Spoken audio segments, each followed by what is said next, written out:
Questions that are of great societal consequence. The work that our engineers do side by side with our scientists to explore new places allows us to go places that other people can't. Not only are PMEL's engineers building tools for innovative observation and data collection, these tools are then often transitioned to commercial and industrial applications, as well as for use by other research organizations. PMEL has contributed groundbreaking research in ocean acidification, tsunami detection and forecasting, air-sea interactions, hydrothermal vents, climate monitoring and analysis, and more. Our scientists are collaborating with governments, with universities, with industry partners, with non-governmental organizations around the world. There is a constantly changing landscape. There's always a new discovery. There's always a new horizon. There's always a new set of compelling problems that command your attention. There's so much more that we need to learn about the ocean's role in climate, and that literally affects, everyone on the planet. One of the most satisfying things at PMEL is having been on the front row of some really, really remarkable, amazing discoveries. We have so many more questions. That's how it works. That's how we progress. And that's the nature of science. There's a lot of interaction, a lot of free flow of ideas, a lot of energy, and a lot of excitement. I appreciate and don't take lightly the fact that my job is basically to learn about nature, not just because I'm interested in it, which I am, but to try to have some societal benefit be the outcome from this hard work and perseverance. PMEL is filled with people who are passionate about the mission, to understanding the world, to getting the science done, to moving our knowledge of climate and ecosystems forward. And that's in some ways our role as this kind of laboratory in the whole enterprise of science.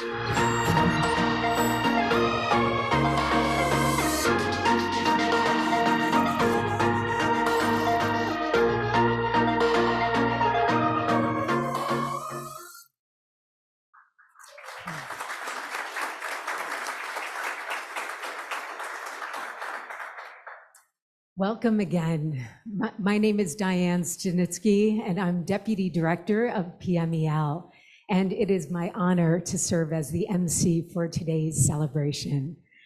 The 50th Science and Planning Committee have worked hard to weave together a program that showcases the work of the lab, the past, the present, and with all kinds of visions for the future.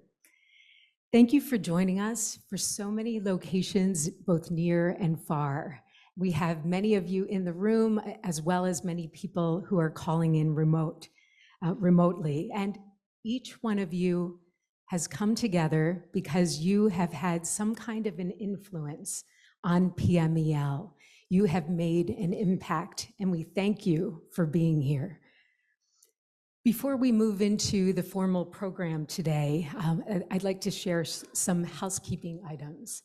So first of all, the agenda is posted on the back wall of the room. There are also a few located here around the Center for Urban Horticulture. You will also find the agenda, the QR code for the agenda on the back of your badge, as well as wireless information.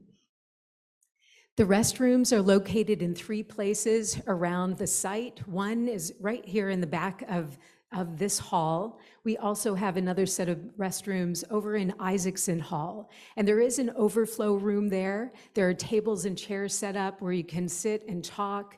You can eat lunch and also watch the festivities in here from that location. The third set of restrooms are in Merrill Hall, and that is just behind the glass house. I'll call it the greenhouse from this point on. And that's where our posters are located. We also have our evening reception there. In the case of an emergency, which we hope doesn't happen, these doors will lead out to the parking lot. We're also able to exit through the far glass doors here, as well as here, and move around the building to the parking lot on this side. The meeting today is being recorded, and we will have a group photo at the first break, so don't go away. We will follow Sandra Bigley out to a location just behind the facility, down some stairs and into the back courtyard for our photograph. And finally, if you haven't had a chance to do so, please silence your phones. Okay, we have coffee, tea, and pastries in the back of the room and some outside. All through the day during the breaks, please feel free, of course, to mingle, to share stories, and since the last time you saw each other. All around the courtyard, you can see some here. There are 7 exhibits on display, and we do have posters throughout the day for you to enjoy. At the end of each break, about 3 minutes before the break terminates, we will have a video showing here in the main hall. That video is a cue that we will begin to transition into the next formal session. So when you see that video playing, please come in, sit down, relax, and we'll begin the session right on time. We will have boxed lunches. Lunches will be explained a little bit later, but they'll be just behind the posters in the greenhouse. And of course, every good celebration has cake. So later this afternoon, we'll enjoy cake, followed by a poster reception from 5:15 to 7:15. So that's it for our main points prior to the formal transition. There is a time for everything. Today is a time to learn. It's a time to acknowledge. It's a time to celebrate, to reminisce, to share, and to dream. And so to kick off our formal presentations today, we will hear remarks by Dr. Michelle McClure, our current director of PMEL since 2019. Her remarks will be followed by Dr. John Horn, director of CECOS, the Cooperative Institute for Climate, Ocean, and Ecosystem Studies. Michelle.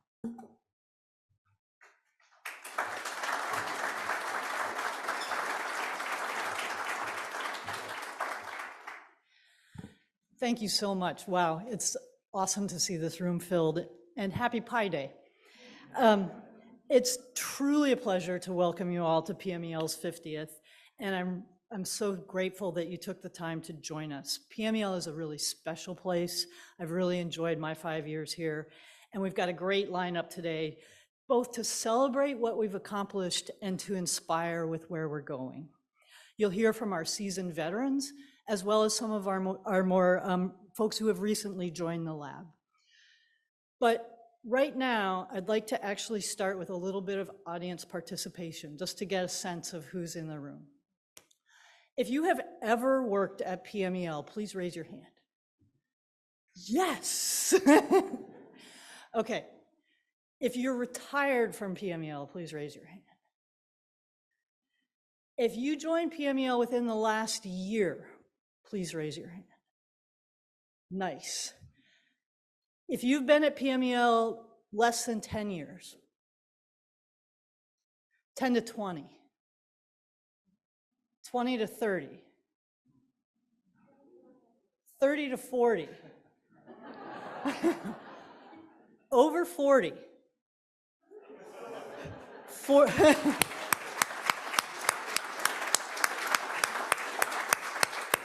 and I believe there is at least one person in this room who has been here 50 years. If you have been here 49 or 50 years, please raise your hand.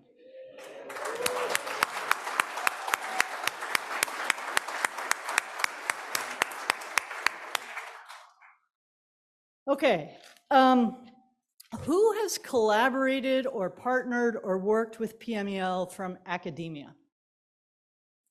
Nice. How about from another part of NOAA?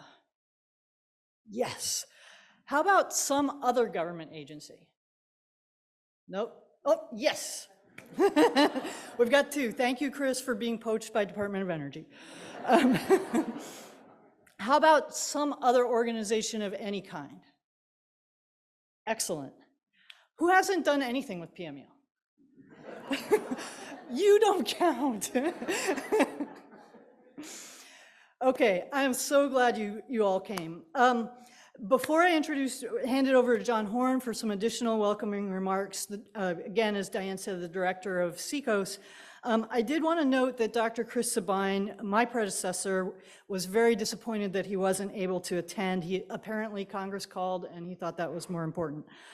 But fear not, we've got Eddie Bernard, who was director of the lab for 30 years, a full 60% of PMEL's history, which unfortunately for me and Chris means that he can hold a quorum and break a filibuster all by himself.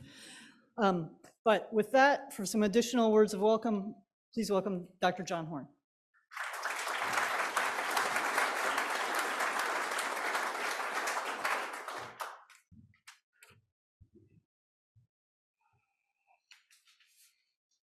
I'm going to try something a little different today. No PowerPoint slides. And truly, this is a first. So, on behalf of the Cooperative Institute Enterprise, and with PMEL's lens, that includes SIMAR and SIMMERS and CECOS, I would like to add my welcome to all here, and also like to thank participation from the NOAA leadership guests. All of this participation to me is a great sign of support for both the current and recognition of the lab's history. So I think that that's already been amply demonstrated through Michelle's audience participation. PMEL and Cooperative Institute, and specifically, I'm going to talk about the local Cooperative Institute, have a long and somewhat complicated relationship. So I'll just give a bit of history because I know there's a big PMEL history part coming up. For us locally, it started in 1977. That's 47 years, so we're not far behind PMEL itself, with the newly created Joint Institute for the Study of the Atmosphere and Oceans at the University of Washington. JASEO's two initial research themes were climate dynamics and estuaries,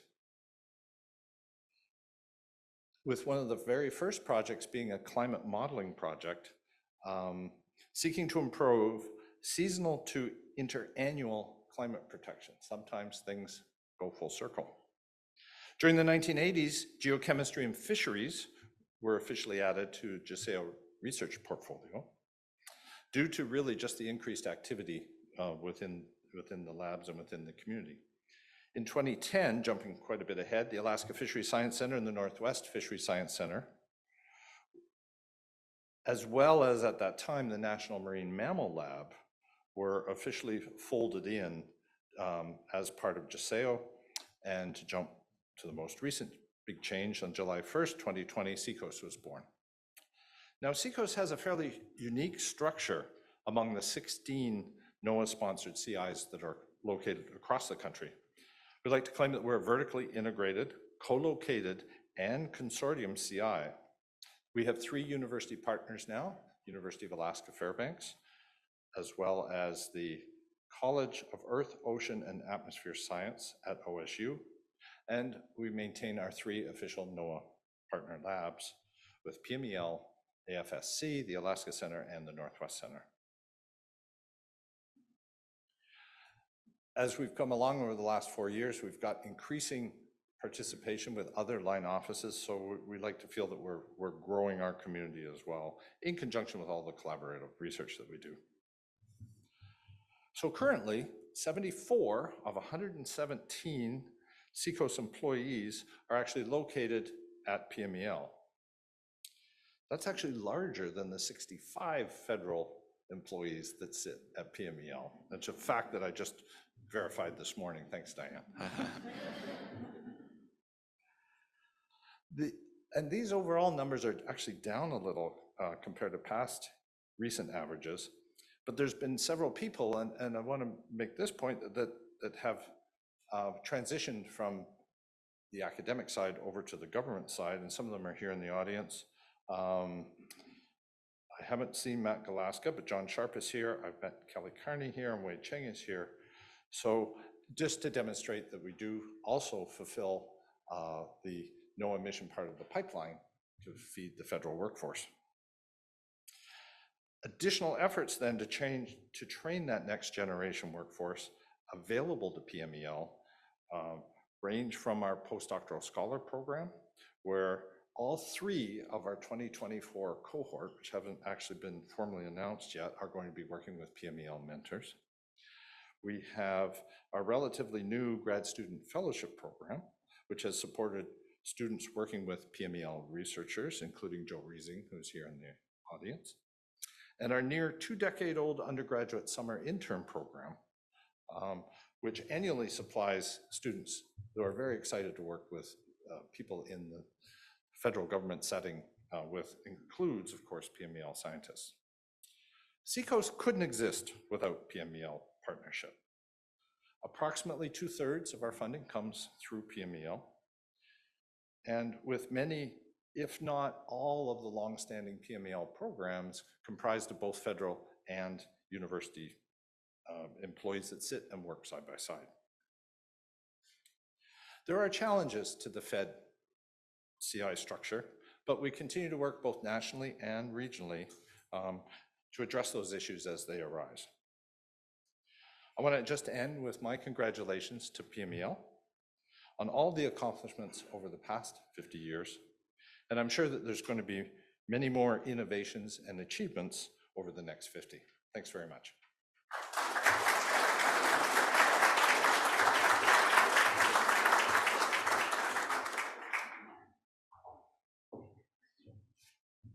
Thank you so much, John and Michelle, for those remarks to kick us off and help us understand who's in the room and the history associated with PMEL and our partners. And now we are in for a treat. Thanks to NOAA Communications, the video that you're about to watch showcases former NOAA administrators who reflect on and highlight PMEL accomplishments during their tenures. So let's sit back and enjoy this 7-minute video.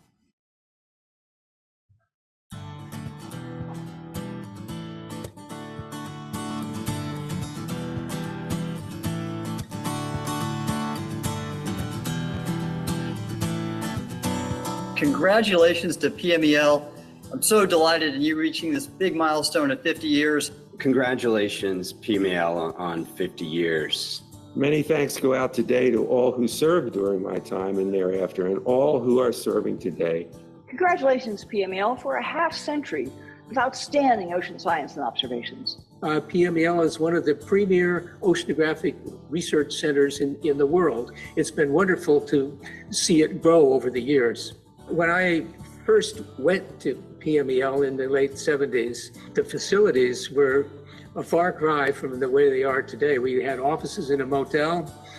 We did our research in an abandoned aircraft hangar out at Sand Point on Lake Washington, and we made do. But there was a sense of excitement and doing new things that could make a real difference to society that I think brought all the PMEL people together and made me feel that I really would enjoy and love working at NOAA. In 1997 to 1998, there was a major El Nino. We were all concerned about getting proper warnings out to Southern California and western states about heavy increased rainfall and flooding. And PMEL provided the information that we needed coming from the tropical buoy array that they had established in the Pacific. The development of the Tropical Atmosphere Ocean Buoy Array, or TAO array, starting in 1985 and led by PMEL, was a key element in a new observing system for oceanic and atmospheric measurements that dramatically helped improve our understanding and prediction of the El Nino. There was an opportunity to use the PMEL data to bring the vice president and others out to make the warnings, and the PMEL group provided that basic information. And in fact, it was one of the more successful responses of a state, California, to the El Nino warnings. It was the data from the TAO array that really helped scientists understand in 3 dimensions what are the ocean and atmosphere dynamics that we call El Nino. Very complex system and has global effects in weather patterns. There's so many cool things that came out of that lab when I was there, particularly What stood out in my mind was the work with the uncrewed systems, the sail drone, the gliders, and the Argos system. I mean, coming from a data assimilation background, those observations are priceless and had a huge impact. They were pioneers in developing the Slocum glider, autonomous vehicles, small ones that you can deploy easily, that can cruise the ocean on their own for days, weeks, months, making really valuable measurements of temperature and salinity in areas that we otherwise don't reach scientifically. They were the first office I saw that was using uncrewed systems where they were integrating different sensor packages on the sail drone uncrewed surface vessel, as well as the Oculus uncrewed underwater glider. The innovation in them inspired me to establish NOAA's new Uncrewed Systems Operations Center, as well as lead the development of a NOAA Uncrewed Systems strategy and strategic plan.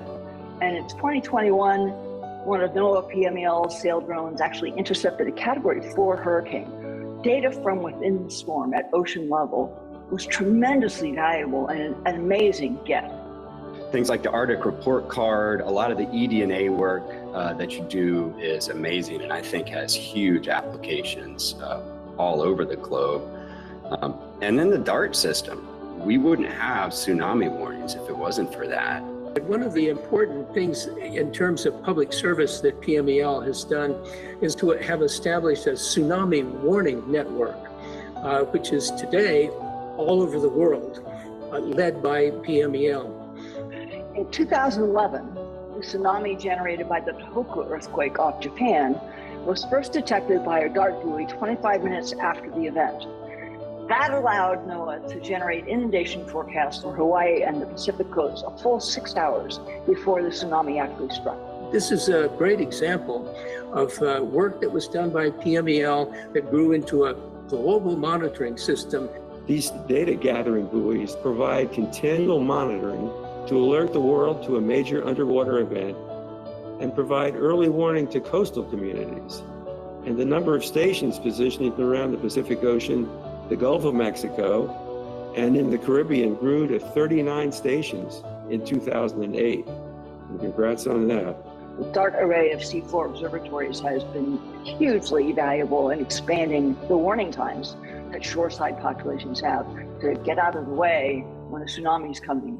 Another side of PMEL is the work that they've done on ocean acidification. The ocean gets more acid as the carbon content of the atmosphere increases. And this has a big effect on fisheries in Northwest Pacific, but also in the Arctic, where PMEL studies have shown us how the ocean acidification can affect the fisheries there and the Alaskan communities. One of the things I thought was fascinating was the work of a number of scientists at PMEL in this program, Ecosystems Fisheries Oceanography Coordinated Investigations, or ECOFOCI, specifically in the Gulf of Alaska, Bering Sea, Aleutian Islands, and just recently in the Chukchi Sea. So important because the fish stocks up there are the largest by volume and some of the largest by economic impact in the country. So the science has never been more important for the lives and livelihoods of the fishing communities in that region and really the economic prosperity of our nation. So I have to call that work out as being something really notable in terms of public benefit. Congratulations, PMEL, on 50 years. It was an honor and privilege to work for such dedicated scientists. Thank you so much for your service and keep up the amazing work. Please continue in meeting the needs of the future, which I believe will be many. Thank you very much, and please keep up the good work. Congratulations, PMEL. Thank you for all the important research you do that just not only benefits the public, but improves the health of our planet. So congratulations to the PMEL team for 50 years of truly outstanding foundational ocean science observations. Congratulations, PMEL, and here's to another 50 years of groundbreaking research.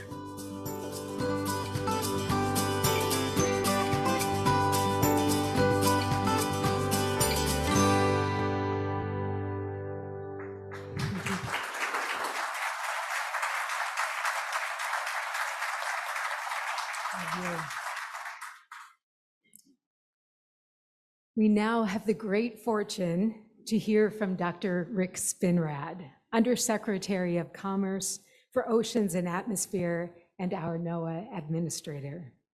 Dr. Spinrad served as NOAA's chief scientist under President Obama. He has also led NOAA's Office of Oceanic and Atmospheric Research, as well as the National Ocean Service. Dr. Spinrad earned his master's and PhD in oceanography from Oregon State University, where PMEL has a very strong partnership. Dr. Spinrad has been a tireless advocate for PMEL over many decades. We're very honored that you joined us today and are providing opening remarks for our celebration. Please join me in welcoming Dr. Rick Spinrad.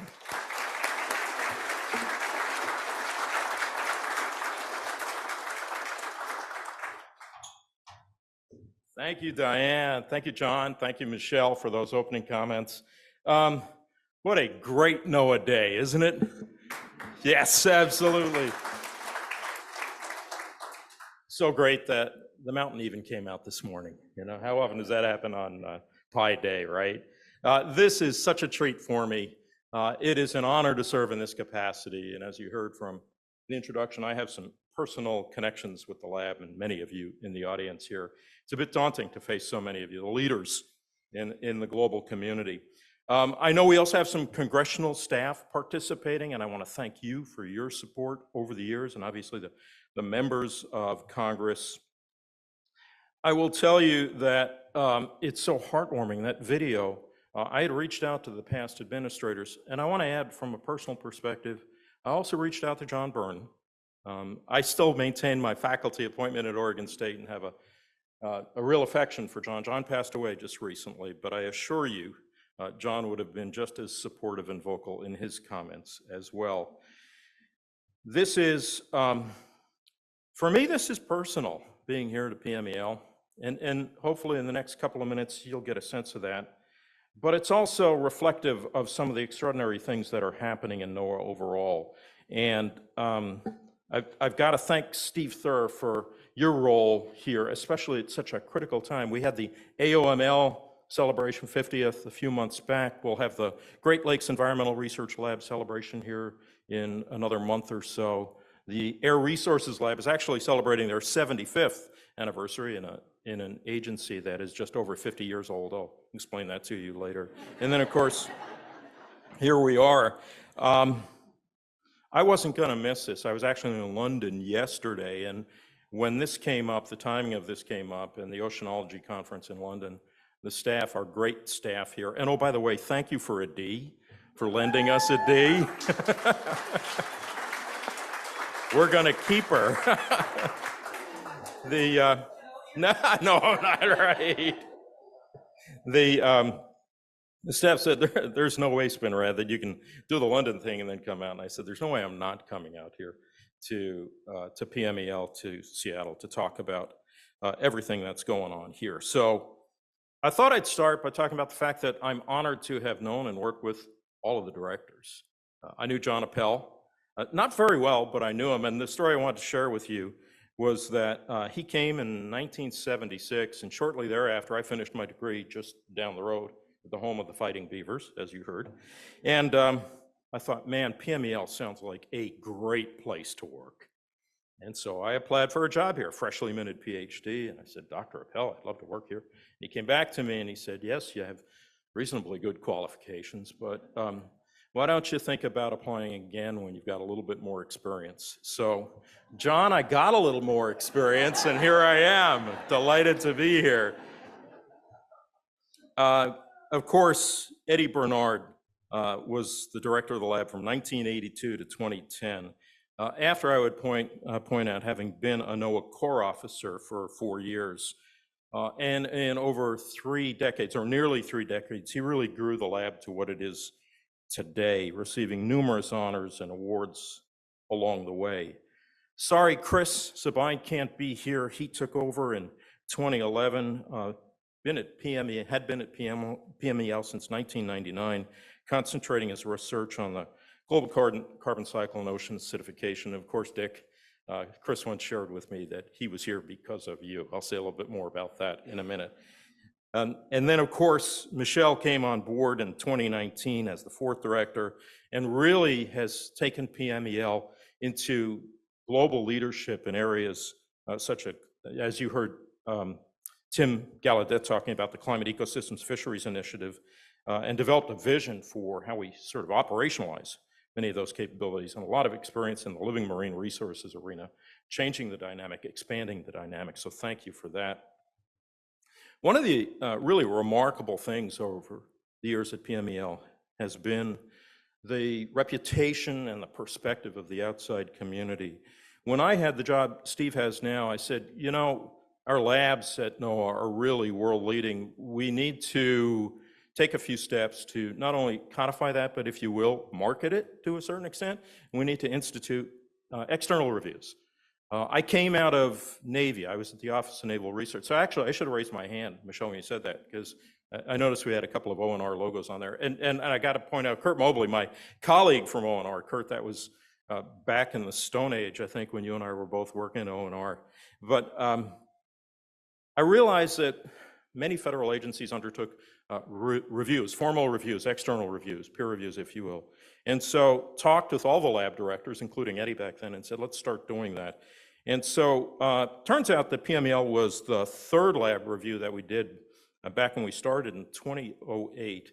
And I knew what was going to come out of these reviews. We weren't conducting the reviews because we really needed to ferret out any problems. We were conducting the reviews because we knew how good the work was, and we wanted to make sure the world knew it, the leadership in the Department of Commerce knew it. I wanted to make sure that at that point, Connie Lautenbacher knew it as he as administrator. And I'll give you a couple of quotes from the 2008 review. One of the reviewers said, I'm very impressed with the combination of early identification of important problems, long-term commitment to address these problems, and the general high quality of work at PMEL. I believe that the effectiveness and prosperity at PMEL is likely closely tied to its ability to play well with organizations outside of the NOAA umbrella. It should be supported and encouraged both at PMEL and other NOAA labs.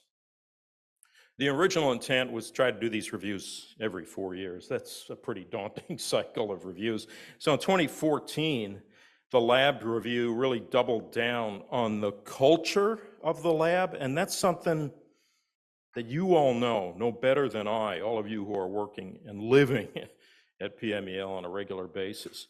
One of the reviewers in 2014 said the culture of the lab is one of respect, innovation, excellence, and excitement. It was palpable as researchers gave their presentations and as tour leaders described the lab and its work. Scientists celebrated the engineers. Think about that. That was in 2014.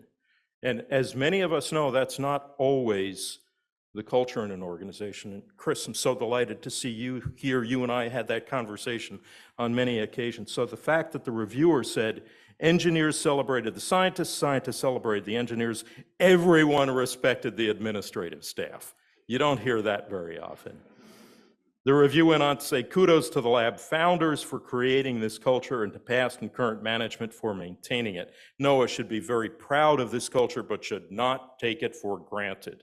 Absolutely. And if I leave anything, depending on how long I'm in the job, that's going to be one of the things I want to make sure is left. Most recently in 2020 at the review, there were more plaudits, such as, quote, the collaborative attitude of the organization also extends internally and as the close working relationship among the scientists and engineers, there's a theme here, is enviable and one of the reasons for PMEL's success. Another important aspect of the PMEL culture, as referenced by several of the PMEL staff, is a license to fail. Those of you who know me know that I am a strong advocate of what Norm Augustine, one of the real leaders in the United States, has advocated, and that's the tolerance and acceptance and actual encouragement to fail. Kurt and I remember at the Office of Naval Research, we were held accountable for how much of our program failed on a regular basis.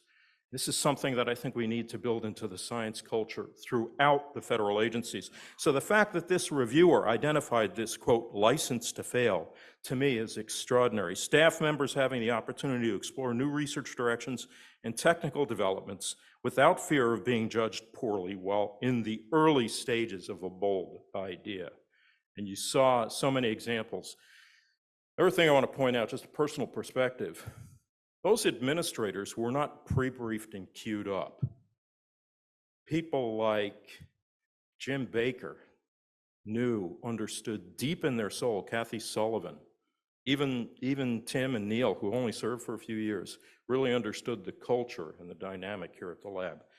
This culture has led to extraordinary results. I'll give you a couple of perspectives that are a little bit more personal in nature, as I have had the privilege of working and interacting with so many of you. And I could spend the rest of the morning walking through each aisle here talking about particular engagements. There's a few, though, that stick out in my mind as examples, I think, of the nature of the work that you all do, we all do, and the way it has had such extraordinary impact. Mike McFadden here in the audience, Mike and I traveled to India quite a few years ago, and I remember not only the extraordinary work you were doing on Rama at the time, but obviously with the Tau work, some of the Kershio work as well, but also the respect that was shown to Mike and his team by senior leaders in India and around the world, for that matter. Thank you for that, Mike. Dick Feely taught me everything I know about ocean acidification. I remember, Dick, going into your office when I was the OARAA. You said, we got something here that I think is important. And at the time, I remember thinking, this is something that probably is going to have a lot of attention for a long time. And Dick, you invented the field, quite honestly. And I had the pleasure of sitting at your knee and learning from you. Thank you for that. Eddie Bernard and tsunamis. Google that, you'll find they're synonymous. They're synonymous, I almost said. After the 2004 tsunami, this was obviously a wake-up call. And so many people worked so hard, especially here at PMEL. And I remember, Eddie, you and I went to Paris to try to convince the Intergovernmental Oceanographic Commission of the importance of this work and the necessity for building out a global tsunami warning system. Once again, this wasn't just some researchers here at PMEL who were contributing to understanding this natural phenomenon. This was global leadership. My very good friend, Phyllis, where are you, Phyllis? Phyllis Stabenow was here way in the back. That's Phyllis. Phyllis and I are classmates. We've known each other for many, many decades. I got to know and love Phyllis and Mick for many years, and that alone, to me, is always going to be in my heart. But even more importantly, Phyllis led the way. The work that Phyllis and her team and her colleagues are doing in terms of blending physical oceanography and ecological forecasting and understanding of climate impacts is changing the way the world is managing fisheries. Think about that. Steve Hammond, my good friend, who was probably one of the smartest people I got to know, because when Steve went to run the ocean exploration program, I said, you got to come back to DC and do that from Silver Spring. He said, no, Steve said, I'm not doing that. And demonstrated the power of remote work early on. But Steve, your leadership in hydrothermal vent research is extraordinary and also helped define the field. And maybe at the reception, if you get a few drinks in me, I will tell you about the time Steve and I went to Indonesia and went to a reception with Miss Sumatra. I'll tell you that later. But Steve, thank you for all that you've contributed. And again, I just wanted to call out a half a dozen folks for the work that I personally got to experience, travel around the world with you all, saw the impact that you were having on the field. I'm going to ask for the audience to applaud those individuals as representative of the full body of work here at the lab. Thank you all for all of that work. Thank you. You get it here at PMEL. You understand translating research to save lives. We're undergoing an effort at NOAA now on advancing intellectual property. You all get it. You've been working with the private sector for years. You understand licensing. You understand IP protection. At a time when many of our colleagues in the agency don't necessarily understand it. So I think it's important that we look to PMEL as a model for how to do that. You understand how to work the public-private partnership. You saw the reference to the sail drone work. I was just chatting with the sail drone folks in London just 26 hours ago or so. They respect the work that NOAA does. They expect the relationship. And oh, by the way, watch this space. Data as a service, which is the business model of sail drone, is the future. It is the future. Yes, we're going to be developing sensors and platforms and collecting data ourselves, but our ability to rely on the private sector and work closely with them on data as a service is going to change our business. So it's not just through the culture, the commitment, the expertise that PMEL has delivered these results. This team puts in the work, even and especially when it means spending time away from friends and family. I was chatting with Eddie earlier, and he said, I'll paraphrase it, Eddie, you said this is a seagoing laboratory. Yeah, PMEL has executed on average 553 days at sea per year in pursuit of those data. And more recently, in the 5 years before the pandemic, PMEL scientists and technicians spent an average of 723 days at sea each year collecting data and deploying moorings and other observational technologies. As somebody who spent a large portion of my career going to sea, my hat's off to you. It's hard work. The cost per bit of data, I don't mean dollars and cents, I mean blood, sweat, and toil is extraordinary. And as long as I'm in this position, I will always recognize and respect that seagoing effort and how important it is to the advancement of the science. The work, yes, absolutely. Thank you, Jamie. The work that is done here at PMEL continues to support crucial environmental priorities, including many that are deeply important to this administration that I hope we can keep moving on. Hopefully, you know I have been pushing the climate agenda and the role that we at NOAA need to fulfill as the federal government's authoritative source for climate information. The Arctic Report Card is a classic example of serving in that authoritative role. Economic development. Guess what? We can be environmental stewards and economic developers at the same time. You have demonstrated that in the sensor design and development, the data acquisition, supporting that data as a service industry. Thank you for that. Equity. Working with tribal communities. The whole question about what's happening to the Alaska fisheries as driven by climate change is so important to the native tribal communities, not just in Alaska, but in the Pacific Northwest overall. So thank you for that as well. In short, in closing, PMEL plays a fundamental role in helping us at NOAA deliver on the mission of science, stewardship, and service. At the end of the day, I'm always reminded once when I went to an American Meteorological Society meeting, and I was really excited about the fact that we had some new high-performance computing and new sensors, and I said, that's what's going to change our ability to forecast. Some guy in the back said, you know, it's really about the forecasters. It was a wake-up call for me.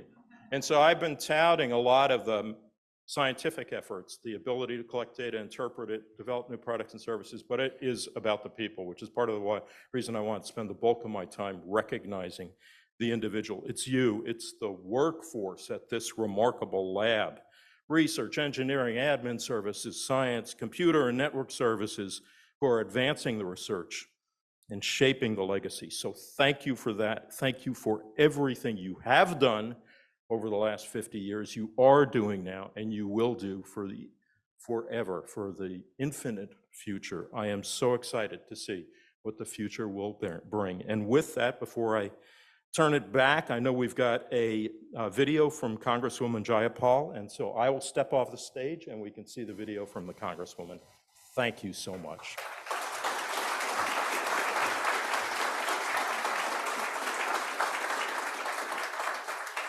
I'm Congresswoman Pramila Jayapal, and I'm honored to represent Washington's 7th Congressional District in the House of Representatives, where I also serve as chair of the Congressional Progressive Caucus. Thank you so much for inviting me to share a few words today to help celebrate 50 years of NOAA's Pacific Marine Environmental Laboratory. In the last half century, PMEL has done such incredible work leading the charge in ocean research and becoming one of the world's leading labs for learning about the climate crisis and how to preserve our marine ecosystems. The climate crisis is the largest threat our planet faces, and to fight it, we need to truly understand our environment and the ocean, how they operate, and what actions we can take to mitigate the effects of warming temperatures and reverse these trends in the near future. PMEL's research is vital to these efforts. The discoveries have been at the forefront of knowledge on extreme weather events, global weather patterns, and how we interact with our oceans. Developing new climate technologies is an instrumental part of fighting the climate crisis. Without an understanding of how we can effectively protect our environment, passing legislation and securing funding doesn't really mean much. Your work allows us to recognize how our planet operates and actually put climate protection into practice.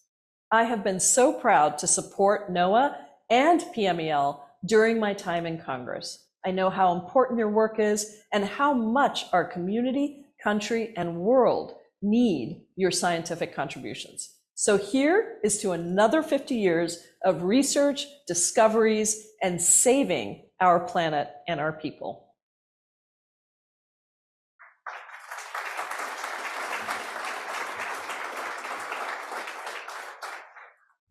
I just want to say thank you so much, Dr. Spinrad, for sharing such heartfelt remarks and all of your personal stories about your interactions with all of our staff at PMEL over the years. It's really appreciated. And both you and the Congresswoman Jayapal mentioned the climate crisis and just how important it is that the work that's being done addresses the very pressing needs that we are all experiencing. So we're all appreciative of the support for that effort.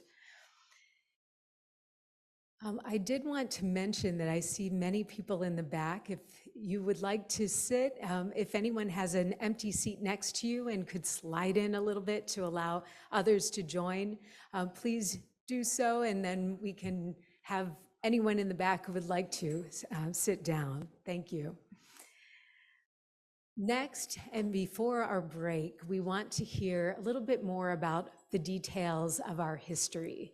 And it's my delight to ask Dr. Michelle McClure to come back up to the stage to talk about history of PMEL, and she will be followed by Dr. Eddie Bernard, who will be talking about many specific people who have shared an interest in and support of, over the years, PMEL history. So Michelle, if you would come up first, and then Dr. Bernard after. Thank you.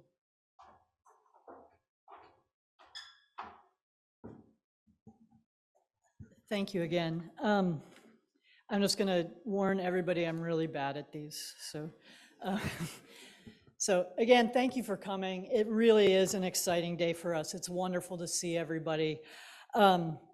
So as you've been hearing already, over the past 50 years, PMEL has conducted world-class science. Science has also played a role in addressing a variety of societal challenges.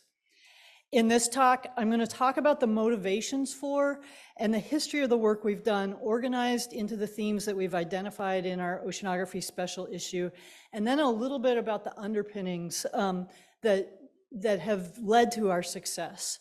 For each of these topics, there's going to be a lot more than I can fit in here, but you'll hear a lot more as we go through each of the themes. Again, as you've heard, climate change is the defining environmental and social issue of our day. The ocean has absorbed 90% of the world's excess heat and 25 to 30% of the anthropogenic carbon that we've emitted. The ocean both affects and is affected by these climate changes that we're facing with. I'm going to start PMEL's history with climate about 10 years after our founding, in 1982 and 1983, when the largest El Nino at that time, and still one of the biggest ever, emerged. El Nino has global impacts on climate and weather patterns. It affects water supplies, hurricanes, fisheries, atmospheric rivers, agriculture, and more. The most recent economic analysis of this particular El Nino estimates the impact at over $4 trillion. And this particular one, no one saw coming. There were satellites at the time, but there had been a volcanic eruption that actually obscured the satellite's ability to detect the El Nino. And there were no in situ measurements at the time. Fortunately, PMEL engineers and oceanographers had already been working on moorings that could withstand the strong subcurrents in the equator region. And these were currents that had actually prevented in situ measurements in the past. And the 82-83 El Nino spurred the implementation of the Tropical Atmospheric Ocean Array, or the TAO array. The array is, let's see, excuse me, I apologize. 3 years later, in 1986, the first accurate El Nino prediction emerged. And in subsequent years, PMEL, with help of international partners, expanded to cover all the equatorial oceans. The array is currently maintained by the National Data Buoy Center in the Central and Eastern Pacific, and by PMEL and international partners in other regions, and has been vital in identifying climate and weather teleconnections between the ocean basins. Looking forward, Megan Cronin at the lab is looking to expand upon these kinds of observations and is co-leading a UN decade program called Observing Air-Sea Interaction Strategy. That effort came out of a once per decade Ocean OBS meeting held in 2019 and seeks to actually coordinate the observations globally so we can better understand the transfers between the ocean and air that affect our water, our energy, and our carbon cycles worldwide. In the climate arena, PMEL has also been a large player, together with partners within OAR and around the world, on the deployment of Argo floats. Ocean heat content is rising quickly, and it's a critical parameter for global climate models. Argo data feeds into our best understanding of ocean heat estimates. And a recent example up here. Argo floats have also provided a lot more certainty around our estimates of ocean heat. And in this graph, we have estimates of ocean heat calculated by 5 different institutions before Argo and after Argo. And you can see that not only was were the actual estimates different, but the uncertainty around those estimates was much greater. And so we are improving global and local models and forecasts with this increased certainty that we have. Whoops, I told you I was bad at these. Okay, there we go. So humans have released, and I am copying this shamelessly from PBS, they have released enough carbon dioxide to fill train cars to wrap around the world 7 times for each of the last 200 years. The 25 to 30% of the carbon that the ocean has taken up has also caused an increase in ocean acidity by as much as 30%. And this has already had a measurable impact on many species and ecosystems in the oceans. PMEL's story with ocean acidification actually begins in the 70s and 80s, when Dick Feely and colleagues began investigating carbon uptake by the oceans and the impact of ENSO on variability in the ocean carbon budget. Our work reached national attention, however, in 2007, when Pacific Northwest oyster farms began failing. The oyster larvae they had spawned were dying due to what was ultimately determined to be being reared in corrosive waters. The Pacific Northwest shellfish industry alone is worth $270 million a year, and shellfish have tremendous importance for indigenous peoples, both culturally and for subsistence. Our scientists, and this is Dick Feely, one of our senior scientists at the lab, have testified before Congress about ocean acidification, ultimately leading to the 2009 4AM Act and the establishment of the NOAA Ocean Acidification Program, with whom we work closely, and Dwight Gledhill is in the audience here. We currently lead and contribute to a wide range of regional and global collaborative ocean observation efforts to evaluate the global carbon cycle and the variability in that cycle. We use a wide range of platforms, including decadal research cruises, moored buoys over here, volunteer shipping vessels that are outfitted with carbon sensors, and uncrewed platforms. And I just have to brag a little bit on the work that our carbon scientists and engineers did with Saildrone, completing the first autonomous circumnavigation of Antarctica to get year-round measurements of carbon flux in the Southern Ocean. Our next theme is Arctic. The Arctic is warming about 3 times faster than the global average. We actually had a bit of a spirited discussion about just how fast it was warming the other day. If you don't like the 3 times number, please talk to Jim Overland. Alaska is also the source of more than half of the fish caught in US coastal waters. They have a wholesale value of $4.5 billion. And unfortunately, as we saw last year with the total collapse of the snow crab fishery, the changes in the system are affecting these fisheries dramatically. These two factors, the rapid change and the fisheries, drive much of our Arctic work. So you've heard a little bit about the Arctic report card. Recognizing the rapid changes in the Arctic, PMEL scientist Jim Overland initiated the Arctic report card in 2006. In collaboration with the Arctic Research Program and our comms team, it's grown in scope, sophistication, and reach. It provides a set of regular vital signs or indicators about the Arctic and essays on emerging issues.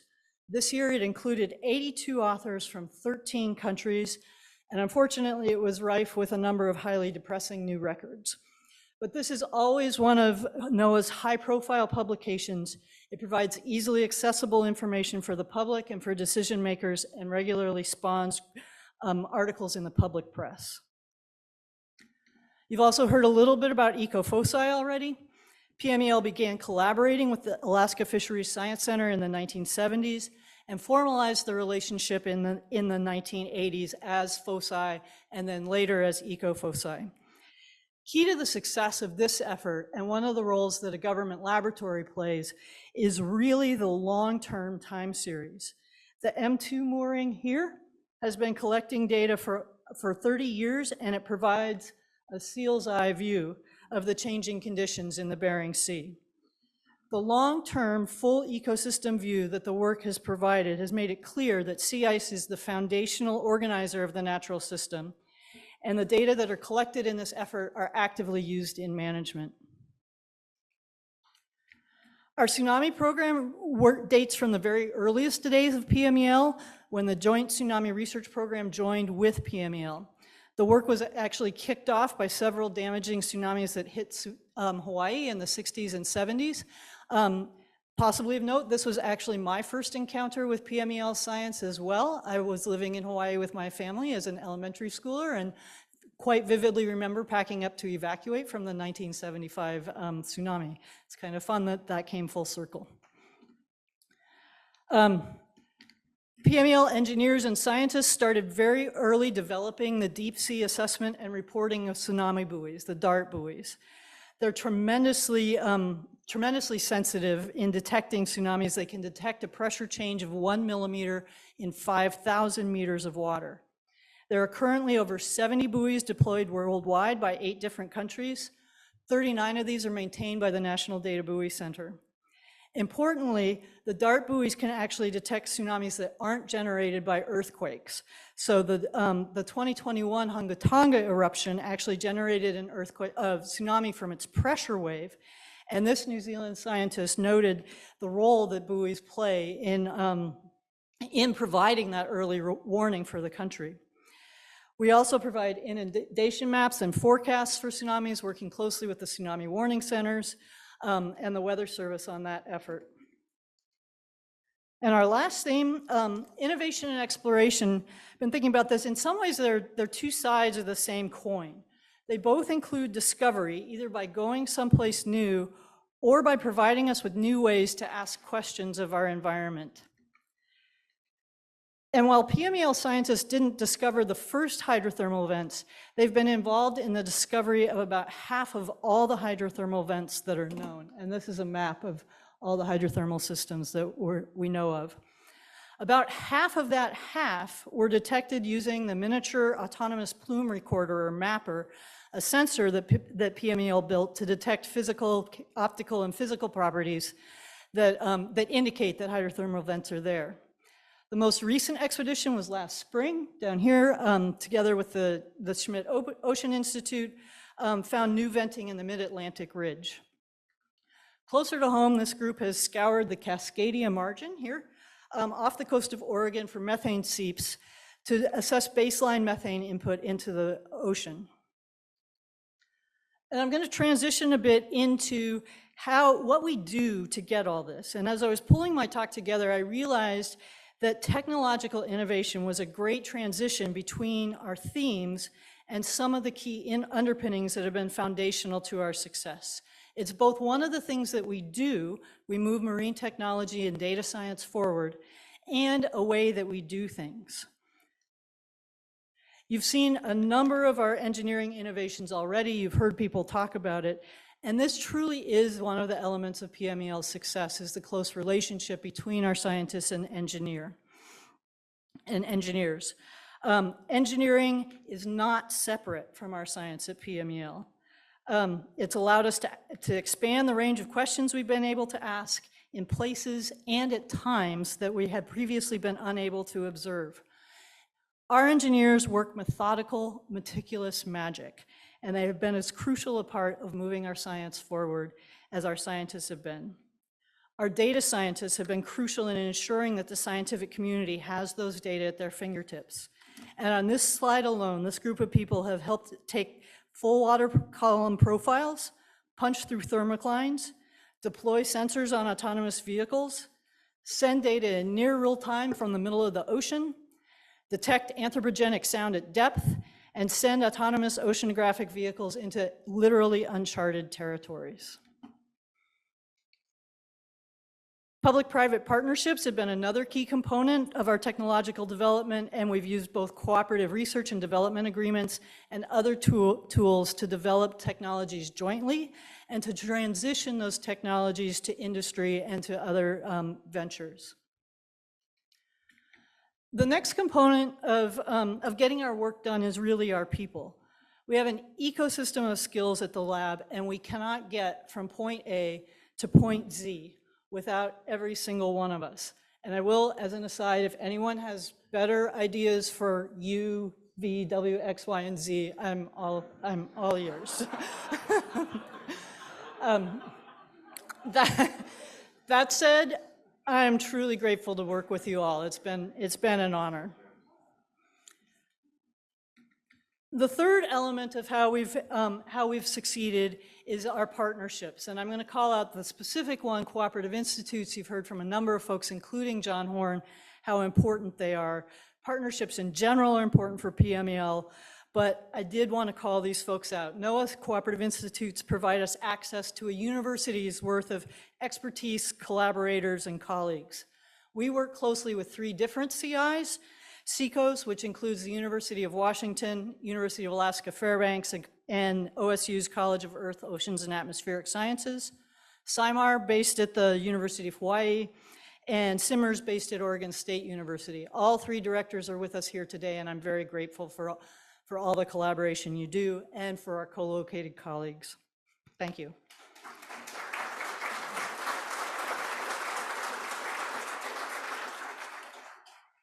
This is a sampling of our other colleagues, NOAA partners. I am sorry you did not fit in, but we still are grateful to you.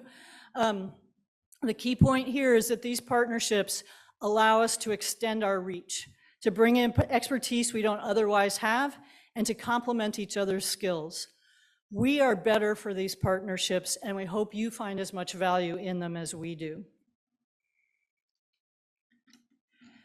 Because of these partnerships and collaborations, over the last half-century, everyone in this room has been playing a key role in improving our understanding of the Earth system and how it's changing. Over the rest of the day, you'll hear about the advances we've made in the past to better understand the processes and the patterns within the world's oceans and climate. You'll also hear how PMEL will be building on that success in the future to inform society's response to the rapid changes we're experiencing. I hope you enjoy these talks as much as I've enjoyed being part of the lab. Thank you, and now I'll hand it over to Dr. Eddie Bernard, who was in the room where it happened, for a whole lot of PMEL's history.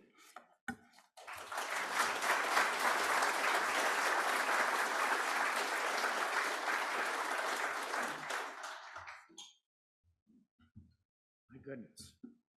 Well, good morning, everyone. I think, wow, ocean people. All right, let's see if I can get this to work properly. Okay.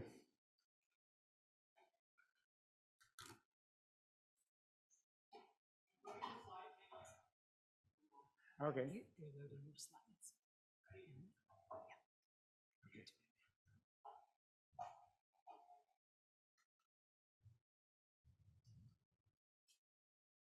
Well, let's back up.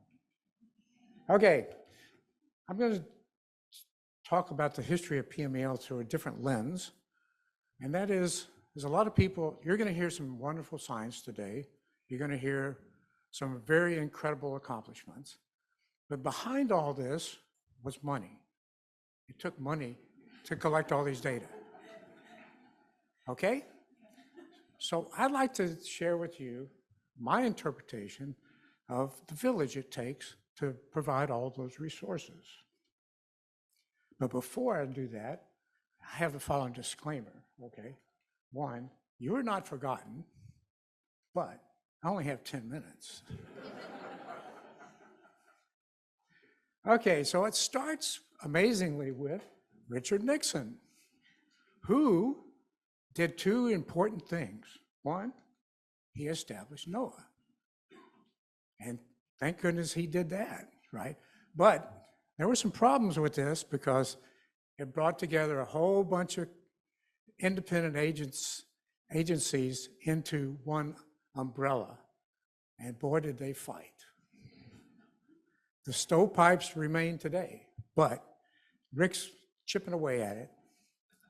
But the second thing he did, which you probably don't remember, is he established 10 federal regions.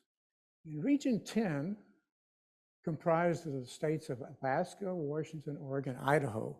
Now, the three coastal states of Alaska, Washington, and Idaho had very powerful senators, and that made a big difference. The center for Region 10 was Seattle.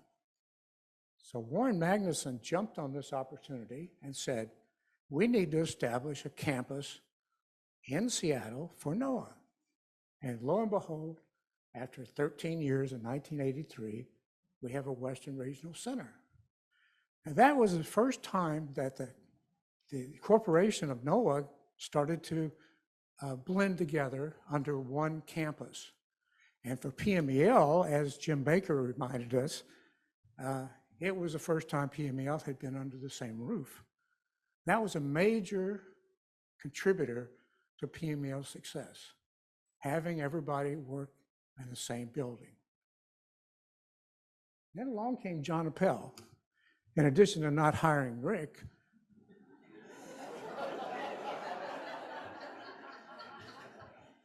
he was the architect for the lab. He set up the structure, and I was smart enough not to change it. So, and John was also the architect behind this building. He made sure, he and Marcy Glendinning worked really hard to make sure that we would have all the adequate facilities for our laboratories. And it's worked flawlessly for the last 40-something years. Under climate, of course, the crowning achievement of PMEL is the array around the world. And believe it or not, back in the early 70s, climate wasn't that popular. It was because the Weather Service dominated the weekly forecast or the daily forecast, and the meteorologists at that time said, you can't forecast climate. So they didn't listen to him.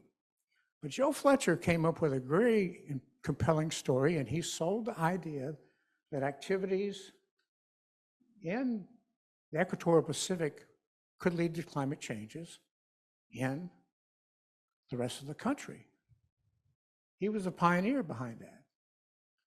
And then Stan Hayes took this first amount of money, and he's established the idea, the concept that we would share these data. That was unknown to oceanography at that time. Unfortunately, Stan passed away at an early age. But along came Mike McFadden, and he took it all the way. I remember when I interviewed Mike for this job, he said, I want to build a global array. And by golly, he did it. He did it. But another person that played a key role was Jim Baker. Jim is the first PMEL employee to become administrator of NOAA. But you heard his remarks that he actually was the source of all these climate initiatives that led to the data that you're going to see today. While Jim was there, Argos was created, and many of the climate, in fact, he was the originator of getting Dick Feely some money for carbon measurements. So Jim played a key role, not only here at PMEL while he was an employee, but later. Arctic and ecosystems, just look at the data that's been collected, and this is a hostile environment. You'll hear this about this later. But Warren Magnuson, senator from Washington, and Ted Stevens, senator from Alaska, came up with the Fisheries Conservation Act, which then led to lots of money coming together to study the Bering Sea and the Gulf of Alaska. A key person in NOAA was Tony Callio. Tony has served for a short amount of time, but his principal objective was to get this holding company to work together.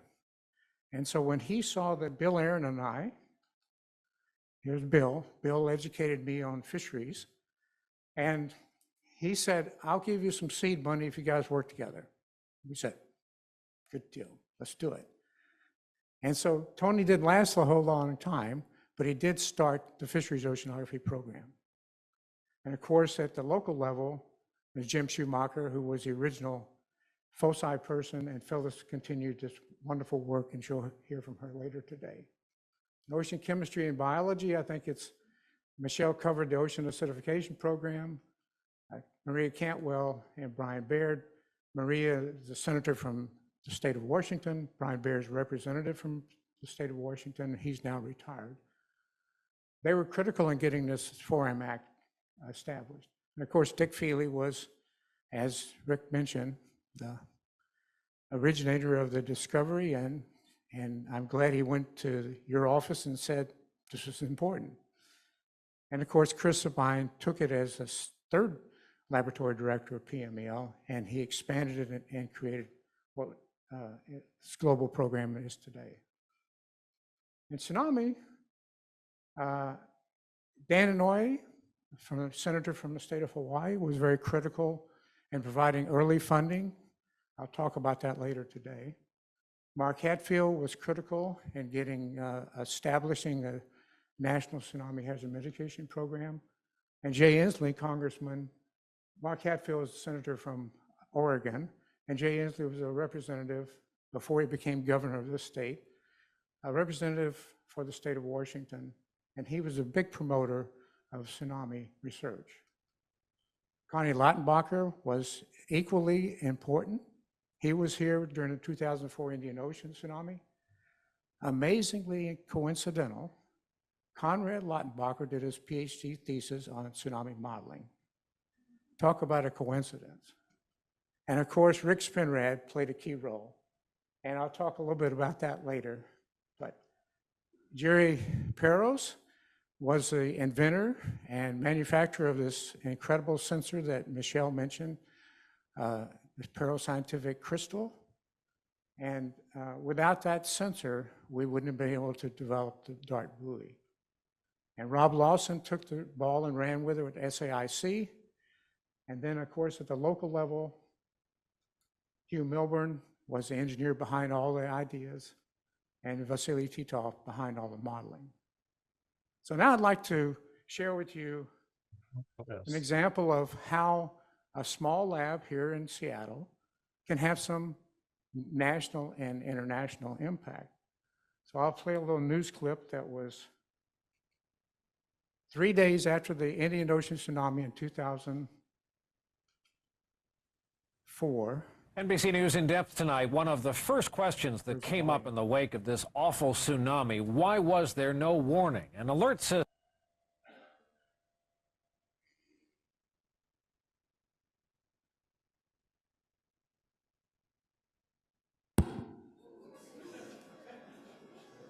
I think we got some voice.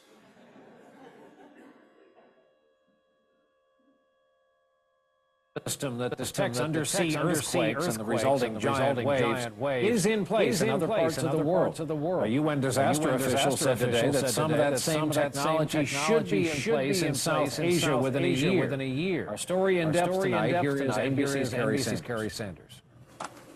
The death toll could have been much less. 3 years ago, U.S. scientists spearheaded a global effort to establish a tsunami warning system. It was built in the Pacific. Money to put it elsewhere is still not in place. Dr. Eddie Bernard led the team that developed the technology. It was laid out in a way that we hoped that countries would embrace it because it was low-tech enough that they could participate, yet high-tech enough to actually make a difference. Here's how it works. Each buoy is tethered to the ocean floor. Nearby, a sensor is anchored, which measures an earthquake and the resulting ripple effect from the weight of the water. Here's what it sounds like. That data is then transmitted to a satellite. The magnitude 9 starts right here. Within moments, scientists at the Pacific Tsunami Warning Center in Hawaii can determine the location and size of a tsunami and who needs to be warned. Would it work? The analogy I would use is the advent of weather satellites. If you remember our ability to predict hurricanes prior to those satellites, it was very chancy. Today we have very accurate predictions, and the loss of lives has gone from thousands into the single digits. Now, the dark buoy technology has the same potential for preventing loss of lives from tsunamis. Scientists say it would take only 50 buoys at a cost of about $20 million a year over the next decade to finish the network. The president today. And it seems like to me it makes sense for the world to come together to develop a warning system that'll help all nations. 53 nations and the European Union are involved in an effort to establish a network and share scientific data, a so-called global Earth observation system that proponents envision could someday also reduce famines, eliminate epidemics, and along the world's shores, save lives. Carrie Sanders, NBC News, Miami. I'd like to make a couple of comments here about that broadcast. My 40 years in NOAA, that was a unique time. Conrad Lautenbacher understood the importance of NOAA's role in protecting the country from tsunamis. And he pulled NOAA together in a way I'd never seen before. Rick was head of NOS at the time, and I saw NOAA pull together and tackle this problem head on. It was an amazing time. I spent about 60 days going back and forth to Washington, D.C. to make sure that the Tsunami Act had the technical background on it. But I'd never seen NOAA work so well together. It was truly an amazing event and something I'll remember forever. Now let's go on to the ocean exploration. And that's, I think this slide was shown by Michelle earlier, but amazing amount of exploration took place. But it began with Mark Hatfield and Ned Ostenso. Ned was head of OAR at that time, and he struck a deal with Mark Hatfield that we could study these phenomena on the seafloor. At that time, they were called hydrothermal vents. But the beginning was the pitch that Ned made to Senator Hatfield was polymetallic sulfides. That is, these bubbling things would precipitate metals into these chimneys. And believe it or not, they thought, we'll find a gold one day. Well, Ned got the money, but there was a string attached to it. It has to be done in Newport, Oregon. So Ned tells me, you want some money, Eddie? And I said, of course. He said, are you willing to put a lab in Newport? And I said, of course, of course. Whatever Senator Hatfield wants, Senator Hatfield gets. So. Okay, but Ned knew that this was something really important. He was a geologist. He knew this Earth-ocean interaction was critical to understanding some of the mysteries of the ocean. So he said, I'd like to transfer this to a lab like PMEL, which is going to do long-term research and monitor these things. So enter Scott Goods, who made it happen in NOAA. He was administrator for a short amount of time. and Craig McLean, who then took ocean exploration and made it the program it is today. But it all was done locally by Steve Hammond. And Steve's done a yeoman's job for the last 30 years. It's been amazing. Well, 40 years now, sorry. I lose track of time as I get older. Okay, innovation.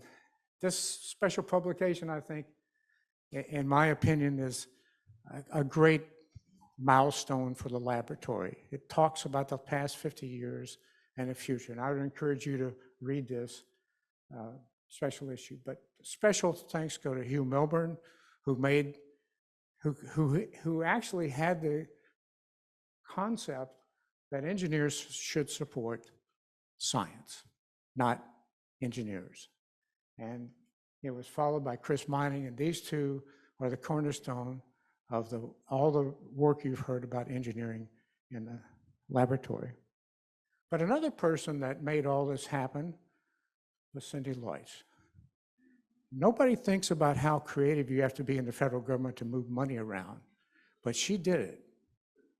Bob Alvis, who was head of the Boulder administrative staff at that, said Cindy was the most creative person I've ever encountered in moving money around the federal government. And I said, Cindy, just keep me out of jail.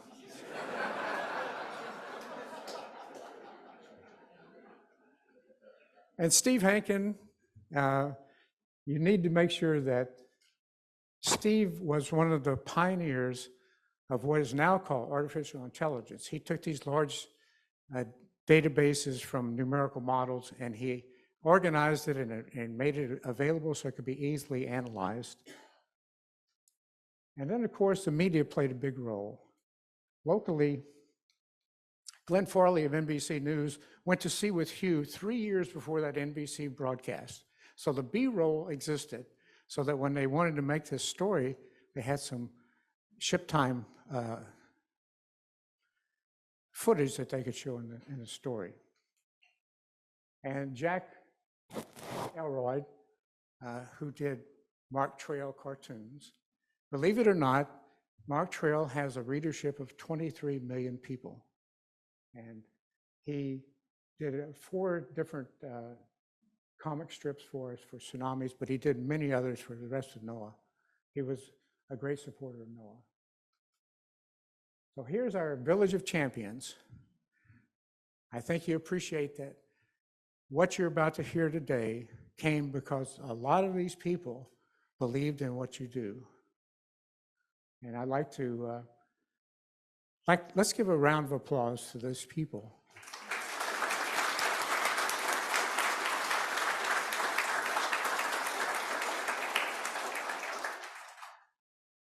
But before we go, I'd like to also thanks to all those who sacrificed over 27,500 days at sea under sometimes not ideal conditions, away from loved ones. So Rick's, I'll just echo what you said. It takes a lot of effort to go to sea and bring home the data. Okay, thank you.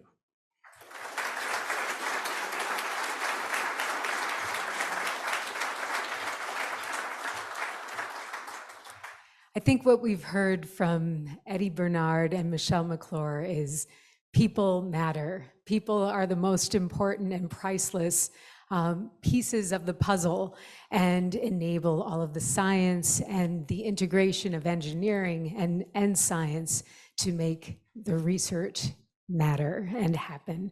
So thank you very much to both of you for your messages this morning. Before we break, which will happen in just a minute, I'd like to turn the mic over to Greg Johnson. And Greg, where are you in the room?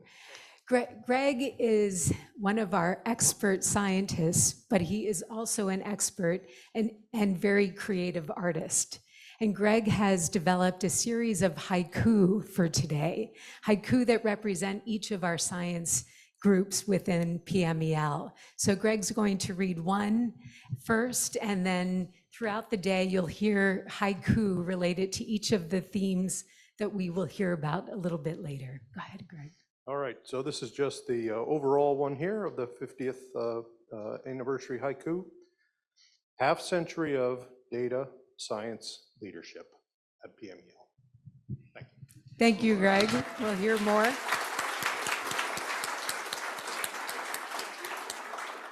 We'll hear more later. Now, before we break, we will move out to a place where we can take a group picture. And what we're going to do is walk right across the courtyard. There's a stairwell that will go downstairs to an outer area behind the Center for Urban Horticulture. And Tony, our photographer, will be out there above us taking a picture from up above. Sandra Bigley, can you raise your hand? We're all going to follow Sandra, and she is going to lead us to the place where we'll have our group photo. We'll be back here at 10:50 for a video that will lead us to our 10:55 start time for the next session. Thank you. We've known for more than 20 years that the Solomon Sea was likely to be an important player in El Nino, but we had no way to measure it. It's too remote. The study of the Solomon Sea waited until we had autonomous instruments that could be out there by themselves, measuring all the time. And the one we use is called the spray glider. It's small. It's something that two people can pick up. The interesting thing about it is that it has no propeller, it has no jet, it has no forward propulsion at all. It starts out at the surface, it makes itself heavy, it starts to sink, it moves the batteries forward and the nose goes down. And then as it sinks, it slowly glides forward. Now it does that down to 1,000 meters depth, and it does the opposite. It makes itself light, it points the nose up, and as it rises, it slowly glides forward. So a dive like that covers about 4 kilometers and takes about 4 hours. Every time it comes to the surface, it finds its position by GPS, it makes a satellite call, sends off the data to us, asks for any instructions, goes back down. It can do that for 3,000 kilometers. So we make 2 round trips across the Solomon Sea in one deployment. One of the strengths of a glider is that it moves slowly and it can be controlled through narrow passages and among the many reefs and islands. So it's a difficult navigational task. It can come very close to shore, so we know that we've really measured the total between the 2 coasts. And that would be difficult to do with a ship. The glider measures the temperature of the water, the salinity of the water, and the speed of the ocean currents. Even though the Solomon Sea is a small body of water, it carries a tremendous current. It's actually one of the great currents of the world ocean. The flow through the Solomon Sea is about 1,000 times as large as the Mississippi River in flood. This is really a tremendous source of water to the equator. So by measuring the currents and by measuring from one coast to the other coast, we know how much water is going through. We also want to know the temperature because we want to know how much heat is being pushed towards the equator by these currents. And if that water is a little bit warmer than usual or a little bit cooler than usual, that will affect how the next El Nino will form. El Nino distorts the whole atmospheric circulation. And in particular, it affects where the winter rain and snow falls in the United States. That winter precipitation is a key source of water across much of the West. So being able to predict how much water will fall during that winter lets a water manager, lets a farmer know how much can they use now? How much do they need to save? I'm a physical oceanographer and I work on ocean circulation. I want to know how the instrument works. I want to have my hands on it. I want to get dirty in it and see how you actually make the measurements. PMEL is a federal government laboratory. What we can do is to engage in a long-term project and commit to it, and that's in some ways our role in the whole enterprise of science. We've been measuring there for now a little more than 10 years. We've seen 2 El Nino events, and we're just really beginning to be able to say, what is the effect of the Solomon Sea on El Nino? How do those things interact? If we can see lots of warm water coming through the Solomon Sea, that's a hint that we're setting up for a strong El Nino. So it's that kind of value that being able to make a prediction of El Nino gives to the United States.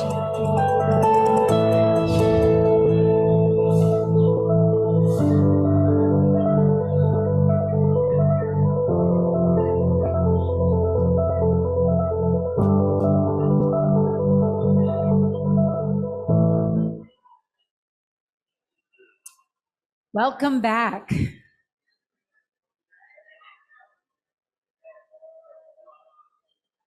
Welcome back, everyone. We're going to start our first theme session. And I just want to say the video that was just showing was all about Billy Kessler's work in the Pacific Western Current, boundary currents. So if you want to see any of these videos again, they are on our YouTube channel. Okay, welcome back. I'd now like to introduce our session chair for our next two sessions. Dr. Patricia Quinn will be coming up to the podium. Trish is acting director of the PMEL Ocean Climate Research Division, and she's a leader of the Atmospheric Chemistry Group. Trish will introduce our speakers under our first two PMEL themes. Thank you, Trish.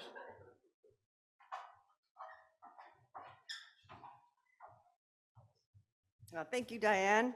So the first, the theme we have today is on ocean climate, and we'll have two speakers. The first is Dr. Mike McFadden, who's head of the Kadimba Group, or the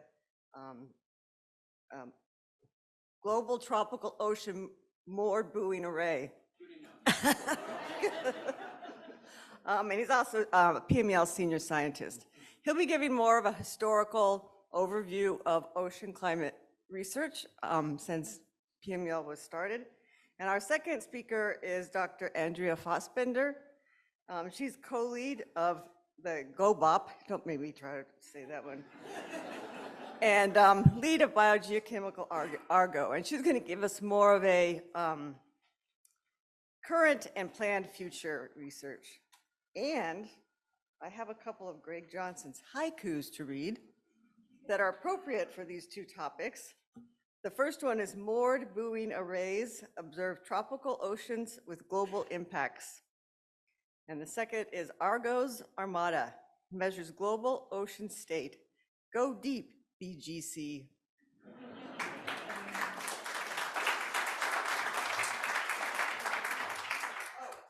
One more thing. We're holding questions until the end, and then there'll be a 5-minute Q&A session then.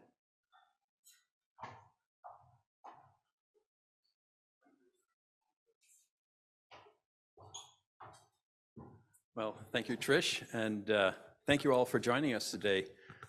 What a thrilling opening session. You're going to be a hard act to follow, but we'll try. So I'm going to talk about efforts over the past 50 years of PMEL to build a global ocean observing system for climate research and forecasting, and I'm speaking on behalf of my co-authors listed here. And I'll basically walk you through some of the programs we've established that contributed to this effort. And but first, before we get into the details, it's important to remind ourselves why we need a global ocean observing system. And there is a list of reasons here. I'm not going to read them all, but I'll just focus on two for the purposes of this presentation. One is that the oceans affect our weather through the exchange of heat, moisture, and momentum across the air-sea interface. And the second is that the oceans affect our climate by their ability to store heat and move it around the world oceans at long distances. So if we're going to address NOAA's mission goal of being a climate-ready nation, oh, now the video worked, okay. Oh. If we're going to address NOAA's mission goal to be a climate-ready nation, we need to observe the ocean to understand how it affects us now and in the future. So let's quickly turn the clock back to the 1970s and 80s and look at what the global ocean observing system was then. This was one of the cornerstones. It's called the Expendable Bathythermograph, or XBT network. This is based on volunteer ships providing a platform for the launch of these little torpedo-shaped probes to provide temperatures temperature profiles in the upper 400 to 700 meters. It was relatively inexpensive because the ship time was free, but you can see some problems immediately. These commercial vessels only transited along trade routes, and so there were vast parts of the ocean where they didn't go. So huge spatial gaps. Not so evident is that they only sampled once every few weeks to few months, so there were big gaps in time. Before 1984, there were no real-time data, and there were no ocean observing satellites before 1981, so it was a rather limited system. Let's fast forward to the present, and there's been a revolution in ocean observing system in this past 50 years. We're collecting orders of magnitude more data from a variety of platforms, moored buoys, drifting buoys, Argo floats, gliders, and many more, all complemented by a constellation of Earth observing satellites. And this is truly an international effort, but it's fair to say that PMEL is one of those institutions that has distinguished itself as being at the forefront of this revolution. And I'll give you some examples of what I mean by that in the next several slides. One of them is the Global Tropical Moored Buoy Array. You've heard about that already. This is a nearly 50-year effort to build and sustain an observing system based on moored buoy technology in the tropics. We started in the mid-1980s with building TAO for studies of El Nino and the Southern Oscillation. We expanded into the tropical Atlantic in the mid-1990s for tropical Atlantic climate variability and to examine air-sea interactions related to hurricanes.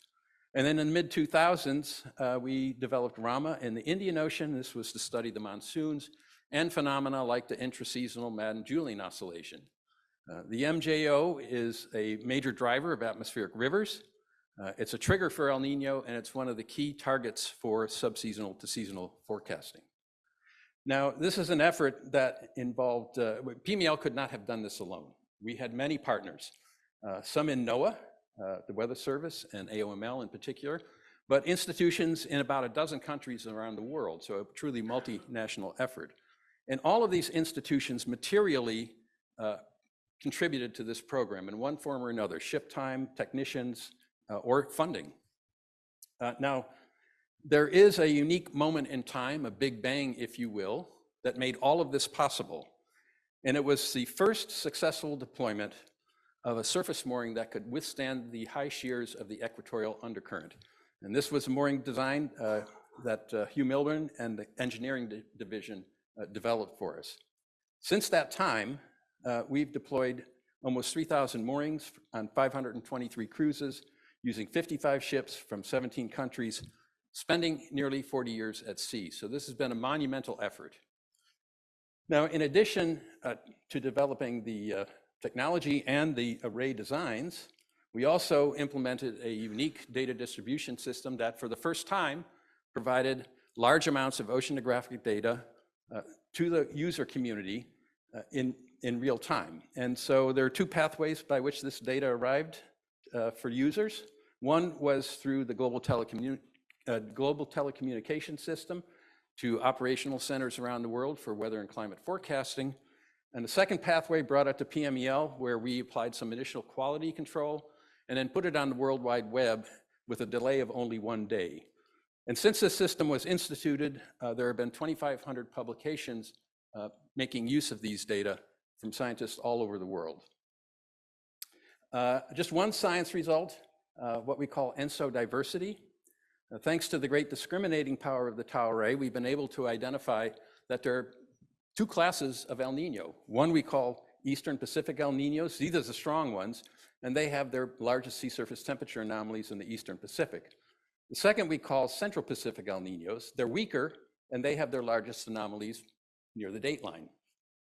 Now, the atmosphere cares about this because it determines where the tropospheric heat sources are that drive the far-field teleconnections. And you can see the difference between what the winter precipitation looks like in the United States during an Eastern Pacific El Nino, like we're experiencing now, in fact, versus a Central Pacific El Nino. So very different. Let's see, yes. Okay, as a spin-off of the Tropical Mooring Program, Megan Cronin established the Ocean Climate Stations program, and this was designed to provide high-quality moored time series data at high latitude, some key high latitude stations to study ocean-atmosphere interactions. And one of these sites is Ocean Station Papa. This was first instrumented by weather ships in the 1940s, and the time series has continued on through a variety of means. Megan has maintained this site since 2009, and in 2014, the NSF Ocean Observatories Initiative designated this as one of their nodes. And so they're around the central PMEL mooring. There is clustered a variety of other sensor platforms, moorings and gliders in particular, for studies of physical oceanography and also multidisciplinary studies. The second site is in the Kuroshio Extension region. And like all mid-latitude western boundary current regions, this is a hotspot for heat loss from the ocean to the atmosphere, particularly in winter. And it's also a hotspot for ocean uptake of carbon dioxide from the atmosphere. And so Megan has maintained this site for 20 years now, and she and others around the world have made use of these data to examine the air-sea exchange processes that affect this region. Megan has also led the development of a high-quality global data set, a high-quality global database for air-sea fluxes, which is called OASIS. This is a contribution to the UN Decade for Ocean Science, and it makes use of all measurement platforms, both satellite and in situ. And the goal here is to provide this high-quality data for climate diagnostics and for climate modeling. And one of the most important data sets to constrain the quality of this product is the Tropical Moored Buoy Array and the ocean climate stations. Western boundary currents like the Gulf Stream exist in all ocean basins, and they are very intense flows, but very narrow, and so difficult to measure accurately through conventional means. Billy Kessler has used a glider, taking advantages of its high spatial resolution measurements, to document the flows in the Solomon Sea, which is a choke point in the pathway of flows from the subtropical Pacific to the equator. And these flows provide source waters for the equatorial undercurrent, but they also affect the development of sea surface temperature anomalies related to ENSO. And so what Billy has done, he's made over a 13-year period, 20,000 dives of this glider to make 94 coast-to-coast sections between the Papua New Guinea and the Solomon Islands. And I'll show you on the next slide this section across the strait here to see, so we can see what the current structure looks like. And that's down here. This is the average of the 13 years. And the most obvious feature here is this northward flow, that's in red. This is the New Guinea coastal undercurrent extending over 1,000 meters depth. This is a main supply of water to the equatorial undercurrent. Now you can make a cross-strait integral and an integral with depth, and for each of the 94 sections, and you get this black line here, and you can compare that to the Nino 3.4 sea surface temperature index. And what this slide is telling you, with putting all the details aside, is that the flows into and out of the Solomon Sea contribute to the development of ENSO sea surface temperature anomalies thousands of kilometers to the east. Oops. Okay, Greg Johnson is leading PMEL's effort to contribute to the Argo array.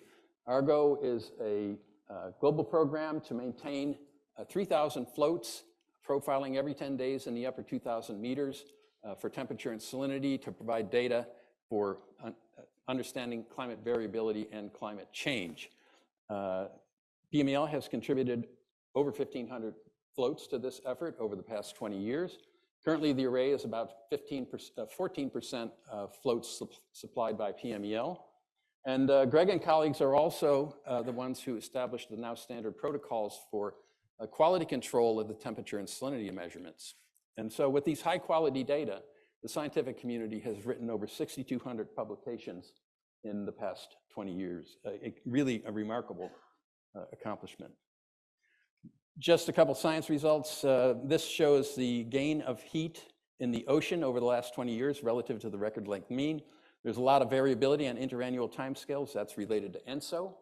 But there's a clear trend, particularly in 400 meters, and this is a signature of climate change.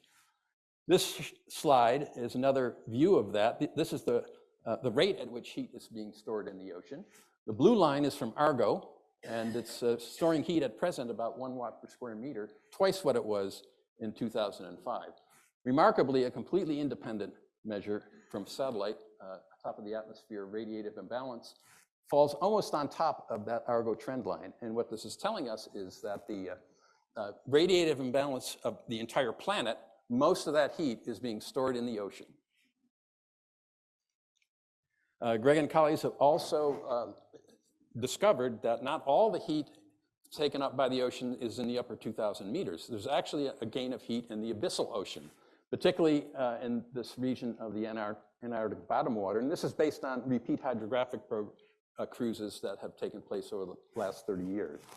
10% of the heat that's being taken up by the ocean is stored in the abyssal areas. And you'll hear from Andrea Fassbender in the next talk about a new development that's motivated by this, which is called Deep Argo.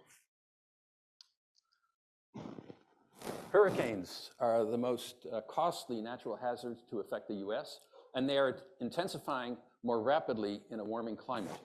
And so it's very important to understand how the oceans fuel these storms, and it's a difficult measurement to make, but one technique that's been developed to look at this is the sail drone, a unique private-public partnership with Sail Drone Inc. providing the platform and PMEL providing the sensor packages and the sampling strategies. So here we have Hurricane Sam, Category 4 in 2001, tracking to the northwest, and the sail drone is directed into its path. And this is what it looks like, or what it, yes, this is what it looks like when you're in the eye of a hurricane Category 4. And so you see as you enter the eye wall that winds increased rapidly, tremendous drop in sea surface temperature as cold water is mixed up from below the surface. And this is described in Dong Chao Zhang et al.'s paper in our 50th anniversary volume, and also this year in more detail by Andy Chiodo et al. One more application. One more. Oh, okay, one more application of the sail drone. This is by Megan Cronin, conducting missions in the equatorial Eastern Pacific to look at high space-time resolution data for estimates of ocean air-sea interaction processes. And this is a pilot study as part of a larger program called TPOS 2020, co-led by Billy Kessler, to update the design of the Tropical Pacific Ocean Observing System using newer technologies that have become available since the original design. And so I will conclude by saying that PMEL has distinguished itself over the past 50 years for contributions to developing a global ocean observing system for climate. And one of the things that we've learned from this is that if you want to design an observing system that maximizes scientific benefit at minimum cost, it's a moving target because new scientific questions are continually coming up and the technology continues to evolve. So there'll always be a need for PMEL and organizations like it, where scientists, engineers, and technicians work hand in hand, laying the groundwork for a future ocean observing system that is unimaginable today, in the same way that the system we have now was unimaginable 50 years ago. Thank you.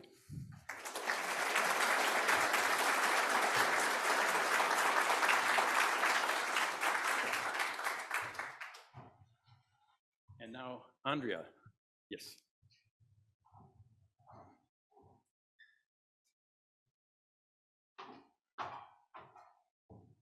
All right. Hi, everybody. I'm Andrea Fassbender. I'm co-lead of the Global Observations of Biogeochemistry and Ocean Physics group in collaboration with Dr. Greg Johnson. And today I'm going to talk about PMEL's vision for ocean climate research into the future in the context of One Argo, which I'll explain in a minute. I think the talks today and the speeches today have reminded all of us that how we expand and use observations to better understand the ocean and to advance our ability to simulate and model the ocean will be critical to how we are able to navigate the next 50 years and beyond. And so today I'm going to talk about one critical component of the ocean observing system. So One Argo is an international infrastructure effort to deploy this envisioned array of profiling floats that can measure temperature and salinity throughout the upper 4 kilometers of the ocean and biogeochemical variables throughout the upper 2 kilometers of the ocean. This envisioned array has an enhanced amount of deep floats that can go to 4 kilometers and sometimes 6 kilometers, as well as biogeochemical floats. And as this envisioned array, if it comes to fruition, there will be more deep and BGC floats that will replace some of the core floats due to redundancy in sensors. You can kind of see it, but on this map, there are some areas that will have double the array density due to physical and biogeochemical features of interest.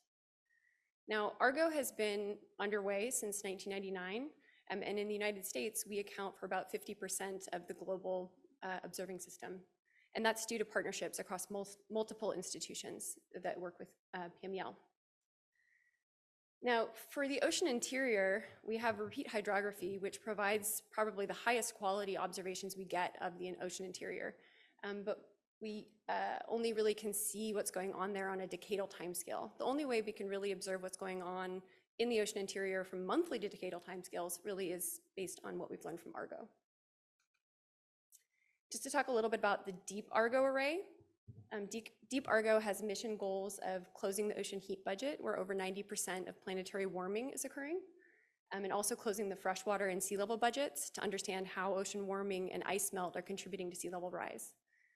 One goal is to monitor deep and abyssal global circulation, which is how climate signals are moved around the world, and to inform model initialization and validation so that we can improve our climate projections. Additionally, Deep Argo, one of the goals is to measure where we've never measured before. So it has a little bit of that exploration component. This is the current Deep Argo array. The goal is to have 1,200 floats. Presently, we have about 15% implementation, and the red dots are showing the PMEL floats that are contributing to various pilot arrays that are largely targeted in deep water formation regions. And I wanted to just acknowledge that PMEL has been able to contribute significantly to Deep Argo due to funding from both GOMO and the Paul G. Allen Family Foundation. Now, Deep Argo is already making really big impacts on our ability to do science. So this is one example. This is a publication from Greg Johnson, where he used ship and float data from the Argentine basin, which is shown over here on this map. Here's a zoom out, in order to quantify warming trends in deep waters. So over here, you see the trends on the right versus pressure. And the data shown in orange are from ships alone, and the data shown in blue are from ships and floats. And what you can see is that the shading around those lines, which indicates the uncertainty, is much smaller when you include Argo floats. And you can also get really high quality estimates even deeper in the water column. So this is improving our ability to monitor ocean warming. In terms of PMEL's goals for the future with Deep Argo, there's the goal of annual global assessments of deep temperature, salinity, and circulation variability at a much higher, greater confidence than we've been able to do before. And also annual global heat and sea level budget closure. In terms of biogeochemical Argo, the goal is to implement a 1,000 float array, and this is to help constrain ocean carbon, nutrient, and oxygen budgets so that we can understand the ocean carbon sink, know how nutrients are supplied to the upper ocean and fuel productivity, and also monitor ocean deoxygenation. We also have the goal of quantifying ocean productivity to understand the biological pump, monitor ecosystem health and stressors, so how is climate change actually influencing ocean ecosystems, and also to inform model initialization and validation so we can better quantify biogeochemical feedbacks in the climate system. The current array is at about 58% implementation, but if we look a little bit closer, in fact, only 2% of the currently active floats carry all 6 of the desired biogeochemical sensors, so we still have a long ways to go. Currently, in the United States, the majority of the BGC Argo contribution is coming from a few large projects, SOCOM and GoBGC, which are primarily funded by NSF, but have contributions from both NASA and NOAA. NOAA is working on implementing more sustained biogeochemical Argo component, and through this we have pilot arrays in the California Current, which is what PMEL manages. There's also a Gulf of Mexico array that AOML manages, and a North Atlantic array that WHOI is managing. In terms of the science with BGC Argo, there have been a lot of breakthroughs. So here's one example, thinking about ocean productivity. We have a float in the North Atlantic that you can kind of see its trajectory with these pink dots here. In the background is the satellite chlorophyll information. And then over to the right, the upper panel is showing the column or the depth integrated net primary production from the float and also the satellite-based estimates. And then below that, you can see the depth resolved net primary production from the float. And so what you can see here is that, of course, satellites have an immense spatial coverage, which is incredible. But by being able to pair that with subsurface information that provides a little more detail below where satellites can see, we're already seeing and are anticipating transformative changes in how we understand ocean productivity and its variability caused by natural variability or extreme events or climate change. And so at PMEL for BGC Argo, some of our primary goals are to think about global annual assessments of ocean nutrients and oxygen, biological productivity, and also subsurface ecosystem stressors. And we're also interested in trying to close the annual global carbon budget, which I'll talk a little bit more about in the future. Okay, so we have pretty aggressive goals at PMEL for how we want to utilize the One Argo observing system. And that is for very good reason. And so I want to show this figure, which is a common figure, where it shows time scales and also spatial scales for observations. Here I'm targeting both temperature and carbon observations from sort of conventional observing platforms. And what you can see is that we actually seem to have pretty good coverage, particularly in the upper right part of the graph, which is where we think about large-scale ocean climate processes. However, these types of graphs are always missing a really important dimension when we think about the ocean, and that is depth. So if we consider depth, we can see that there's actually quite a large observing gap in this time scale range that we really care about, time and spatial scale range that we care about for climate. So if we add on the envisioned autonomous observing infrastructure that we would like to see implemented, we can find that a lot of this gap can be filled. And in fact, a major contributor to filling that gap is Argo. Now, in order for this type of information to be fully utilized and leveraged to its fullest capacity, we need to find the most diverse end users possible and make the data available to them. And so one of the goals at PMEL and in our groups is to do exactly that and make synthesis products that are available to the broadest end users possible. And so I'm going to give an example. So this is work led by Dr. Jonathan Sharp, who is a member of the GOBOP team and the Carbon Group. And he's leading our effort to develop data synthesis products, the first of which was for oxygen, and we did this in collaboration with partners at GFDL. And so the way this works is we use float and ship observations to train machine learning models based on time, location, temperature, and salinity information to predict ocean oxygen. And then we apply the models to gap-filled observational time series of temperature and salinity to predict that oxygen in 4 dimensions. And so this is, let's see if I get the acronym right, Gridded Ocean Biogeochemistry from Artificial Intelligence, or GOBI-O2. It's the first of the products we're working on. This is published now. So this is very exciting. It's the first product of its type using Argo data like this, and it's being heavily used by the community already to study ocean productivity, deoxygenation, and also to develop additional data products. One other thing the GOBOP group is well known for is longstanding contributions to ocean heat budget assessments. And so that's work led by Greg Johnson and John Lyman. And in this case, Dr. John Lyman has been leading this effort to translate that information into both temperature and salinity data products that are in 4 dimensions. And so this is the new temperature data product. This is not a model, which is pretty astounding. And if we zoom, this is based on satellite, float, and ship data.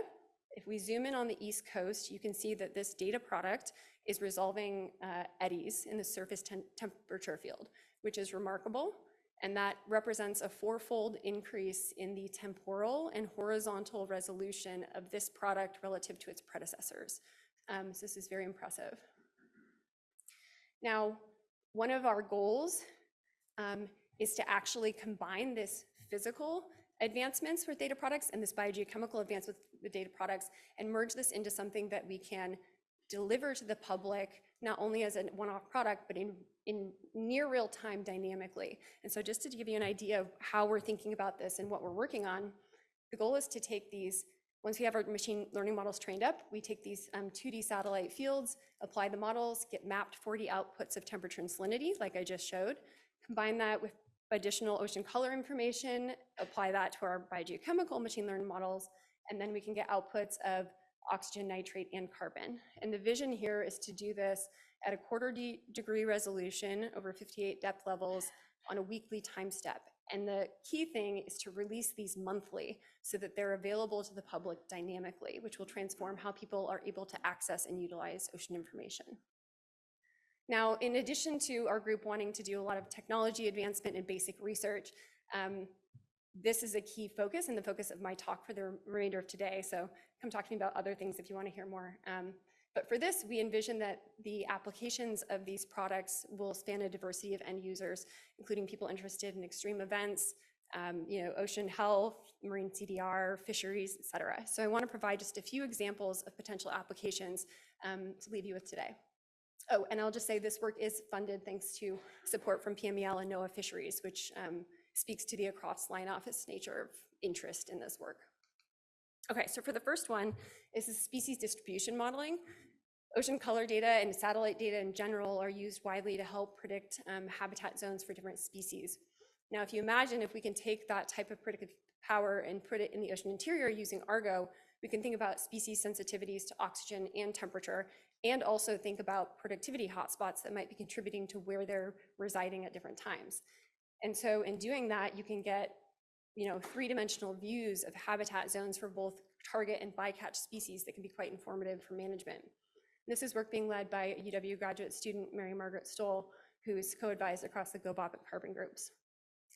All right, so this is one example, which is quite critical with changing ocean temperatures and oxygen content. It'd be nice to know how habitat zones are changing.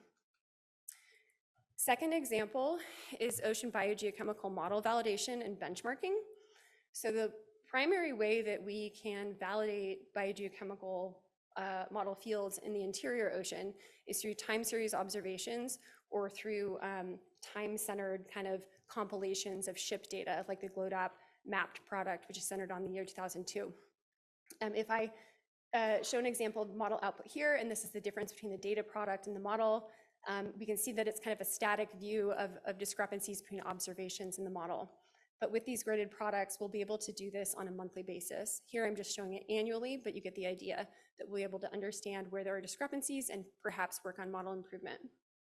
The final example for today is tracking the ocean carbon inventory.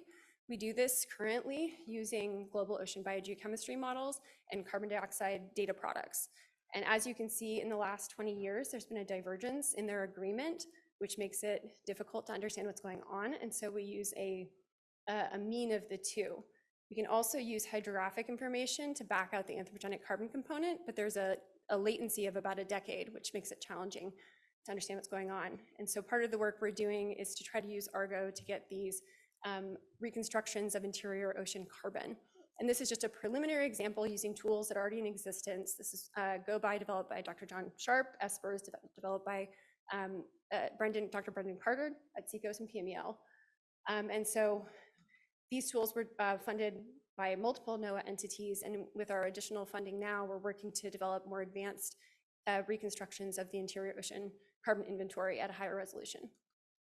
And so because I'm over time, I will say thank you so much for listening. And if you have any interest in our external activities with education and outreach, please check out our Adopt a Float program. And I just want to acknowledge our team and the many people at PMEL and nationally and internationally that make this program possible, in addition to our funders. Thank you.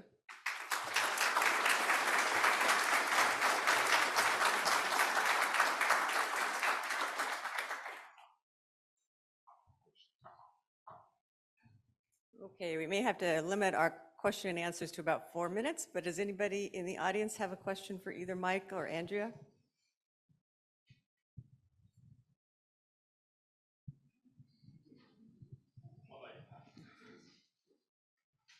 Thank you.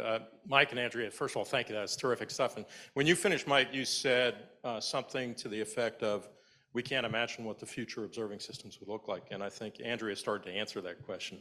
And where I'm going with this question, and I'd like to hear a response, comment back from you and Andrea, is one could argue that with the advent of AI-based systems, we may be able to be smarter about both resident and adaptive sampling. So a projection like what Andrea showed said, you know, we probably need to intensify our observations, do them a little bit differently in this part of the ocean based on what we see is coming up. But we also have to be resident to do that. We can't be affording to go spend 3 weeks to get out somewhere and then drop some sensors. So I wonder if you want to comment on that as the potential outlook for observing systems in the future.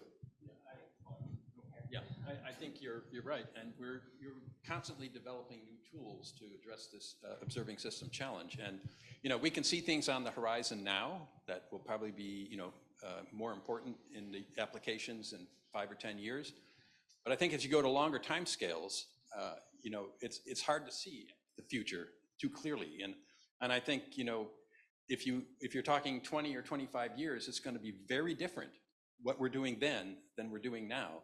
And we don't have a clear picture of what that's exactly going to look like. We know what maybe 5 or 10 years, but 25, 30, you know, there's a long future ahead of us. And it's going to be amazing what we see in the coming decades.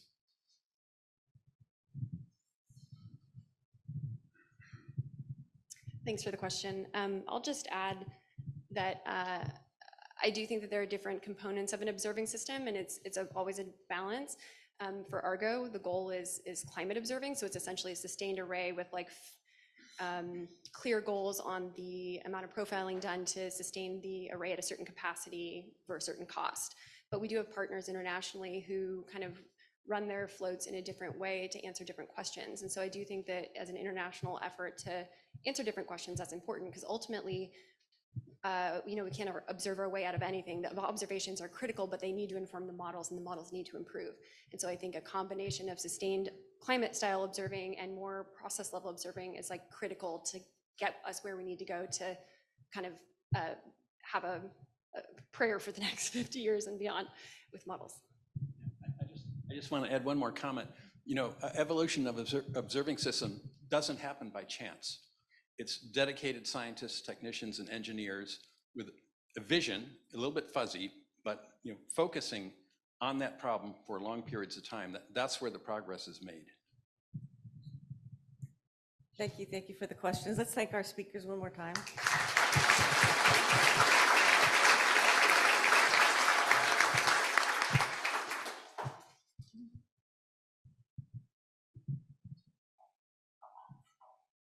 I just had to grab my haiku. All right, now we're moving on to the next theme, which is ocean chemistry and biology. We'll start off with Dr. Richard Feely. He's a PMEL senior scientist and lead PI for the Ocean Carbon Research Group, followed by Simone Allen, who's a PI also for the Carbon Research Group. Again, Dick will give the more historical perspective, and Simone will give the current and planned future research perspective. And once again, we'll hold questions until the end. Okay, here's an ocean carbon haiku.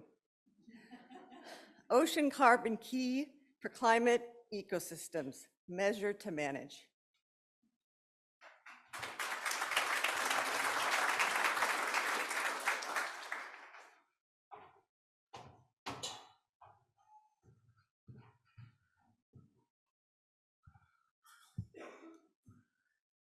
Well, it's really a privilege and an honor for me to be able to give the 50-year history of the accomplishments of the chemical and biological programs at PMEL.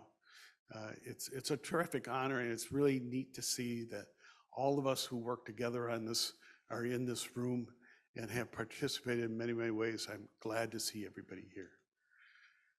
The main driver and the main effort in our carbon research and aerosol research is the fact that the greenhouse gases are the major driver of climate change. And this plot here shows the main drivers in terms of the radiative capability of each of these gases in comparison. And you can see that CO2 is the primary greenhouse gas, followed by methane. But we also have aerosol species, and aerosol species tend to reflect light from space, from the atmosphere back into space. So the work that we do in climate is develop the relationship between the climate heat absorbing species and the heat reflecting species. And at PMEL, in association with our colleagues from the Global Monitoring Laboratory in Boulder and AOML, have been working on all these chemical species and the air-sea exchange across the air-sea interface. The important thing to know about these chemical species is that they're increasing in concentration in the atmosphere over time, and therefore that radiative heat capacity is on the increase, and that's why we have a larger climate change. And over the last 30 years, we've seen an increase in the potential heat flux in the atmosphere from the radiative gases by about 45%. This is a major cause of climate change, and we are the ones that are studying that. Now, Trish Quinn and Tim Bates, who are here today, and their group have been the major scientists that have worked on the aerosol gases and understanding their distribution and properties. They worked with the engineering group at PMEL, developed the ability to measure the aerosol chemical species and their physical properties in the atmosphere, so we can get a handle on the role of aerosols in the climate models. They did this by developing the measurement capabilities, and particularly measuring the chemical species themselves and their physical and chemical properties, and then deploying the measurements and developing new capabilities to look at the flux of the chemical species across the air-sea interface and isolate the sulfate particles from sea salt versus the non-sulfate particles from dimethyl sulfide and other chemical species. Over the years, they have been doing this. They have exploration cruises that have occurred, about 27 cruises throughout the world oceans. And from that information, they have provided the world's largest database of marine aerosol distribution and properties that then are incorporated directly into the climate change model. And it's because of this new information that has been provided by their work, we have a much more precise climate change input. In fact, if you look at the IPCC records from the first one from 2013 to 2007, the impact on of the aerosol has increased by 45%. So what they have done is, first in the 1980s, they developed the measurement capabilities, and they developed those capabilities and applied them to understand non-sea salt sulfate aerosols versus sea salt. They developed these observations from on land all the way out to the deep Pacific and provided evidence of their importance to the climate models. If we consider the carbon program has looked with our colleagues from, again, the Global Monitoring Laboratory, AOML, PMEL, all working together to understand what is the partitioning of CO2 between the land, air, and oceans. It turns out that this is really important partitions, because if you understand the air as we do, and we understand the oceans, we can then get at the land use changes, and that's the way we've used that. The other point to make is that our oceans have taken up about 25% to 30% of all the CO2 emissions that have been released into the atmosphere. And it's because the ocean take up of that carbon dioxide, we have been able to reduce the CO2 in the atmosphere by about 100 microatmospheres, and that effectively have changed the atmospheric temperature change by about 0.5 degrees C. The oceans have been taking up that carbon and therefore reducing the overheat content of the atmosphere. Now, the flip side of that is that the uptake of that carbon dioxide, about 550 billion tons of carbon dioxide, has been causing the acidification of the ocean. And we are now beginning to see the major biological impacts of that, which I'll talk about in a minute. So within NOAA, we have worked really dedicated work between the scientists, the program managers, working at the national level, working at the international, working with our entire leadership, develop a program of global observations of carbon. We've done this through work with the Global Ocean Monitoring and Observing System under David Leckler, Kathy Tedesco, Jim Todd, and others. And we've done that for the global open ocean. And this is working to take measurements on board ships. These are called the Go Ship cruises. And we have done this now for 3 full decades, and we're entering our fourth decade of observations. This is done with our colleagues from all over the world, but the US provides about 50% of those observations. Over the years, it's been approximately 1,108 Go Ship cruises, and that represents about 1.4 million samples collected and analyzed. In addition to that, as we've heard earlier, we've been making the same kind of carbon measurements on surface ocean ships, on research ships, on moorings, and now we're beginning to work with the sail drone and other autonomous vehicles. In doing so, we interact with our satellite observational data sets to get temperature information, to get wind information, to get chlorophyll information. And using a neural net approach, then we end up getting monthly maps of CO2 concentrations, and then able to determine the annual CO2 fluxes from these data sets.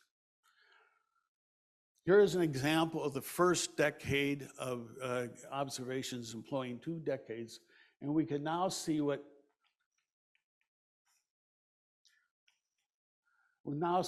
the anthropogenic CO2 goes in the oceans.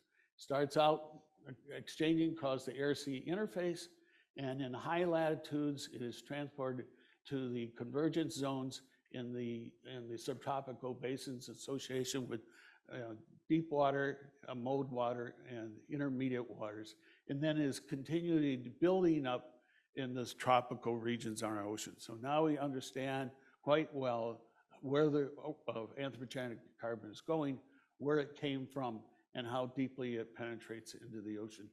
33 petagrams of carbon have been taken up just in this time frame from 1994 to 2007. This was work published by Gruber on Science. It also received the OAR Paper of the Year Award in 2021. So 4 years later, we looked at the next decade, and this is work by Mueller et al. And what we have found is that the uptake of anthropogenic carbon in the North Atlantic and the South Pacific has actually decreased. It's slowed down, significantly decreased. In the North Atlantic, that change in the slowdown of the uptake of carbon is probably related to the changing Atlantic meridional overturning circulation, to the point where it's affecting how well carbon is being taken up in the oceans. We think the same thing is going on here in the Pacific Ocean, and it's still not clear yet how that's working out in Indian Oceans. We do see a difference, but it's not significant. Here's a simulation of those processes developed by Brendan Carter of our group, starting in 1995 to 2007. You can see the darker colors represent the uptake of the anthropogenic carbon over time. The surface water values are about 1.7 to 1.2 micromoles per kilogram everywhere in the ocean. What you see, the major uptake is in those subtropical regions. So we get a good sense of what is going on and how that's changing over time. So a question that came to our way is that the United Nations Sustainable Development Program asked us, can we provide them with information on the changing acidification of the oceans? So what we did is we took this global data set we have acquired already for PCO2 measurements in the oceans, and we then decided that we could develop an algorithm between the PCO2 and the hydrogen ion concentration to get at the acidification in the oceans. We're using our same data set that we have acquired, over 34 million data points over the last 40 years. And we then developed the capability of understanding the general trends, both in PCO2 by decades and also the hydrogen ion concentration, which is the major cause of acidity. Now, these trends are very significant. They represent, over this time frame alone, an increase of 16% in the hydrogen ion concentration of the surface ocean. 16% is over 50% of the total change that has occurred since the pre-industrial era. So it's changing rapidly. It's very, very fast. And this is a major cause of why we see these large-scale impacts on the biological system. This is a model that we then utilize the data set from the observations and worked with the bollards. This is a GFDL CMEP 5.5 to 8.5 model, extending this work out to 27 by decades. And we see that by the end of the century, we'll see a 150% increase in the hydrogen ion concentration, as opposed to the 30% that we have seen thus far. So a major increase in the rate of acidification of the ocean out to the end of this century. And this is a major concern. It has been estimated by the economists, this represents anywhere from 550 billion to $1 trillion a year in losses in food resources from the sea. So what are we doing about this in terms of technology transfer? In PMEL, we've been very gifted with an engineering group that allows us to take the same instrumentation that we have on board ship and utilize that now to incorporate that into moorings. And Adrienne Sutton has been leading this effort. She now has about 50 moorings in which we have CO2 sensors throughout the world, using the same technology we have ships that give you highly resolved CO2 emissions. And lately, we've been additionally providing this on sail drones and other autonomous surface samplers. And the example that Michelle talked about earlier is the circumnavigation of the Antarctica that was done in 2019 that allowed us to see for the first time some of the seasonal variations we are seeing in the uptake of carbon. A very important piece of information because we have so little wintertime data in the Southern Hemisphere. What they have done through the work of the engineering group working together is to establish the technique, which was first initiated by MBARI, and by our collaboration with MBARI, we developed this system, modified PMEL to add standards right into the moorings themselves. That technology was then transferred to the public sector in 2009, and with that public sample transfer is completed now, and we have over 50 sites globally that are using these autonomous sensors. So we are really trying to advance the technology to move it forward so we can get much larger coverage over a higher space and time using the technologies that we've developed here at PMEL.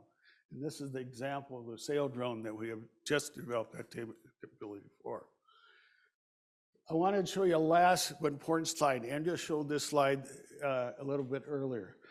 This is the model results of the uptake of anthropogenic carbon from 1960 to the present. And the solid line is the ensemble mean from all the models. The cyan line is from when we started the observations in 1990 to the present. So the first 10 years or so, we had really good agreement. We were thinking we were really coming along and having it all figured out. But then since 2005, the model showed less uptake than we get with the observations. So here's a challenge for us, and it's a very important challenge we all need to appreciate, is that perhaps because some issues that we have with the spin up of the models, or perhaps because we are still haven't had large enough coverage of the oceans, we are getting these discrepancies. So this is a challenge for us to combine our efforts to enhance the models and then also combine that with the observations to help resolve these differences. I'm going to leave you with one thought. The uncertainty on these differences now is about 0.5 petagrams of carbon. So for every 1/10 of a petagram of carbon, that represents about $2.5 billion to $37 billion of carbon credits that could be utilized to understand ocean carbon uptake if we were able to reduce these uncertainties by approaches that we could easily use. I'll stop there. Thank you.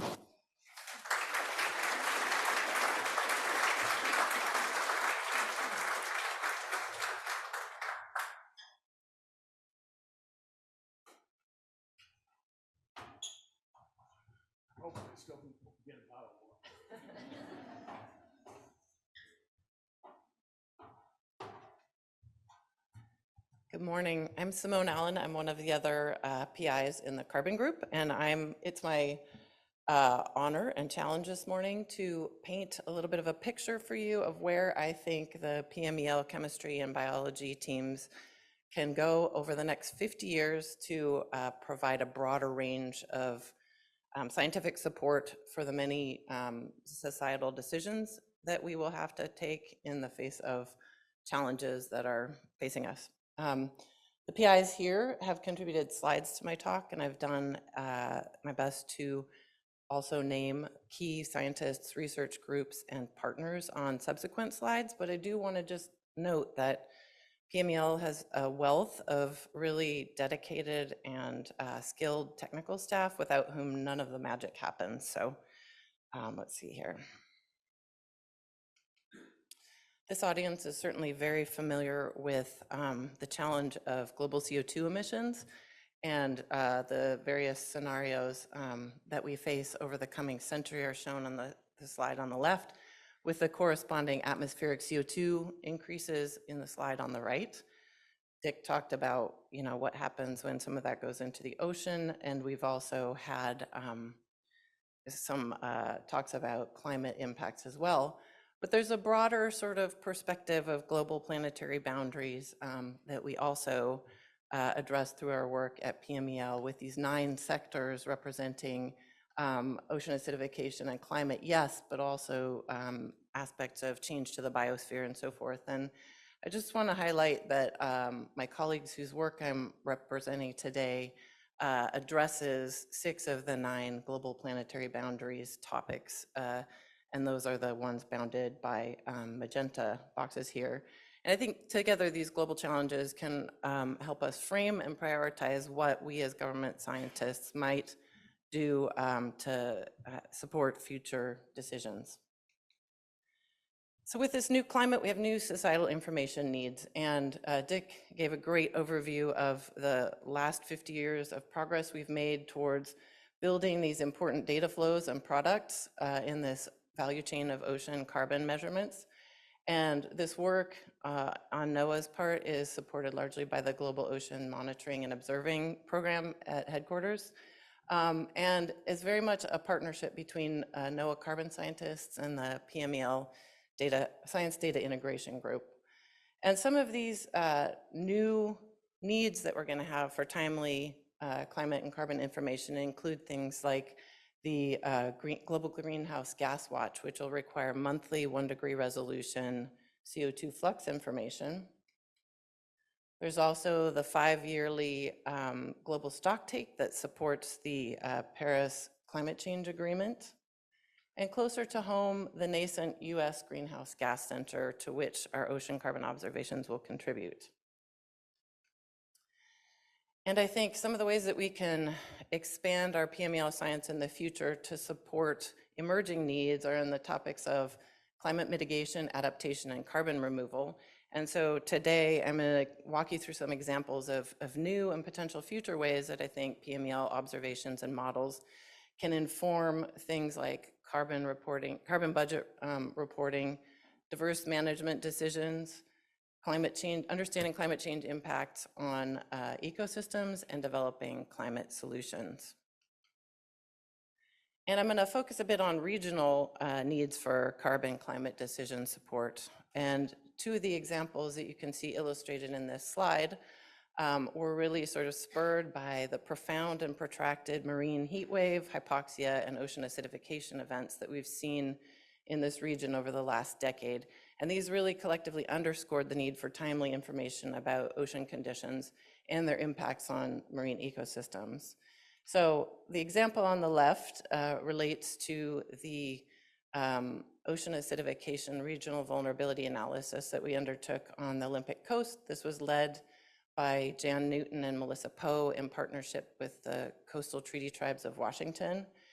And on the right, you can see some maps that were co-developed based on seasonal projections of ocean acidification and hypoxia, led by Samantha Sidlecki. And again, these were co-developed with tribal and state managers of fisheries like the Dungeness crab fishery.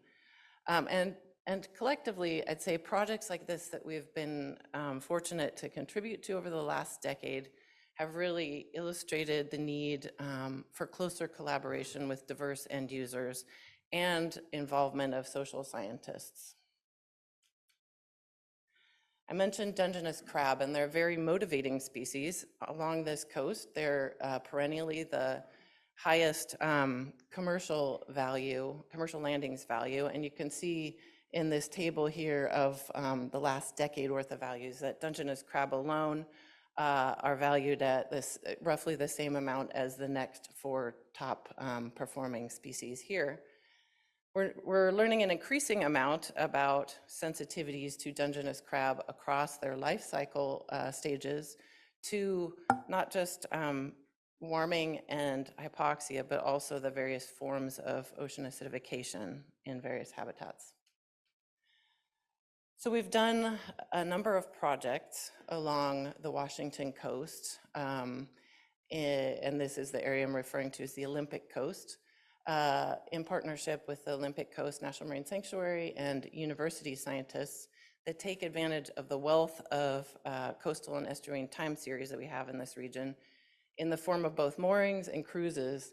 And we've used these in projects funded by NOAA's Ocean Acidification Program and National Marine Sanctuaries, along with some regional partners here to validate model predictions over various timescales and inform fisheries and water quality management decisions. So I'll just show you a little bit about one of those projects from this area next. So we've used the moorings in the Olympic Coast Sanctuary to create estimates of pre-industrial, recent past, and near future ocean acidification conditions. And we've compared those to high-resolution outputs from regional ocean model projections over this century of, for example, here, the amount we expect pH to change in Dungeness crab habitat by the end of the century. And so in this middle panel, the years of these monthly average condition lines are represented by these colors. And what we've learned is that at this one site, which is important, Dungeness crab habitat, the change in pH since the pre-industrial has already far exceeded that we see in the global surface ocean on average. And further, the duration of time seasonally when conditions dip into this harmful territory for Dungeness crab, reflected by the gray shading you may be able to see, has increased in duration such that by the end of the century it's projected to be year-round that Dungeness crab are exposed to these conditions. So work like this is already informing the West Coast states' efforts to revise water quality assessment approaches to address acidification.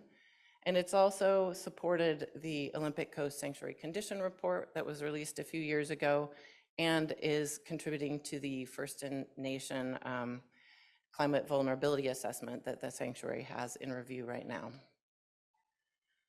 Another thing, another way we're expanding our focus is by looking at the co-occurrence of multiple stressors. So not just acidification, but also hypoxia and warming, heat wave events, et cetera, as I've mentioned. And so in this example on the left, this comes from a project led by Francis Chan and Dick Feely. And this shows here the change in prevalence of harmful aragonite saturation conditions and low oxygen conditions based on some of our cruise work from the pre-industrial to the present. And Adrian Sutton has the lead of this global and coastal time series mooring network for carbon, has been working with GFDL scientists using these surface time series observations to validate models that are attempting to predict multiple stressor events on various time and space scales. Another thing that we've been asked to do by regional end users is Adrian was asked to come up with uniform indicators of ocean acidification across the coast. Previously, states and even agencies within states had sort of come up with their own indicators. And so Adrian has developed a number of metrics looking at ocean acidification across the West Coast. And so here in this graph, you see across these moorings, the percent of observing days that fell below the pre-industrial bounds of aragonite saturation at each of these sites. And I forgot to mention, this work was requested by the West Coast Ocean Alliance, which is a consortium of tribal, state, and federal managers. And they said, well, that's great, but this is still really information rich. Can you provide us a more readily digestible view of that information? And so Adrian worked with our colleagues to develop a stoplight colored graphic representing how conditions have changed through the 15 years of this time series relative to pre-industrial conditions at each of those sites here. And this sort of information is really valuable to states and other end users who incorporate this information into reports like this Indicators of Climate Change report that California releases every few years. So PMEL has a long history of developing indicators of biological impact of ocean acidification. This work has been led by Nina Bednarsik and Dick Feely. And now we have a newer research group at PMEL, the Ocean Molecular Ecology Program, who are developing next generation indicators of biological impact. And one of those is environmental DNA. One of the beautiful things about eDNA is that this sort of approach can provide cost-effective analysis of ecological communities. So instead of looking at individual species, now we can look at thousands of species, including foundational zooplankton, harvested species, and ecosystem sentinels. And some of the key species are shown here. And another beautiful thing about this is that through a combination of eDNA, lab experiments, and oceanographic observations, we can go from understanding physiological pathways to understanding impacts on species abundance and survival, as well as community composition and range. And so the OME program here at PMEL is working to integrate analyses of both archival and contemporary samples into ecological time series on the West Coast, in Alaska, and the Arctic. And this is really important because ultimately dynamic management requires faster results than some of our past methods have been able to provide. So my last few minutes, I'll talk about climate solutions, which is a space that we've started entering into. It's been widely recognized that without net negative emissions, we cannot meet climate goals of limiting warming to less than 2 degrees Celsius. And I'm going to talk to you about a few examples of how I think PMEL is well situated to contribute to marine carbon dioxide removal and aerosol research based on existing partnerships and expertise at the lab. So the first example is NOAA's Earth's Radiation Budget Initiative, and this is a congressionally mandated look at how natural and human influences on chemistry and reflectivity of the boundary layer. And using those observations to evaluate proposed climate interventions that might use the addition of aerosol to reflect sunlight, and in so doing reduce warming. So the atmospheric chemistry group here, along with our engineering development division, developed payloads for uncrewed aerosol systems that can be deployed from ships. And they've been using these and will continue to use these to measure aerosols, cloud droplets, and their radiative effects, and in so doing to better understand aerosol cloud interactions over the ocean, as well as how cloud brightening might contribute to climate intervention. And finally, marine carbon dioxide removal. PMEL has already shown leadership in developing NOAA's strategy. Jessica Cross and Chris Meining, who are both now at the Pacific Northwest National Laboratories, along with Dick Feely and Michelle McClure, have played a big role in leading our effort to develop this strategy.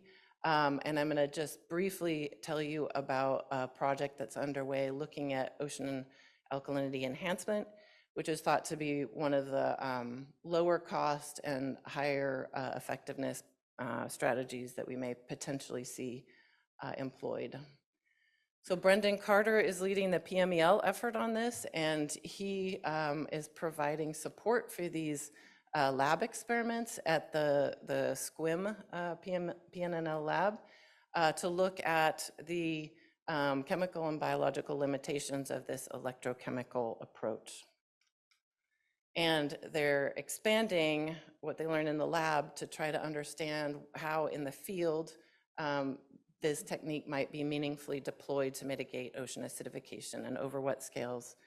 They're also trying to understand what monitoring would be needed to ensure safe and effective implementation and whether this could be powered by renewable energy. So I think PMEL is really well poised to contribute to future climate information needs based on our existing expertise, technologies, record of innovation and partnerships. But I think we can both broaden and deepen some of those partnerships with end users and social scientists to provide a broader range of support. And we need to cultivate a climate of responsiveness to these emerging needs. So we'll welcome input on ways that PMEL can better support you. And I also want to thank the funders and partner organizations that didn't make it onto the earlier slide. Thank you.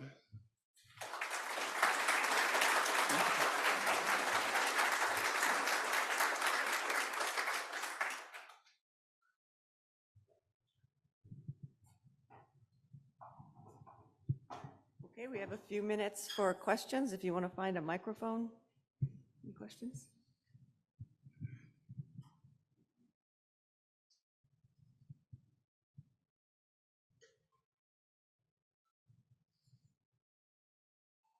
Maybe we're ready for lunch.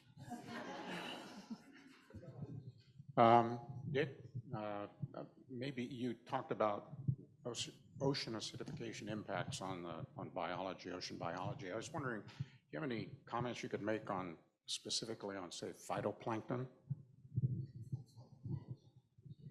Is this on? Okay, it's a good point. We have been looking as of late at a number of different species, and most of the effort that has been done is the upper level organisms, different trophic levels, particularly fish and shellfish. So that's where we have most of our information thus far. Huge impact on our shellfish industry that we're seeing locally in the Pacific Northwest. The research on phytoplankton is, I would say, a little bit less well resolved because while we have experiments that have been done, the duration of time over which the experiments were done don't take into account the kind of evolutionary or adaptation changes yet. So we're still working on that. There are species difference that we see in particular, and for example, some species that are particularly sensitive to CO2 are also important species relating to harmful algal blooms.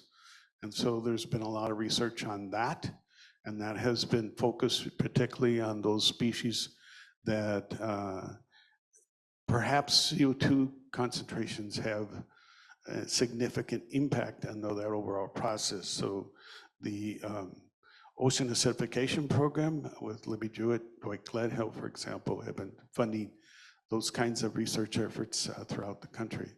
I think more work needs to be done, but it seems very important and necessary to look at those species that are really affecting our ecosystems in the coast and the harmful algal blooms ones.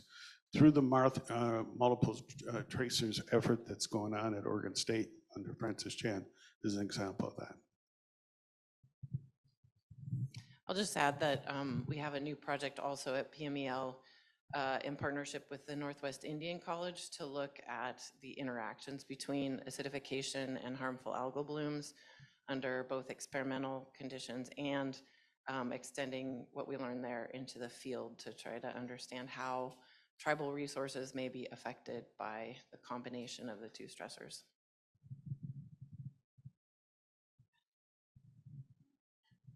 Chris Mining's got a question. Behind you. Yeah, given PMEL's history with measurements and observations around the ocean climate solution space, the measurement, reporting, and verification is so critical in this. Does PMEL yet developed a strategy on how they would like to be involved? Because I can see there's the scientific aspect to kind of be removed from that, as opposed to be directly involved in developing the new tech or ground, setting standards for the tech or baselines. Have you guys thought about a strategy yet, or what's the initial thinking around in this new space?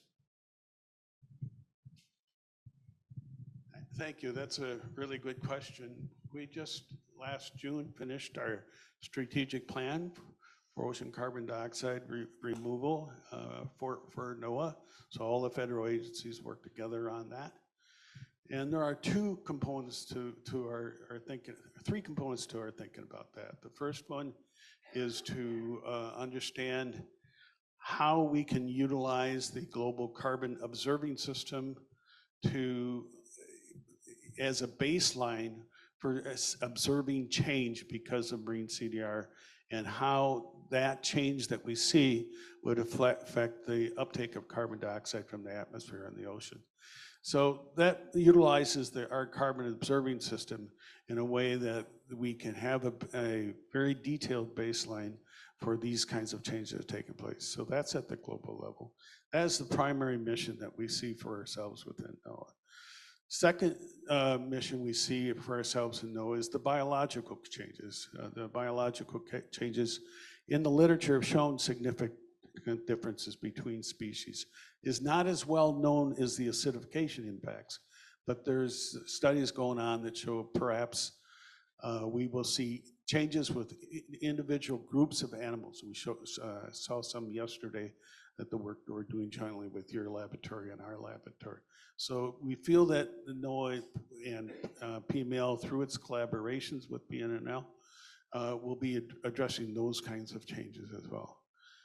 The third area is where we would be studying some of the impacts in terms of models and impacts in terms of relationship between the chemistry work that we do and the models.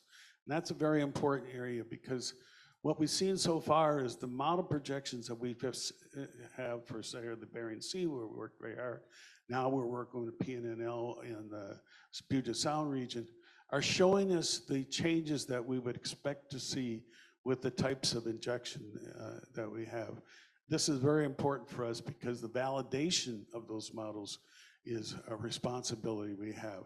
So NOAA is really considered the premier agency within the federal government to address the validation issue. Okay, thank you. Let's thank our speakers once again.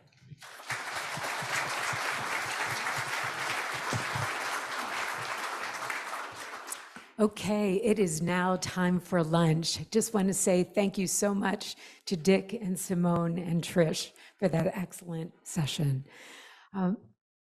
As we move to lunch, our boxed lunches are waiting for us in the Iris room. That is on the far end of the poster hall, which is the greenhouse just outside the doors.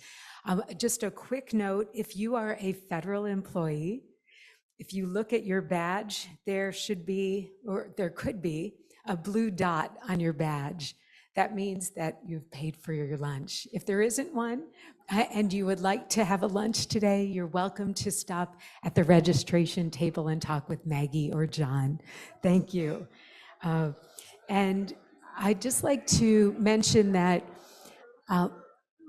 for lunch today, you are welcome to sit anywhere in the far classroom in the Isaacson Hall. Also, there are posters and the exhibits.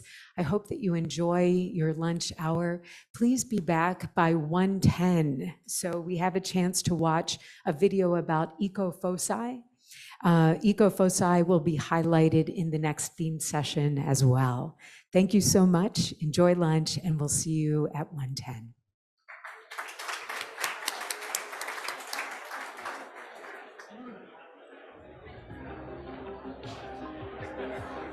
Every year, the ocean absorbs 25% of human CO2 emissions, which is a really huge service the ocean provides us, in that it's keeping that extra CO2 out of the atmosphere. If the ocean wasn't taking up that extra CO2, we would have already overshot a key threshold, and that's 1.5 degrees Celsius of atmospheric warming.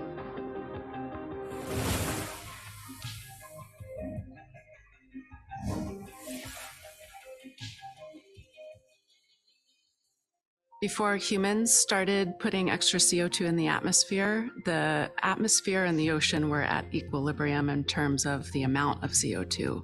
So what we're observing today is the ocean seeking to maintain that equilibrium. But it does come at a cost because the ocean's chemistry is changing as a result of that, something that we call ocean acidification.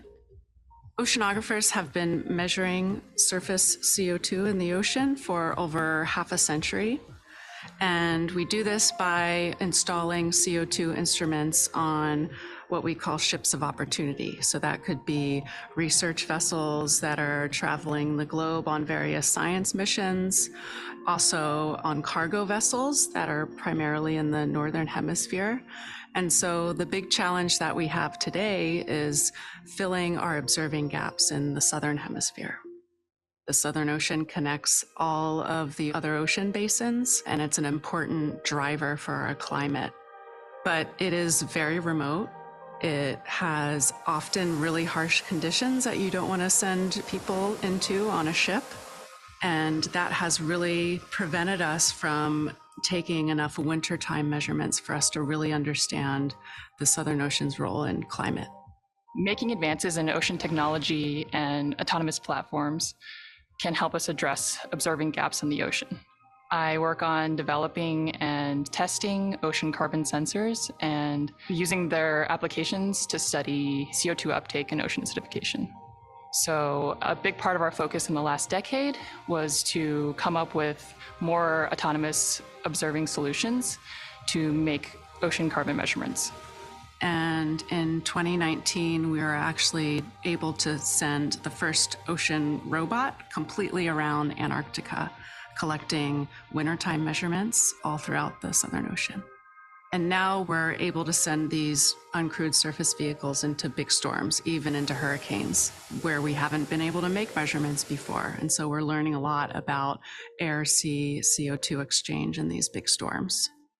Filling these observing gaps and feeding the new data and knowledge into our regular assessments of global climate is becoming increasingly important, particularly as society moves toward reducing CO2 emissions and testing approaches for enhancing the ocean uptake of CO2, with approaches like restoring coastal habitats that sequester carbon and using other technologies to extract even more CO2. And we need to track ocean CO2 uptake better to inform society about whether those CO2 reduction approaches are working. Ocean carbon uptake impacts everyone on the planet. It impacts our climate. It impacts our weather. It predicts what a future ocean and world will look like. There's so much more for us to learn about this critical issue. And that's why myself and other scientists at NOAA's Pacific Marine Environmental Lab are dedicating so much of our time to studying this issue to help maintain a healthy planet and healthy people.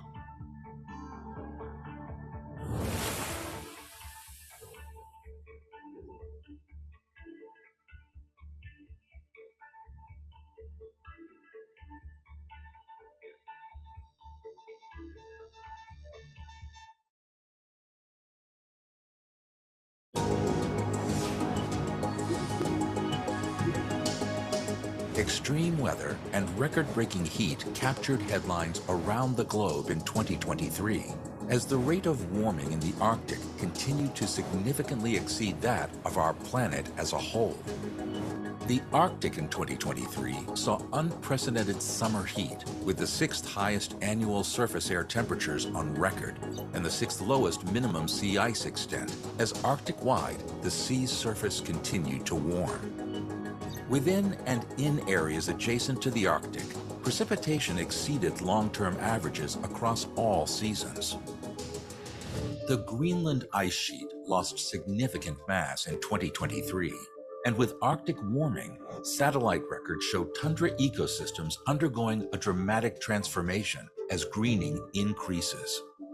The trend toward a warmer, wetter, and greener Arctic is clear, but regional and seasonal variations remain high. A warm spring and very early snowmelt over northern Canada set the stage for its worst wildfire season on record, forcing evacuation of many communities. Local communities and Indigenous peoples across the Arctic continue to experience outsized impacts of these climate changes. Coastal observers from Indigenous Northern Alaskan communities are using their knowledge and observations of long-term changes and impacts, such as the loss of sea ice and increasing intensity and frequency of storms, to support tribes in planning for and adapting to hunting and traveling conditions. In Western Alaska, unprecedented extremes have been observed in salmon populations, from record highs of sockeye in Bristol Bay to record lows of Chinook and chum in the Yukon River and other Bering Sea drainages. Stress from altered freshwater and marine ecosystems, ocean predation, disease, bycatch, and food supply imbalances are contributing to diminished runs of smaller, younger maturing salmon, reducing productivity and increasing uncertainty for Indigenous communities who have relied on these fisheries for millennia. Much like the ocean, peatlands play a critical climate role by limiting the amount of carbon entering and warming the atmosphere. In Finland, an ambitious restoration and rewilding effort has revitalized drained and mined peatlands, along with the ecosystems and traditional cultures they support, offering a promising model for some of Earth's most valuable environments that store critical amounts of carbon. Far-reaching and long-lasting environmental, biological, and cultural shifts are accelerating in the Arctic as a result of human-caused climate change. Successes such as those in Finland demonstrate that with determined effort, we can restore ecosystems and positively affect outcomes in the Arctic and beyond.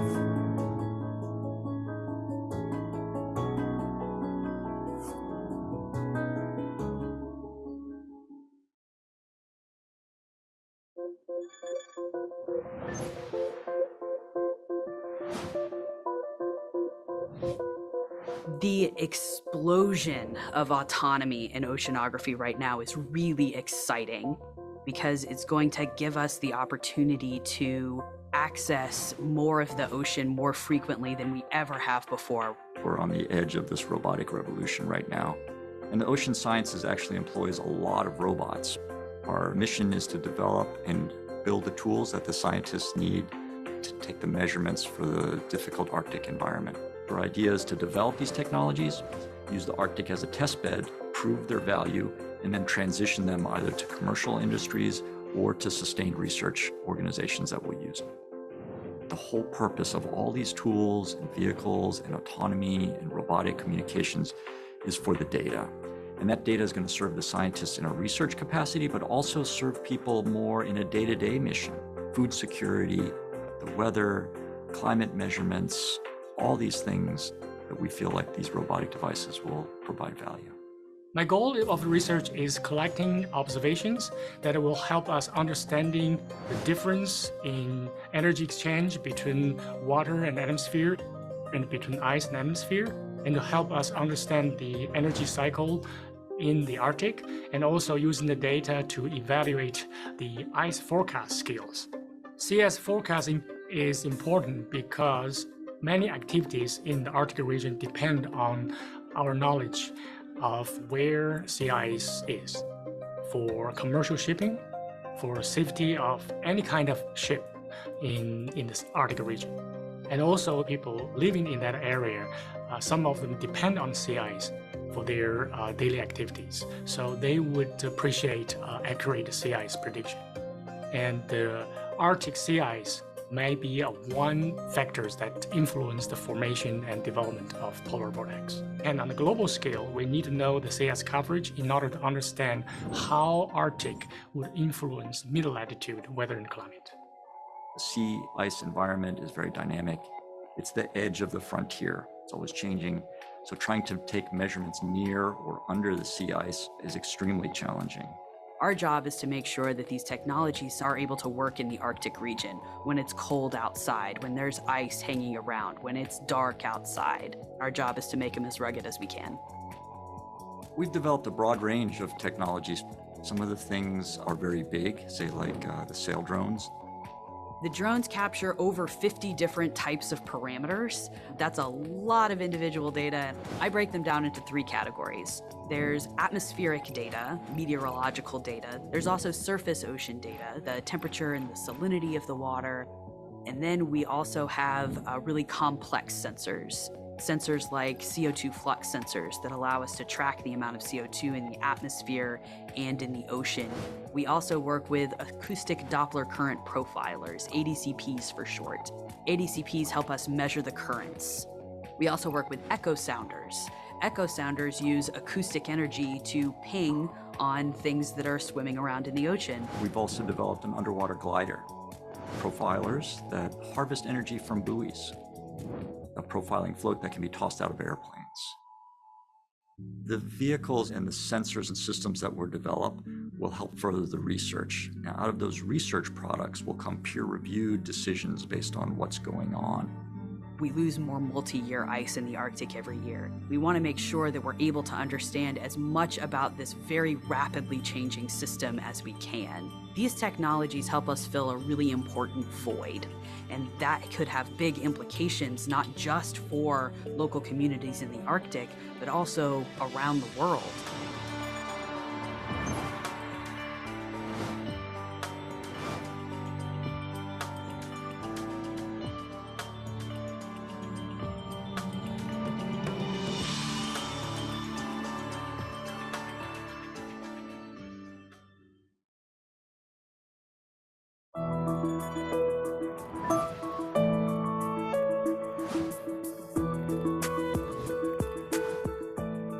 The Arctic is warming at twice the global average rate, and it's for a variety of reasons. And the fundamental one is because of the increase in greenhouse gases and the heat transport to the Arctic.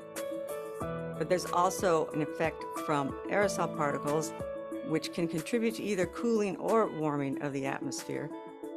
My name is Trish Quinn, and I'm a research chemist looking at particulates in the atmosphere and how they affect climate and air quality. Aerosol particles in the atmosphere can interact with incoming solar radiation, and so they can scatter radiation back to space or they can absorb radiation.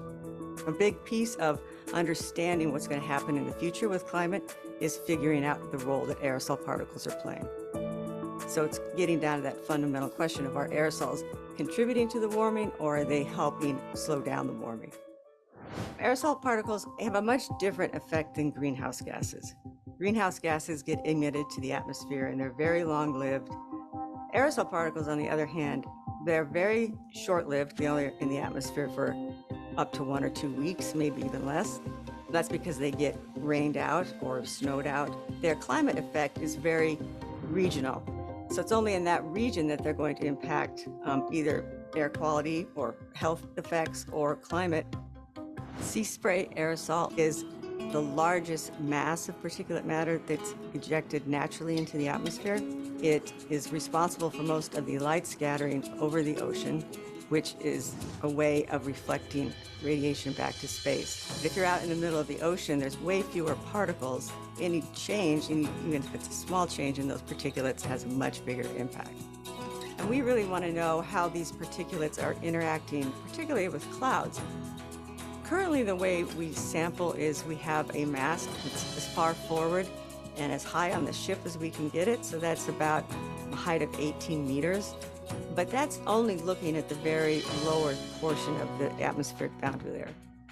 So we're developing an unmanned aerial vehicle in order to Combine that with the measurements we get from the surface from the ship, that we'll be able to sample the lower atmosphere, sample right below cloud base, figure out what particulates are actually reaching the cloud base so that see how they impact cloud properties.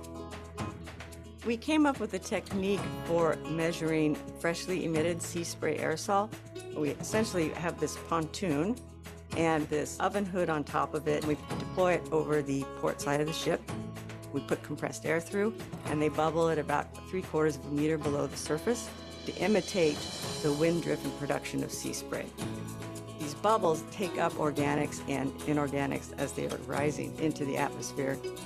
It's important to know how the sea spray aerosol are impacting cloud properties because it could be a way to help cool the planet. The emphasis for NOAA is on long-term observations. We're not just sitting at one spot for 20 years, but we're doing the same type of work in many different regions, trying to understand how it varies regionally and how that impacts the global picture.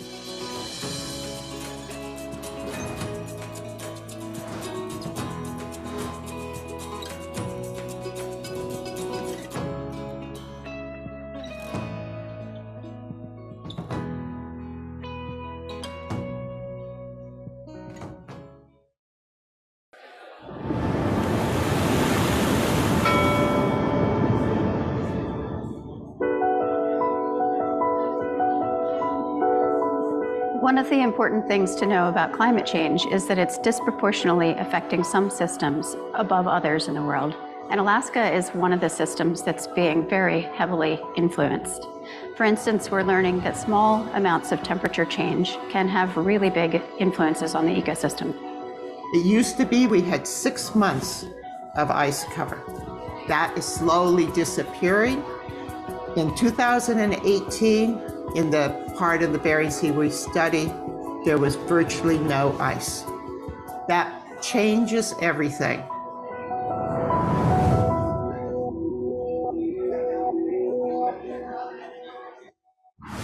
NOAA Fisheries is managing the fisheries well in Alaska. They're some of the best managed fisheries in the world. What we're seeing, though, is that natural mortality is increasing.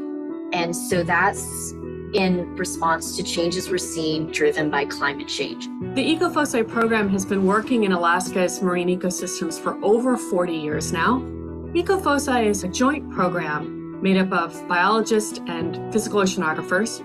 We study ecosystem processes in all of Alaska's large marine ecosystems, trying to understand the effect of climate on fisheries and ecosystems. So historically, we were interested in studying fishing because fishing had the most impact on fish survival. But now what we're seeing is that these changes in climate and changes in ocean properties have the potential to have many, many greater impacts on numbers of fish surviving than fishing ever could. The EcoFoci program is providing us with a holistic view of what's actually going on. We're combining traditional fisheries surveys with oceanographic surveys conducted multiple times per year and moorings that are deployed throughout the year to collect continuous data. You've got two groups that are working together, understanding the physical oceanography, currents, temperatures, salinity, and another group trying to understand the larger scale biological entities, fish, and then everything in between. So phytoplankton, zooplankton, and ultimately the goal here is to get a complete ecosystems picture from oceanography to the fish that comes to your table. So each year a fish will spawn and they release hundreds of thousands to millions to billions of eggs depending on the species. And of all of those eggs that are released, a very small portion survives. Somewhere on the order of 99.9% will perish. So we're really looking in that 0.1% that survives because we want to know what helps them survive and make it to adulthood. One of the big climate questions that we're looking at are some of these bottom-up pressures. And this would include changes in timing of their food. When is it available to those larvae once they hatch from eggs? If there's a mismatch in the timing of when that food's available to those surviving larvae, then fewer of them will survive. And the consequence of that is less fish that will grow to adulthood and then be able to spawn as well as support fisheries in our area. And that affects the people that rely on those fisheries resources for food and also the communities that those fisheries support. The impacts of climate change are being felt throughout Alaska, from southeast to the Aleutian Islands and up into the Arctic. The EcoFoci program is expanding its coverage to provide the data necessary to help fisheries respond to changing conditions. So our longest time series for EcoFoci is in the Gulf of Alaska, and that's a 40+ year time series. We have a time series in the Bering Sea that's more on the order of 20 or so years, so 2 decades, and in the Arctic is our newest time series. But we're starting to get to that point where we can see these patterns emerge from the interannual variability, the noise. And not all species are losers in this context of climate change. There will be shifts. So as some species see reductions, others will increase in abundance. And so what we do is we provide, through these long-term time series, information that NOAA fisheries can translate to these communities to help them be more flexible. It's really important to understand these climate impacts on the Alaskan systems. So the more data that we can provide that are both real-time and predictive, the better that we can help fishing families and subsistence communities adapt.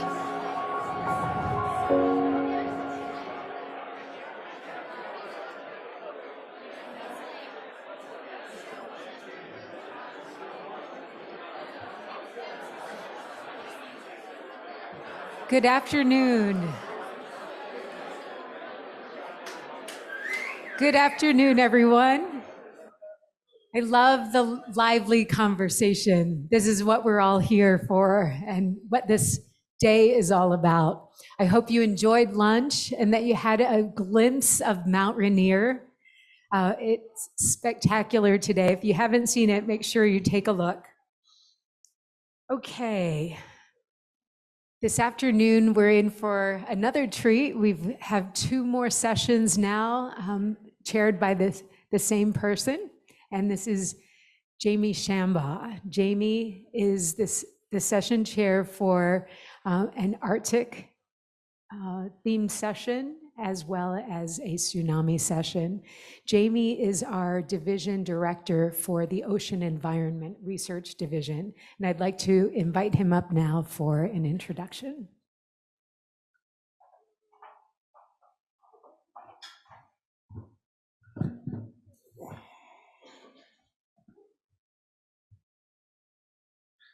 Hi, good afternoon. Welcome back. You all enjoyed your lunch out there in the sun. So I'm really honored and excited to introduce this next theme, highlighting PMEL's strong and sustained leadership on Arctic climate and ecosystems. So we're leaving the tropics behind. So, put those Hawaiian shirts away, grab a parka, grab some wool socks. We're heading to the high latitudes. So, So you've already heard that the Arctic is the fastest warming region of the planet by 2 or 3 times, depending on who you ask. And also, you're mostly aware that this is an extremely challenging place to do science. First off, it's huge. So by way of illustration, if you take a map of the state of Alaska and impose it on the lower 48, it would stretch from Savannah, Georgia to Long Beach, California. No kidding.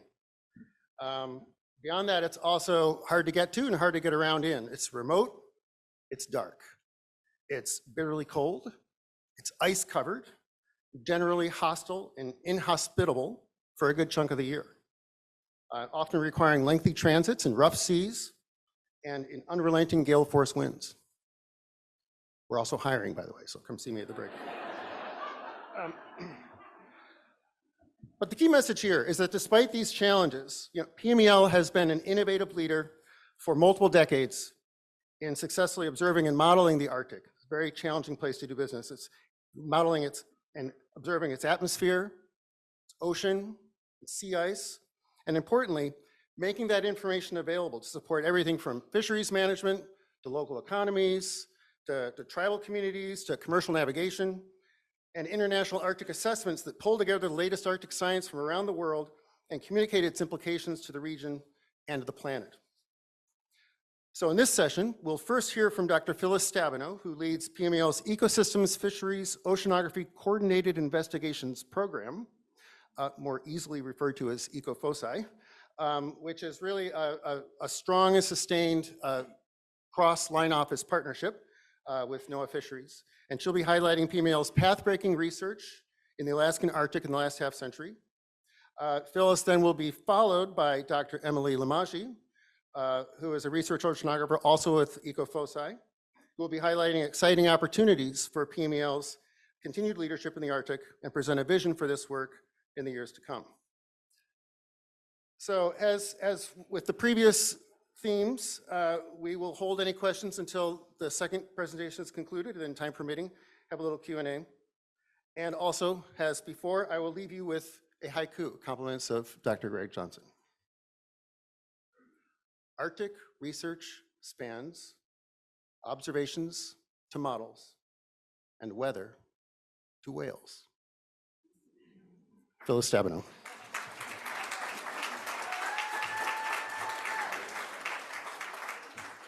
Thank you, Jamie. So I am pleased today to present the history and accomplishments of PMEL scientists in the Arctic and the surrounding seas. Where is the magic? Okay. You can't talk about the Arctic without talking about sea ice. It structures the entire system, from controlling the air-sea interchanges to the timing of the spring phytoplankton bloom, to where it's exported, to its ultimate fate.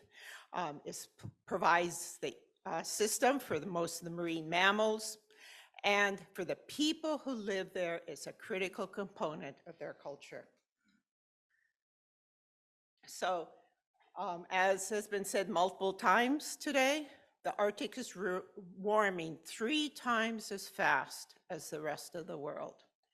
Shown in the upper, shown on the left here, is the amount of sea ice you have in September. September is minimum sea ice in the northern hemisphere. The center plot here is the simple final result of this. And this is the amount of sea ice you have in September. You see it continually, not continually, the law of variability, but it's decreasing markedly. Even the sea ice in March, which is maximum sea ice, is also declining. This begs the question, when will the Arctic be ice-free? So Jim Overland and Mu-Yin Wang have done research on this, and in 2009, they wrote a paper. They addressed 2 questions. One, what does it mean to be ice-free? And their answer to that was when ice fell below 1 million square kilometers. That number has now been accepted by the scientific community they recognize that would be ice-free. The second thing is, when will that happen? This paper presented through models that would happen in 2030 to 2040. That's the next decade. Recent research has come out, and they also come down with that prediction, that in the next decade, we may see an ice-free Arctic. In addition to looking at just the decrease in ice in the Arctic, both Mu-Yin and Jim have been looking at how does the Arctic influence the mid-latitudes. Shown at the top is the polar vortex. This is when it's very stable, it confines the cold air to the north, but you can have periods when it's disrupted or weaker, and now you begin to get these big waves in the vortex. And those waves can influence the weather in the mid-latitudes. You can get very cold weather, which we've seen over the years in the Midwest. And the question is, and is still under investigation, is how is climate going to impact? A general hypothesis, it may increase the disruption of the subarctic gyre, but polar vortex, but that's still under consideration. So what happens in the Arctic does not always stay in the Arctic. So I'd now like to become more focused. I'd like to look at the US Arctic. The US Arctic consists of the Bering Sea, the Chukchi, and the Beaufort Sea. And this is a big region, as Jamie mentioned. California easily sits on the shelf. The East Coast doesn't even span the Aleutians. This coastline accounts for 80% of the US coastline. Over 50% of the continental shelf is found here. 40% of the commercial catch of fish and shellfish come out of these waters. And there's over 100,000 people who reside along the coast that depend on these waters for subsistence fisheries. So let me talk a little bit about ecofoci. Ecofoci began in 1984, and we were a focused program looking at how physics influences pollock. This is a partnership between the Pacific Marine Environmental Laboratory and the Alaska Fisheries Science Center. PMEL does the physics and the geochemistry, and AFSC does the biology. As a young program, like most young organisms, we decided to expand. So over the years, in 1990, we moved into the Bering Sea, and we changed from single species to ecosystems. We then decided to stretch ourselves down to the Aleutian Islands, which are the porous boundary between the North Pacific and the Bering Sea.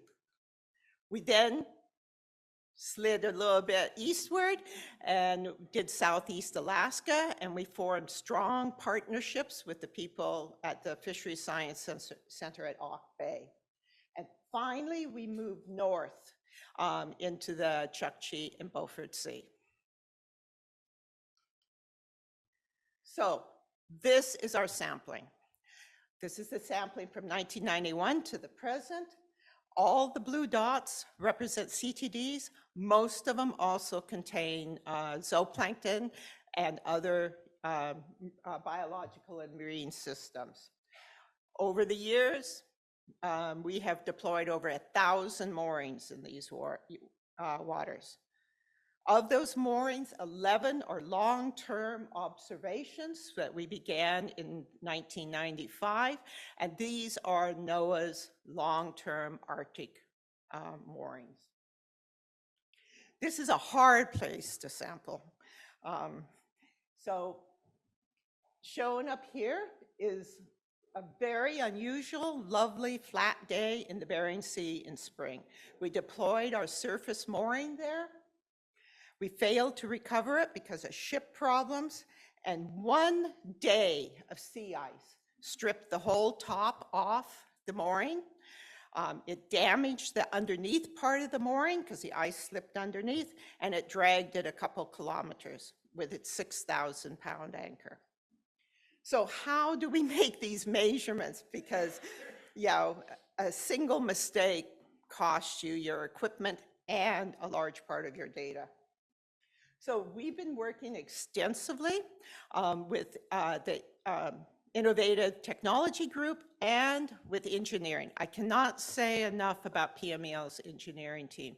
Without them, the moorings wouldn't happen.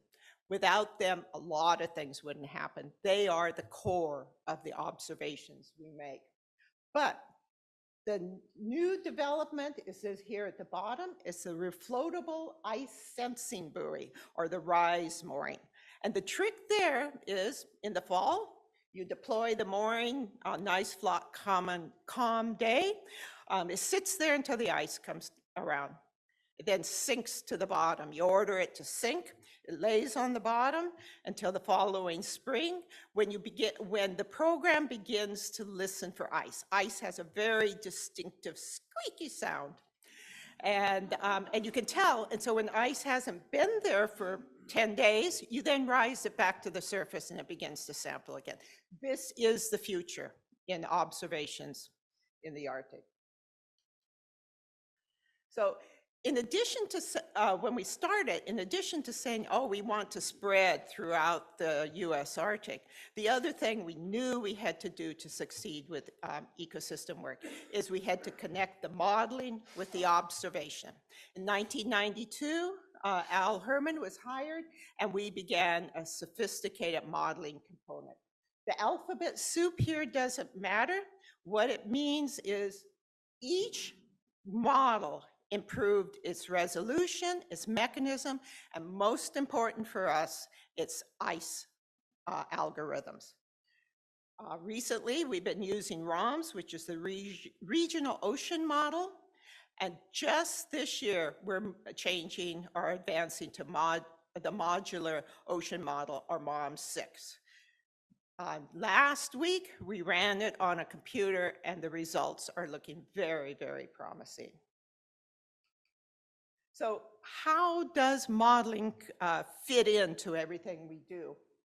Shown on the right here, this is the ACLIME, or the Alaska Climate Integrating Modeling Project, and this was the precursor for what will become the CEFI, the Climate Ecosystem Fisheries Initiative.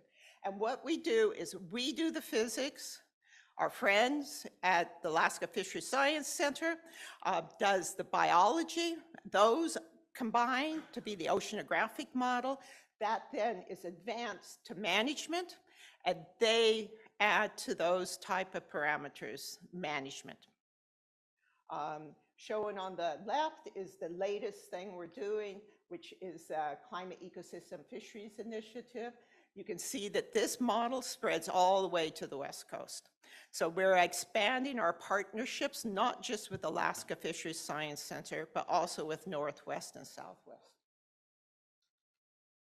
So let's talk a little bit about some of the results we see. This is the Bering, this is about the Bering Sea shelf. Up here is just the ice on the shelf. You can see about 4, 5, 6 months of ice. When ice is there, the water column cools to minus 1.73. And it stays cold as long as the ice is there. The ice retreats, leaves behind usually a freshwater surface that heats up very quickly, isolates the bottom, and the bottom remains cold all summer. By cold, I mean below zero. And this is called the cold pool. Shown here is the time series of ice on the Bering Sea shelf. You can see up to about 2014, it was highly variable. In 2018, we had minimum ice extent, the least ice we've ever seen. Interesting enough, 2012, just 6 years earlier, was the largest ice extent we have seen in the modern era with satellites. And this is what you get. Here's your 2018 ice extent and your 2012 ice extent, and this is the extent of the cold pool. So the blue shows 2012, it covered the whole shelf. 2018, it almost didn't exist. This has huge implications for the ecosystem. Shown here is the cold pool in pink in 2010, no cold pool in 2018. The purple is where you catch pollock. With a cold pool, the pollock stay off the shelf.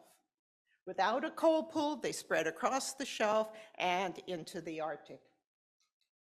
This measurement or map that we all use for the cold pool, its limitation is it takes 2 to 3 months to do it because it's done as part of the surveys. So more recently, in collaboration once again with the Innovative Technology Group and and engineering, we've developed an instrument. You drop to the bottom, it stays on the bottom all winter, and then it comes to the surface telling us what the data is. So this is a snapshot, or a 3-month snapshot of what the cold pool looks like. This is how the cold pool evolves over there. This is critical information for the modeling. So currents. This is the flow pattern. We've been there for so long that a lot of the research and measurement of currents on this shelf come out of PMEL. So I'd like to talk about 2 components. One is the Aleutian Islands. The Aleutian Islands, the Alaskan stream, which flows along the slope, carries about 20 swerdrips of flow. Half of that goes through the Aleutian Islands into the Bering Sea. It provides heat and salt. The flow through the passes is 400 centimeters a second. It mixes from top to bottom. So you've now introduced all these nutrients up into the surface, and it's one of the reasons that it's so productive there. On the Bering Sea shelf here, the flow is generally northward. Not very strong, but very persistent. So this is some work by Calvin Morty, and it's nutrients. And so as I say, this is a place very rich in nutrients. The highest silicate measurements in the world's ocean are found in the Bering Sea because it's the end of the conveyor belt. Anyway, this is there's a lot of nitrate on this, and Calvin calculated here, well, how much nitrate do you keep? And what he found, there was a whole bunch of nitrate missing on the northern Bering Sea shelf. And it was denitrification. Once again, how this system works with ice and ice algae. A lot of the nitrate disappears goes into nitrogen gas and is lost. The remaining amount, which is still a substantial amount, is evected northward. And this is some work, this is from long-term observations of nutrient sensors on the mooring. And what you can see, the correlation or the relationship here is very good on evection northward. So the source of the nutrients in the Chukchi Sea is the Bering Sea. Okay, here is in some ways my favorite part. These are the moorings. We began M2 in 1995. I chose the location to having at least 2 weeks of ice 90% of the time. And that worked well for about 10 years. Lately, we have not had 2 weeks of ice there for over 10 years. As you go north, you can see a number of things. This is the ice amount around the mooring shown here on the C2 in the far north. One of the interesting things is how warm the water is there. As I mentioned earlier, the pollock and peacock are all going into the Arctic. And this is why we are seeing a change in the northern Bering Sea. Historically, it remained below 0 degrees for almost the whole year. Since 2014, we have 100 days above 0 degrees on the bottom. This was the plug that prevented species from going north. So very quickly, where do our data go? Besides the normal publications, everything, our data goes to management. We send it through management, through a variety of ways, the ecosystem status report, but it goes to the council and to the plan teams. So that is it. This is today's Arctic team, which consists not only of PMEL and AFSC, but also of the engineering team and everybody else who does ecosystem work here. Emily will now talk about the future.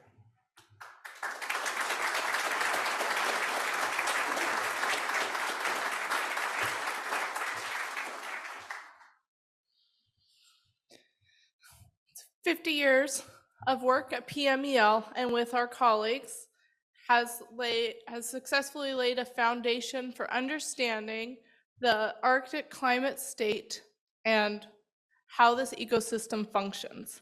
And today we know the Arctic is warming 3 times as fast as the global mean. Warming oceans, loss of sea ice, rising seas, extreme events, and acidification are impacting distribution and abundance of species and the ecosystem structure. Climate-driven changes in ecosystem are emerging as the major source of mortality for existing fish populations, with the potential to have a greater impact on the number of fish surviving than fishing ever could. Our mission at PMEL is to provide trusted scientific information to support society's response to these challenges. And our strategy for this builds on a blueprint of 50 years of experience. And I don't have time to go into detail today, but I'm going to share a little bit of our vision with some examples. In the future, there may be managed fisheries in the Chukchi and Beaufort Seas of the northern U.S. Arctic. Because of sea ice, our field season is limited in these regions, and it can be difficult to detect species in low abundance or along intermittent migration corridors. Environmental DNA will help us to detect species moving northward with warming temperatures. PMEL ecofoci and the Molecular Ecology Program, Ocean Molecular Ecology Program, are already pairing up to build a data set of eDNA in the Arctic from shipboard observations and long-term moorings. But we need to expand this work as we continue to build out our ecosystem observatories. Another example of our application of innovative technology and partnerships is the Arctic Air Program. Satellite measurements of chlorophyll concentration provide limited information about the size distribution of phytoplankton. But forecasts of ocean ecology variability predict that there will be a greater impact due to phytoplankton composition than in biomass. For example, harmful algal blooms are increasing in frequency, particularly Alexandrium, which produces the paralytic shellfish toxin, poses threat to human and ecosystem health. In 2022, a shipboard survey in the Bering Sea observed the largest and most toxic Alexandrium bloom detected on a global scale. But PIs and PMEL ecofoci are developing an algorithm to detect harmful algal blooms in northern latitude using multiple sensors and validating that from shipboard samples. The vision for this is that this algorithm on UAV-based drones could be deployed by communities to detect harmful algal blooms from aerial surveys, even in cloudy conditions, and paired with NASA's PACE satellite mission, which can identify the expanse and duration of these blooms remotely. And so these are some new tools for rapid assessment and monitoring of harmful algal blooms, and also for validation of integrated ecosystem models. In addition to our observations, it is important that we are anticipating change by developing mechanistic understanding that can be used for forecasting. Sea ice is advected southward seasonally across the Bering Sea, primarily due to winds, but ongoing work is also looking at the impact of heat on the sea ice advection. The top figure shows the southern extent of sea ice in the Bering Sea from realistic model simulations and test cases where 2 degrees of heat was added over the southern Bering Sea shelf. And at the bottom is the impact on the sea ice concentration at the long-term mooring site M2. And between 2010 and 2012, there was a large difference on the impact of sea ice from the same amount of heat, and we don't yet know why. But improvements in our modeling, new measurements at the sea ice edge collected by sail drones, and continuous measurements under the sea ice from our rise moorings and pop-up buoys, I foresee huge strides in our ability to forecast sea ice from the physics to the anticipated ecosystem effects in the coming years. And some of this heat in the Bering Sea can come from changes in transport from the Gulf of Alaska. Although Alaska's marine ecosystems are expansive, they are connected through atmospheric teleconnections, species migrations, and ocean currents. The Aleutian Islands form the passageway between the Gulf of Alaska and Bering Sea, and locally they're very productive and diverse ecosystem because the deep nutrient-rich water from the Gulf of Alaska shoals in these shallow and narrow passages can be mixed to the surface by the tidal currents, and these nutrients and that heat is transported into the Bering Sea. But these currents are difficult to measure from satellite altimetry or shipboard hydrography. This requires the distribution of moorings throughout these remote passageways to calculate this transport. And it is a legacy at PMEL that we have measured these currents through Alaska's waterways to look at this connectivity. But the last measurements of the Aleutian Island transport were collected 20 years ago. We need to update these historic measurements and also at regular and decreasing intervals in order to keep pace with the climate change through these systems. And these moorings are also essential for validating numerical models, which at a regional scale also might not resolve these passages. And this is just one example of our strategic approach where we apply different methods and frequencies of sampling in order to create a holistic climate array of observations over this expansive region. And historically, we've taken the same approach with models, having different domains for each region. But developments in our modeling capacity have culminated in the ability to use one regional modeling domain to cover these diverse ecosystems. And it's been a big strength of EcoFOSI's successful support of managing sustainable marine resources in Alaska that we employ both models and observations in almost all of our projects, as well as being NOAA's only longstanding cross-line office collaboration, where we are looking at this information all the way from physics to fisheries. And so with the new Climate Ecosystems Fisheries Initiative, these collaborations will continue to grow and support this work. Another component of our vision that I want to share today is our innovation in data management and sharing. It's part of the ethos of PMEL that we are strong in technology development, but the data that we've collected is growing exponentially. This is a histogram of data collected by EcoFOSI over the last 50 years, and the y-axis is logarithmic.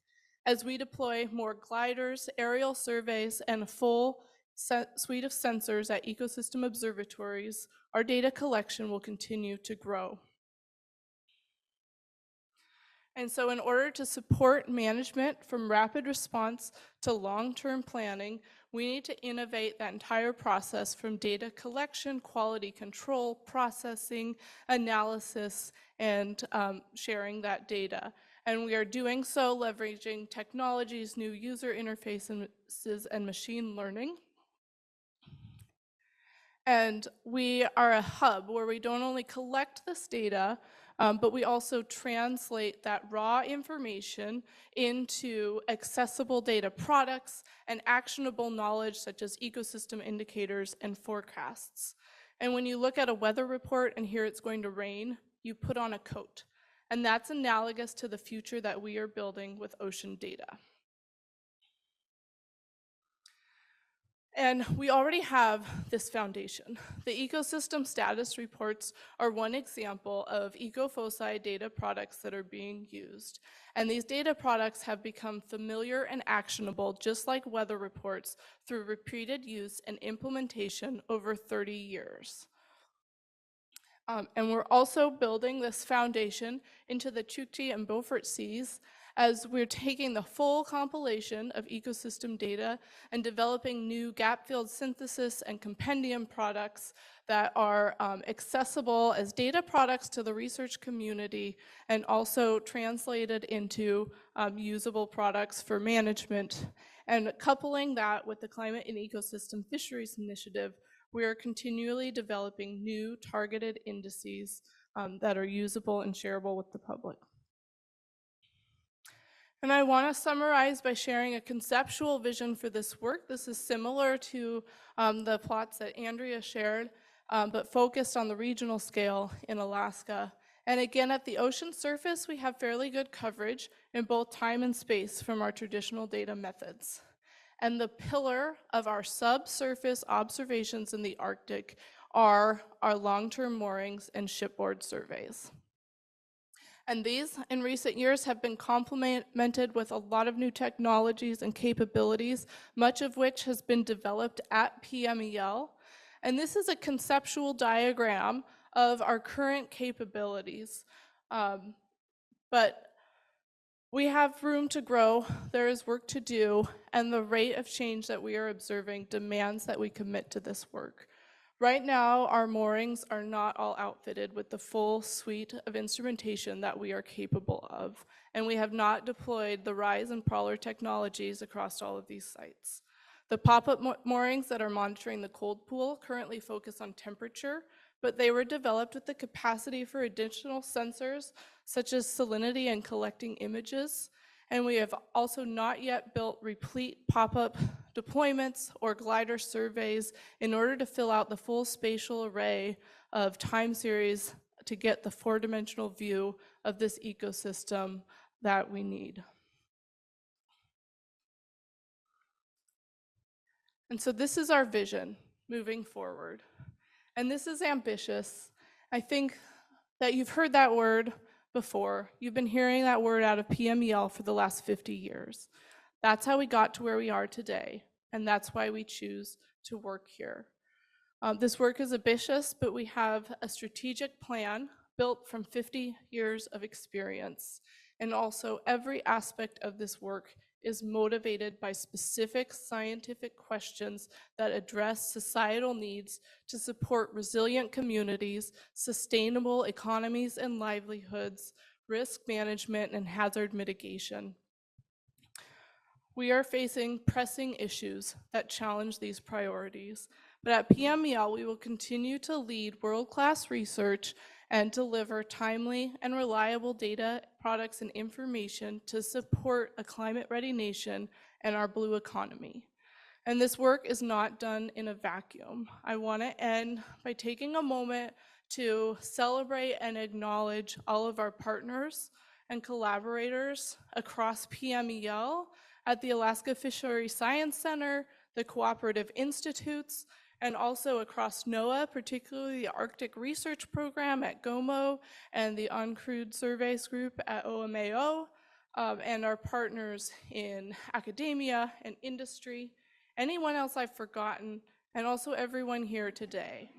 Thank you.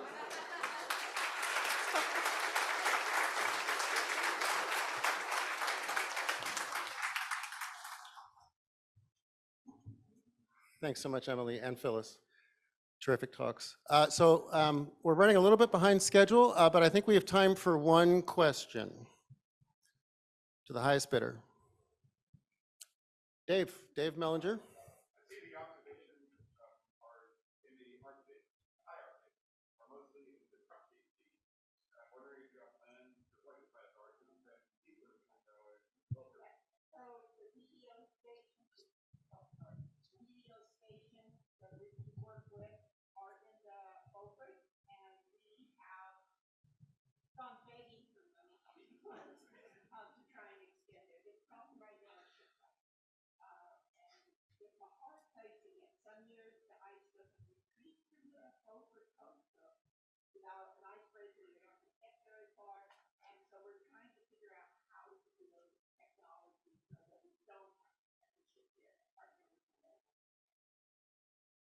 Great, thank you. Emily, did you want to add to that at all, or no?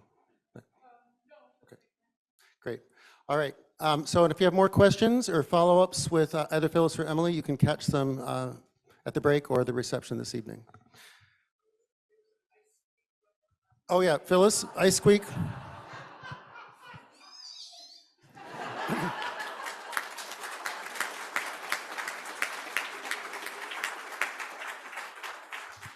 You know, I love these kind of events. They just bring out everyone's talents. You know. So I'm very excited to introduce this next theme, which is on PMEL's truly pioneering work on tsunami research. So now some of you might ask, and in fact many have, and you know, myself included, you know, why does PMEL do tsunami research? Well, I'm glad you asked. And thank you for the question, because as it turns out, NOAA is the agency responsible for protecting the United States from tsunamis.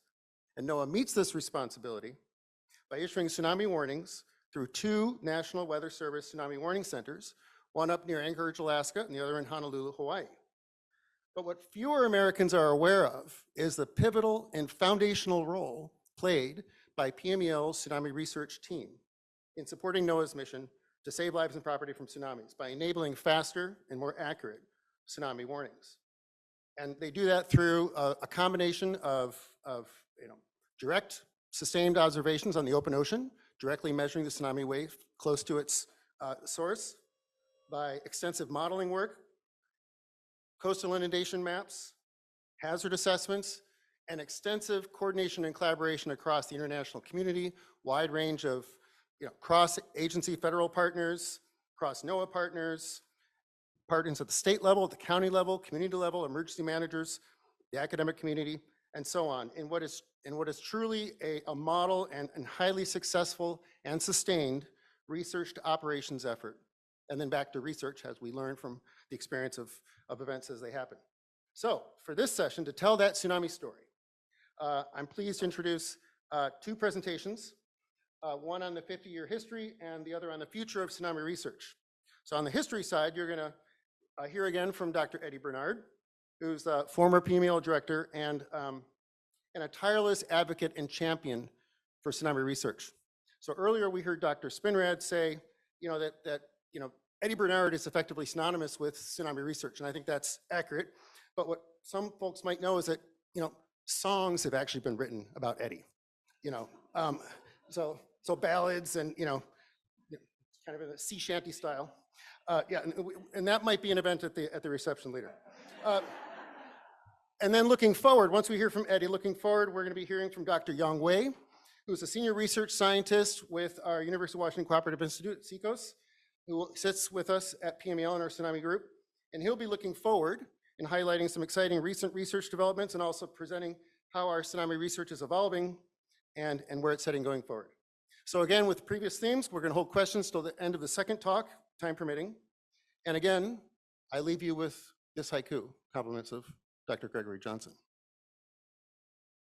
Tsunami ready. Deep sensors provide warnings. Danger zones mapped. Here's Eddie.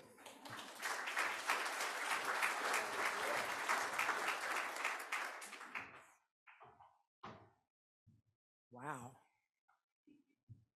Okay, before I begin, let me provide a little context. You can sort of think of tsunami research as a cyclical industry. And that is, you have a tsunami, and then lots of interest, and a little bit of money comes in, and you accomplish something. But then the drought comes, and it goes down, and it goes down, and it goes down. Then there's another tsunami. So PMEL has been doing research for 50 years, and the role it's played is that at the top of the cycle, we lock in the knowledge and create a floor. Next tsunami, you go up a little bit more. And so over time, you get a better understanding of the phenomena, better way to deal with it. So that's why you need an organization, a government organization like PMEL, to lock in during those cycles. So right now we're entering a low cycle. So let's go forward and I'll tell you the story through, well, here it is. So, like Jamie so clearly observed, that NOAA's role is to provide tsunami warnings. So as a research laboratory within NOAA, our role is to improve those warnings and also to develop hazard products to assist communities in becoming tsunami resilient. Now, the first one saves lives. The second one saves communities. After a major tsunami, many communities never recover. So I'd like to start with the beginning. In 1946, there was a big tsunami in the Hawaiian Islands. It killed about 110 people. No warning was issued. And it was the beginning of a tsunami research program that was in the former agency of NOAA, which was called the U.S. Coast and Geodetic Survey. And they set up a warning system in 1948. And at that time, they had this warning system under the research umbrella of the U.S. Coast and Geodetic Survey. By 1960, they had issued a warning, but nobody paid attention. And 60 people died in Hilo, Hawaii. 1964 was a major Alaska earthquake and tsunami. People died not only in Hawaii, but also along the West Coast. And that gave rise to the concept that we needed to have a research organization looking at tsunamis after these three major tsunamis. And that led to the creation of a joint tsunami research effort, which was still under the purview of the U.S. Coast and Geodetic Survey. So now when NOAA was formed, U.S. Coast and Geodetic Survey was absorbed into the larger organization.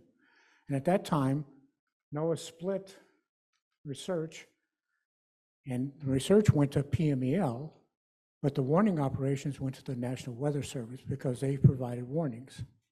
That was a natural separation, but that separation created some problems, like the rest of NOAA trying to come together. But in 1986, it wasn't a tsunami, but a false alarm. It grabbed everybody's attention. This is during the down cycle, okay? During the down cycle, no tsunamis, but they issued a warning, and it created a bunch of havoc in Hawaii. According to economists at the time, it was about $40 million in lost business. So Senator Inouye was chairman of the Armed Forces Committee, and he had DARPA call and say, what can we do to prevent this in the future? So one thing that I'd like to share with you is that at that time, all we had was knowledge of tsunamis at the tide gauges. And this shows you the tide gauge within Yaquina Bay and Newport. And this tsunami was rather small, but one exposed on the coast was rather large. This is 10 centimeters. This is about 3 centimeters. These are small tsunamis, but this is the only information we had. So to try to back this out and forecast a tsunami was virtually impossible. So the call from DARPA said, we don't want to have any more false alarms. What can you do? And I said, well, let's try to build a forecast system that's accurate so we can say you don't need to evacuate or you need to evacuate. So we had done some testing with a parascientific pressure sensor, and we knew we could detect a tsunami in the deep ocean. And so this is what our concept was. If we knew this signal outside of the ocean, in the deep ocean, then we could forecast these. But we need to have these data in real time. So that's when we introduced the idea of DART. And they funded it. That was the beginning. DARPA funded the first one from Senator Inouye's insistence. Then in 1992, we had a tsunami in California. And at that time, the West Coast thought they were free of tsunami dangers. But this earthquake in 1992 prompted the earthquake community to rise up and say, hey, Cascadia's next. This is a forerunner of the Cascadia subduction zone earthquake. So Senator Hatfield said, hey, NOAA, how well is the U.S. prepared for the next tsunami? And he commissioned a study that was then handed down to me and said, look, go find out what we need to do. And what we did was we came up with a concept of a National Tsunami Hazard Mitigation Program, which consisted of 5 states, West Coast states, NOAA, USGS, FEMA partnership, a federal state agency. And the concept was quite straightforward. We would provide tsunami guidance, hazard assessment from NOAA, but the communities need to know what to do when a warning was sounded. So that was the beginning of that. And the first thing they wanted to do was to create a concept called a tsunami-ready community. That is, we're ready for the next tsunami, we know what to do. And so this is when the concept of hazard maps for Kahului, Hawaii was originated. And during this same time, we were working on adding the first array of DART buoys was deployed in the, up here near Shumagan Islands off the west coast and in Chile. So that was 2003. And then as a result of this partnership, and I was the chairman of this program at that time, I insisted that we publish something to make sure that we documented what we had done during the first 5 years. So this was the first book that came out called Tsunami Resilient Communities. Then 2004 Indian Ocean tsunami happened. And the story with Rick Spinrad was that we were in Paris, and this book was in press when the tsunami happened. And they put a rush on it, and so for the March meeting in Paris, we were able to present this book, and it showed that the US actually had its act together for tsunamis. And it served as a guiding principle for other nations who were trying to avoid problems in the future. So this was the 2004 Indian Ocean tsunami, deadliest tsunami in history, 230,000 casualties, $10 billion in losses. The outpouring of charity was probably the biggest in history. In fact, $14 billion in charity was given for this tsunami. The US spent $1 billion in search and rescue and survival. Well, that led to a big change in the way the US thought about tsunamis. First of all, the Tsunami Warning and Education Act came with the support of Jay Inslee at that time, Congressman Inslee. He held two press conferences at PMEL to show off the technology, show off what we could do. And then that led to an expansion of the DART array. And then it expanded the number of inundation maps we're doing. Only this time, the inundation maps were linked to the warning system, so you could have real-time flooding forecast. So now let's look at the, hope this plays this time, there it is. So now we're going to look at what happened between 1986. The Channel 2 News with Joe Moore, Hawaii's #1 news. Good evening. Thank you for joining us on this Wednesday. It will go down in a lot of memories as the Great Tsunami Scare. A major earthquake in the Aleutian Islands of Alaska triggered a Pacific-wide tsunami alert early this afternoon. The warnings went out from the mainland west coast to Japan. In Hawaii, a busy business day was cut short with a massive exodus from the business districts, beaches, and other low-lying areas. It was a day to wait. The waves finally came, but they were tiny. The largest officially only 1.5 feet measured in Hilo. People started returning to their homes about sunset, 7:15, when Civil Defense announced the all clear. The Pacific Tsunami Warning Center said tonight there was a very real danger of big waves. This was no Chicken Little story. The waves are still being measured, although there is no chance now they will grow to dangerous size. Okay, now we're going to fast forward 23 years, and believe it or not, Joe Moore is still the anchor. But more importantly, you're going to see in this next clip, you're going to see the role that PMEL plays in operations of NOAA. You'll see our scientists side by side. For officials at the Pacific Tsunami Warning Center, today's earthquake struck during a training exercise with experts from Seattle. Andrew Pereira joins us with more on that. Andrew? Joe, officials say things would have played out much differently a decade ago when technology was not as advanced. We actually got a call within minutes of the earthquake from the weather office in Samoa. Moments after getting that phone call, scientists at the Pacific Tsunami Warning Center in Eva Beach were already plugging in data for computer models used to track a tsunami event. Experts from Seattle, Washington happened to be on Oahu for a training exercise when the alarm sounded.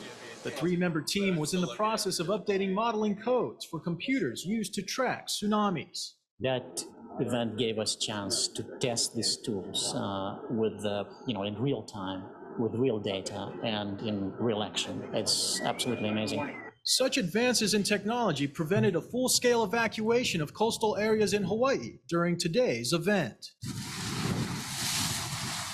If this had been a decade ago, Hawaii would now be in a warning what we've been able to do is cancel that and just say we want people to stay off the beaches. Destructive tsunamis originating in the South Pacific don't happen very often, but scientists learned an important lesson from the 2004 tsunami that devastated Indonesia and other countries that border the Indian Ocean.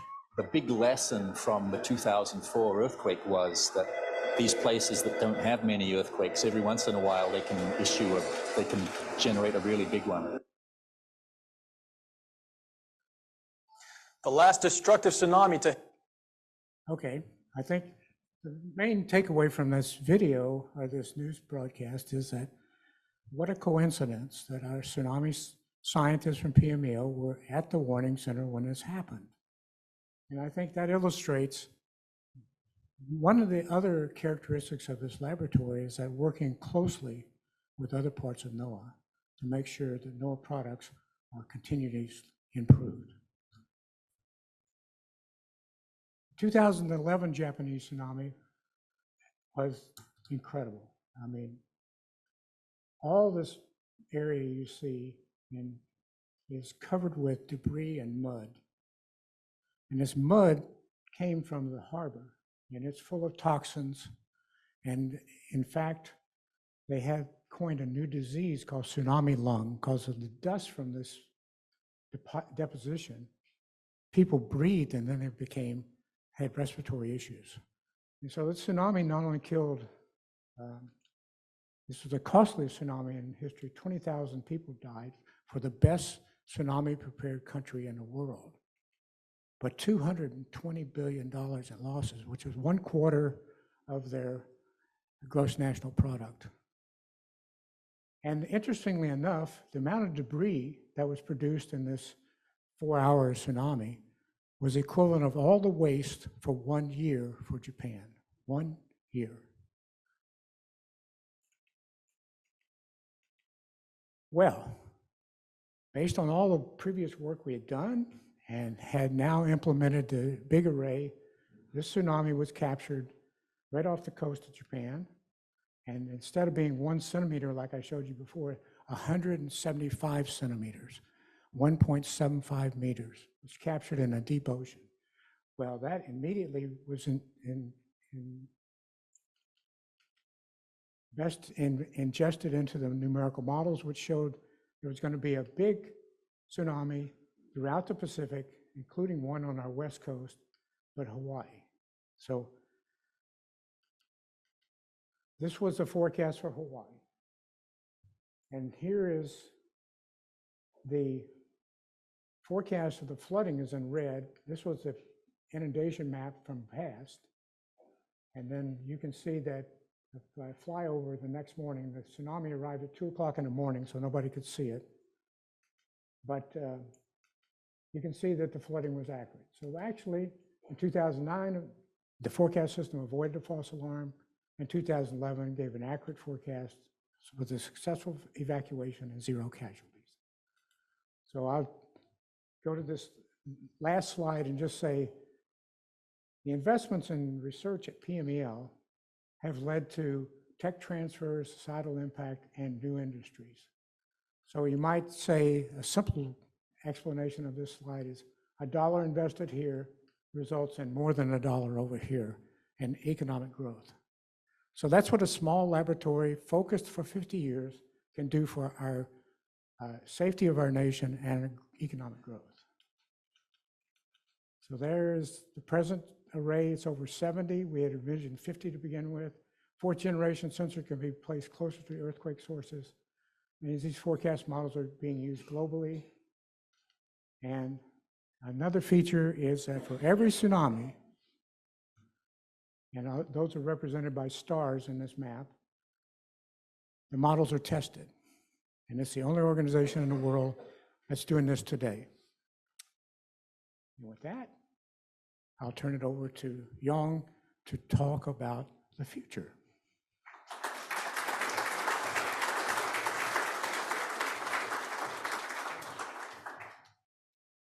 All right. Thanks, Eddie, for the great overview of PMEL tsunami research in the past half century. Here, I'd like to follow Eddie's talk and I will give a brief introduction to our visions of PMEL's future tsunami research, pretty much along the same line of the two main missions, tsunami warning and hazard assessment. So the future directions to improve tsunami warning are primary in three areas: unification of tsunami warning operations, the capability building to forecast tsunamis generated by non-seismic sources, and development of AI-assisted tsunami forecasting capability. So NOAA currently leads two tsunami warning centers, the National Tsunami Warning Center in Alaska and Pacific Tsunami Warning Center in Hawaii. They operate independently with fully independent systems, which make it difficult to provide backup service in the case that one event is inoperable. To address the crucial needs for unified forecast and true continuous capability, a common analytics system, CAS, was proposed to provide comprehensive and consistent forecast and alerting guidance to support NOAA's joint tsunami warning operations. In other words, CAS will provide only one forecast guidance for a given tsunami event. CAS will have 5 functional areas to provide early detection of tsunami, followed by initial and continuous updated forecasts based on real-time data assimilation. CAS will be fully integrated with the Weather Service, AWIP's Tsunami Operations Messaging System for warning dissemination. CAS was launched in last November, and the Tsunami Research Group is spearheading CAS development, which requires close collaboration with both the Tsunami Warning Centers, NOAA Data Buoy Center, and other partners, and also leveraging PMEL's existing tsunami inundation forecast capability as a key tool. So earthquakes generate more than 80% of tsunamis, but non-seismic sources such as eruption, volcanic eruption, or sudden change of the air pressure can also generate tsunamis impacting coastal communities. NOAA's current tsunami warning system does not have the capability to provide forecasts for non-seismic tsunami events, but it has increasingly clear in recent years that data from atmospheric and weather observations combined with the real-time coastal and the deep ocean tsunami detection can provide the necessary input for model predictions before non-seismic tsunami hit the coastline. So our proof of concept forecast methodology effectively combines the measurement of air pressure change and also real-time tsunami observation to provide the model predictions. It proved valid in both the Tonga volcanic tsunami on January 15th, 2022, and also meteorological tsunami of June 13, 2013, the derecho along the US East Coast. I also need to point out that the volcanic eruption can not only generate the air pressure waves, it can also lead to caldera collapse, which in Tonga case generate very severe inundation impact along the coastlines in the near field of Tonga. So enhancement in the forecastability for non-seismic tsunami events will become one of the major research direction in the near future. As we adapt to new technologies, artificial intelligence, AI, is becoming a transformative force impacting our daily lives. So we envision the application of AI in tsunami forecasting will leverage the machine learning algorithm to analyze complex seismic and ocean data to enhance the speed and accuracy of the tsunami forecast. A few years ago, we worked with a UW graduate student, Chris Liu, to develop this prototype AI model to assist in tsunami forecasting. This model can provide tsunami forecasting in terms of source determination and wave prediction using incomplete data. For example, using up to 6 minutes of waveform at the entrance of a Strait of Juan Fuca, this AI model can perfectly predict the waveforms inside Puget Sound up to 5 or 6 hours, illustrating the strong potential of AI application in tsunami forecasting. The biggest challenge right now for AI-assisted tsunami forecast is lack of sufficient data to support to train the AI model. And in the upcoming years, we hope the AI-assisted tsunami forecasting can go beyond waveform prediction to provide actually accurate forecast of inundation hazards. PMEL tsunami research also emphasizes on hazard assessment in coastal regions to enhance coastal resilience against extreme inundation hazards in the face of rapid change of climate and environment. So these efforts will include the establishment of national building code standards, the assessment of tsunami debris hazards, and also the understanding of amplification of tsunami inundation hazards caused by sea level rise and the dynamic coastal processes. Since 2011, PMEL Tsunami Group has significantly contributed to the American Society of Civil Engineers, ASCE's efforts to establish national standards for building design in tsunami-prone area. These standards established in 2016 and adopted by the International Building Codes in 2018 are the first in the world to address probability-based building design resilience against tsunami impact. PMEL has led multiple of such efforts for federal, state, and coastal communities, including the Department of State, the Navy, State of Hawaii, and also Oregon State University. The map on the left illustrates the tsunami, the 2,500-year return tsunami hazards across the island of Kauai. On the right is a video showing the dynamic process of inundation tsunami currents and the flow directions in Honolulu, Kauai, from a 2,500 return tsunami generated in the Aleutian Trench. So probability-based methods are becoming one of the major research directions in terms of tsunami hazard assessment in the near future.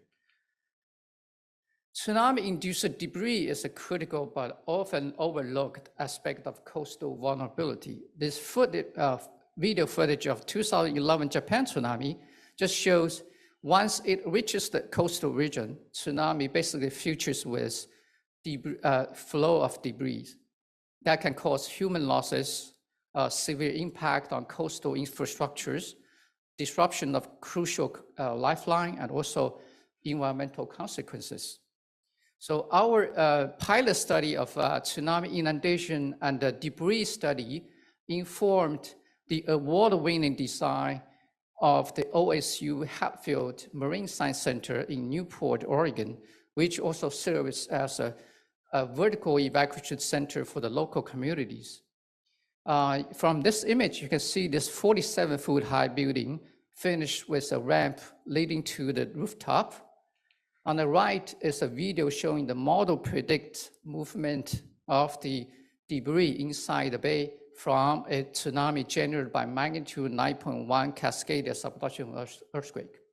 The artifacts and also architects and also engineers, they are concerned about the large vessels inside the bay, like the NOAA ships, the OSU research vessel, and also cargo ships, whether they will impact on the building during a tsunami or not. As a result, an anti-crush zone with filled gravels was incorporated in the building to mitigate the impact force from large vessels during the tsunami impact. Prediction of tsunami debris hazards, they still remain a very challenging problem just because of enormous uncertainties and the lack of field survey data to validate the model. And we hope we can strengthen that capability in the upcoming years. In the past years, the Tsunami Group has developed strong and a long-term collaboration with Department of State and the NOAA's Office of Coastal Survey to address coastal inundation hazards in the context of building resilience and the climate-driven water level change. PMEL and DOS are currently working on a decade effort to assess tsunami hazards, taking into account sea level rise for DOS diplomatic posts at risk worldwide. This is an example showing the inundation hazards in Manila, Philippines, caused by a 2,500 return earthquake in the Manila Trench. Our modeling study indicates that even we just consider a 2-foot sea level rise, the inundation hazards will go beyond about like 1 kilometer farther inland compared to the case that you don't consider sea level rise. It just illustrates the amplification factor of the sea level rise in terms of tsunami inundation hazards. We both interacted with DOS for the hazard assessment project, PMEL and the NOAA's Office of Coastal Survey also developed strong correlation to contribute to NOAA's Unified Forecast System, UFS, in the forms of white paper, tech reports, and model evaluations. And we're looking forward to further collaboration with them in the upcoming years.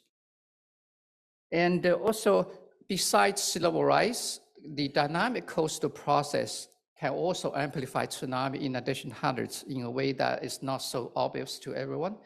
Tsunami waves can reshape the coastal morphology, is escalating the risk of inundation erosion-prone area. Contrast the field data, survey data on the left.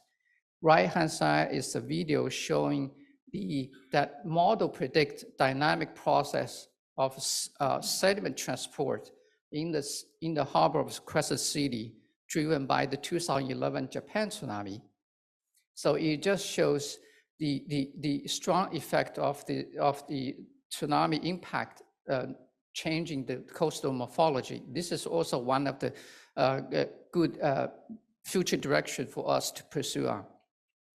So in conclusion, NOAA's tsunami warning and hazard assessment capability based on PMEL's tsunami research will remain a substantial part of the world's defense against future tsunamis. Our future directions to integrate cutting-edge observational and modeling technology to enhance tsunami warning and increase the coastal resilience in response to rapid change of coastal and coastal changes and also environmental changes, climate changes. And we hope to strengthen that capability and towards the ultimate goal of zero casualty from the next tsunami. Thank you.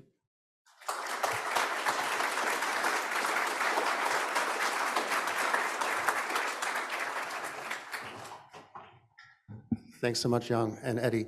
I think we have time for one question. Again, we're running a little bit behind schedule, but we do have time for one. Joe, go ahead. Yang, I was wondering if you could address how the AI versus your forward-looking models, who's going to win in the long run?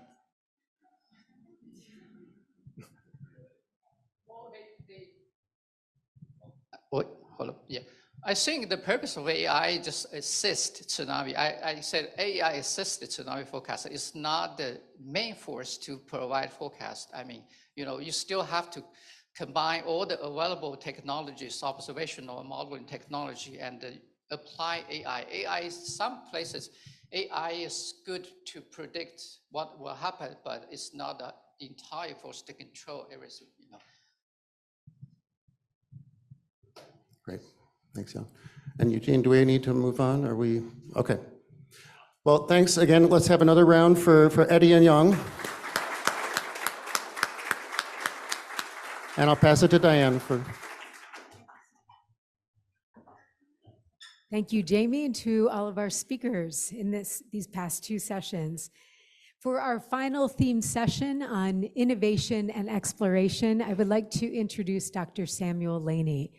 Sam is our new our new Engineering Development Division Director, and he has been with us for just 6 weeks now, and Sam has jumped right in. So I will turn things over to Sam for our final themed session. Thanks, Diane. And for those of you who want to convert 6 weeks into a 50-year time scale, it's 0.0019. So I'm very pleased to be here to make my arrival at PMEL overlap with this very important celebration of expertise. I've been at peer institutions for the rest of my life, always looked up to PMEL, and I'm really pleased to be here to be part of this. I actually think I have a haiku that might be appropriate. Thank you, Greg. Hardware and software, observations and research, engineers crucial.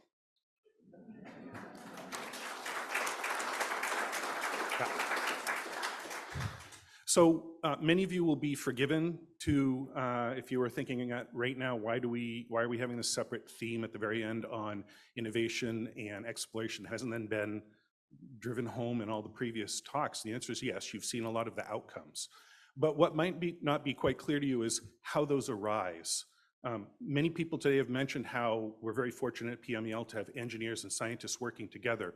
But what might not be apparent is that that's actually not a very natural state of things. And there are many institutions that have engineers and scientists working together, and they don't have the synergies that we have here. And so just from coming in new, I can offer a couple of comments on this. I think one of the reasons that PMEL's engineering and science work so well together is cultural, social and cultural. It's something that's been built at the institution over many, many years. And it's not something that you can do a workshop on. You can't teach people to do this. It has to evolve through organizational culture. And I hope if you take anything away from today that you will recognize how important that is as a cultural aspect of this institution and why those interactions put PMEL right up with the top tier of peer institutions in the world studying these systems.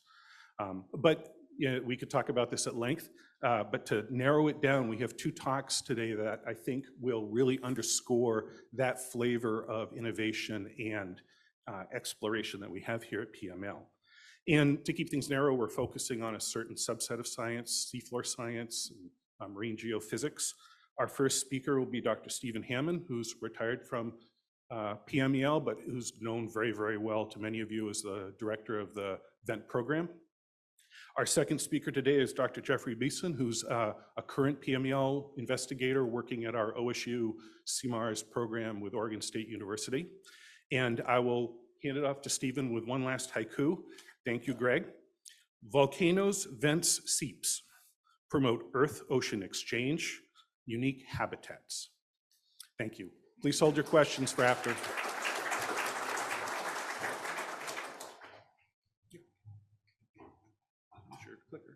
Sure. Yeah. Well, good afternoon. What I'm going to do now is, as an example of PMEL's outstanding accomplishments in the context of implementation and exploration, are to show you some highlights from three immensely successful programs. The VENS program, its successor, the Earth-Ocean Interactions program, and also the Acoustics program.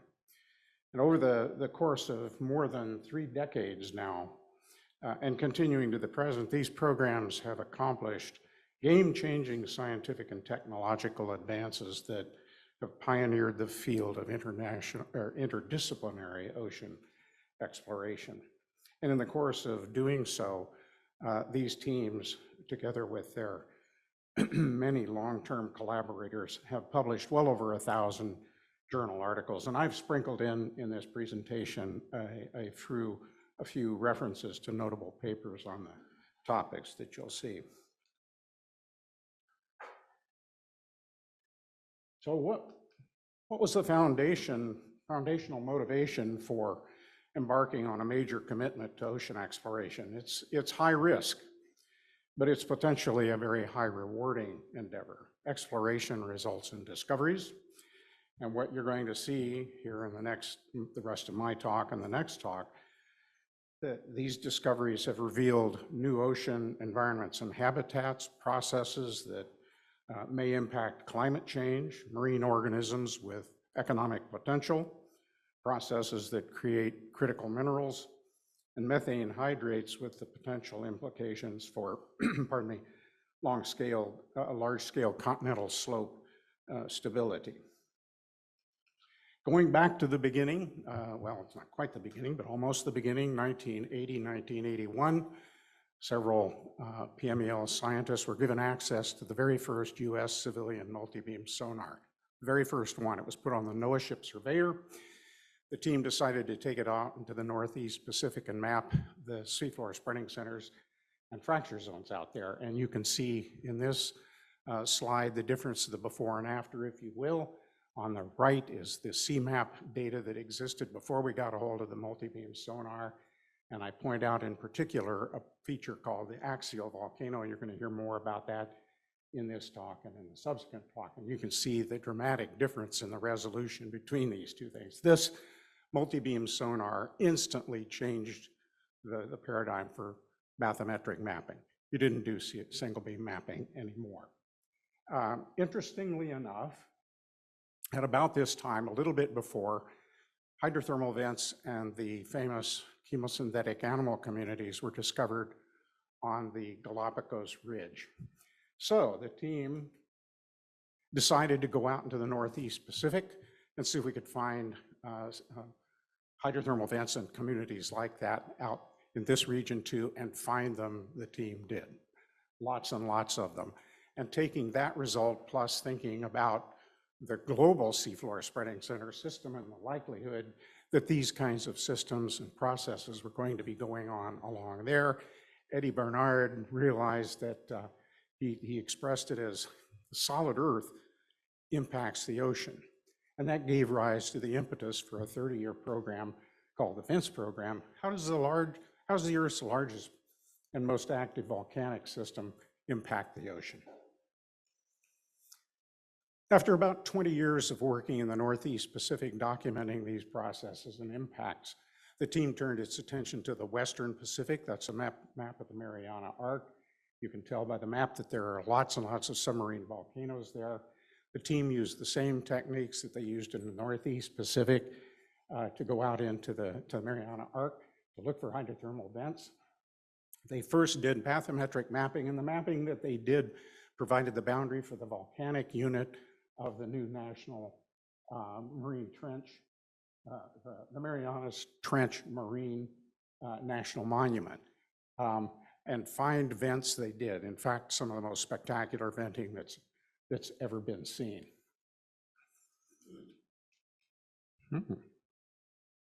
Well, there we go. All right, now let's see if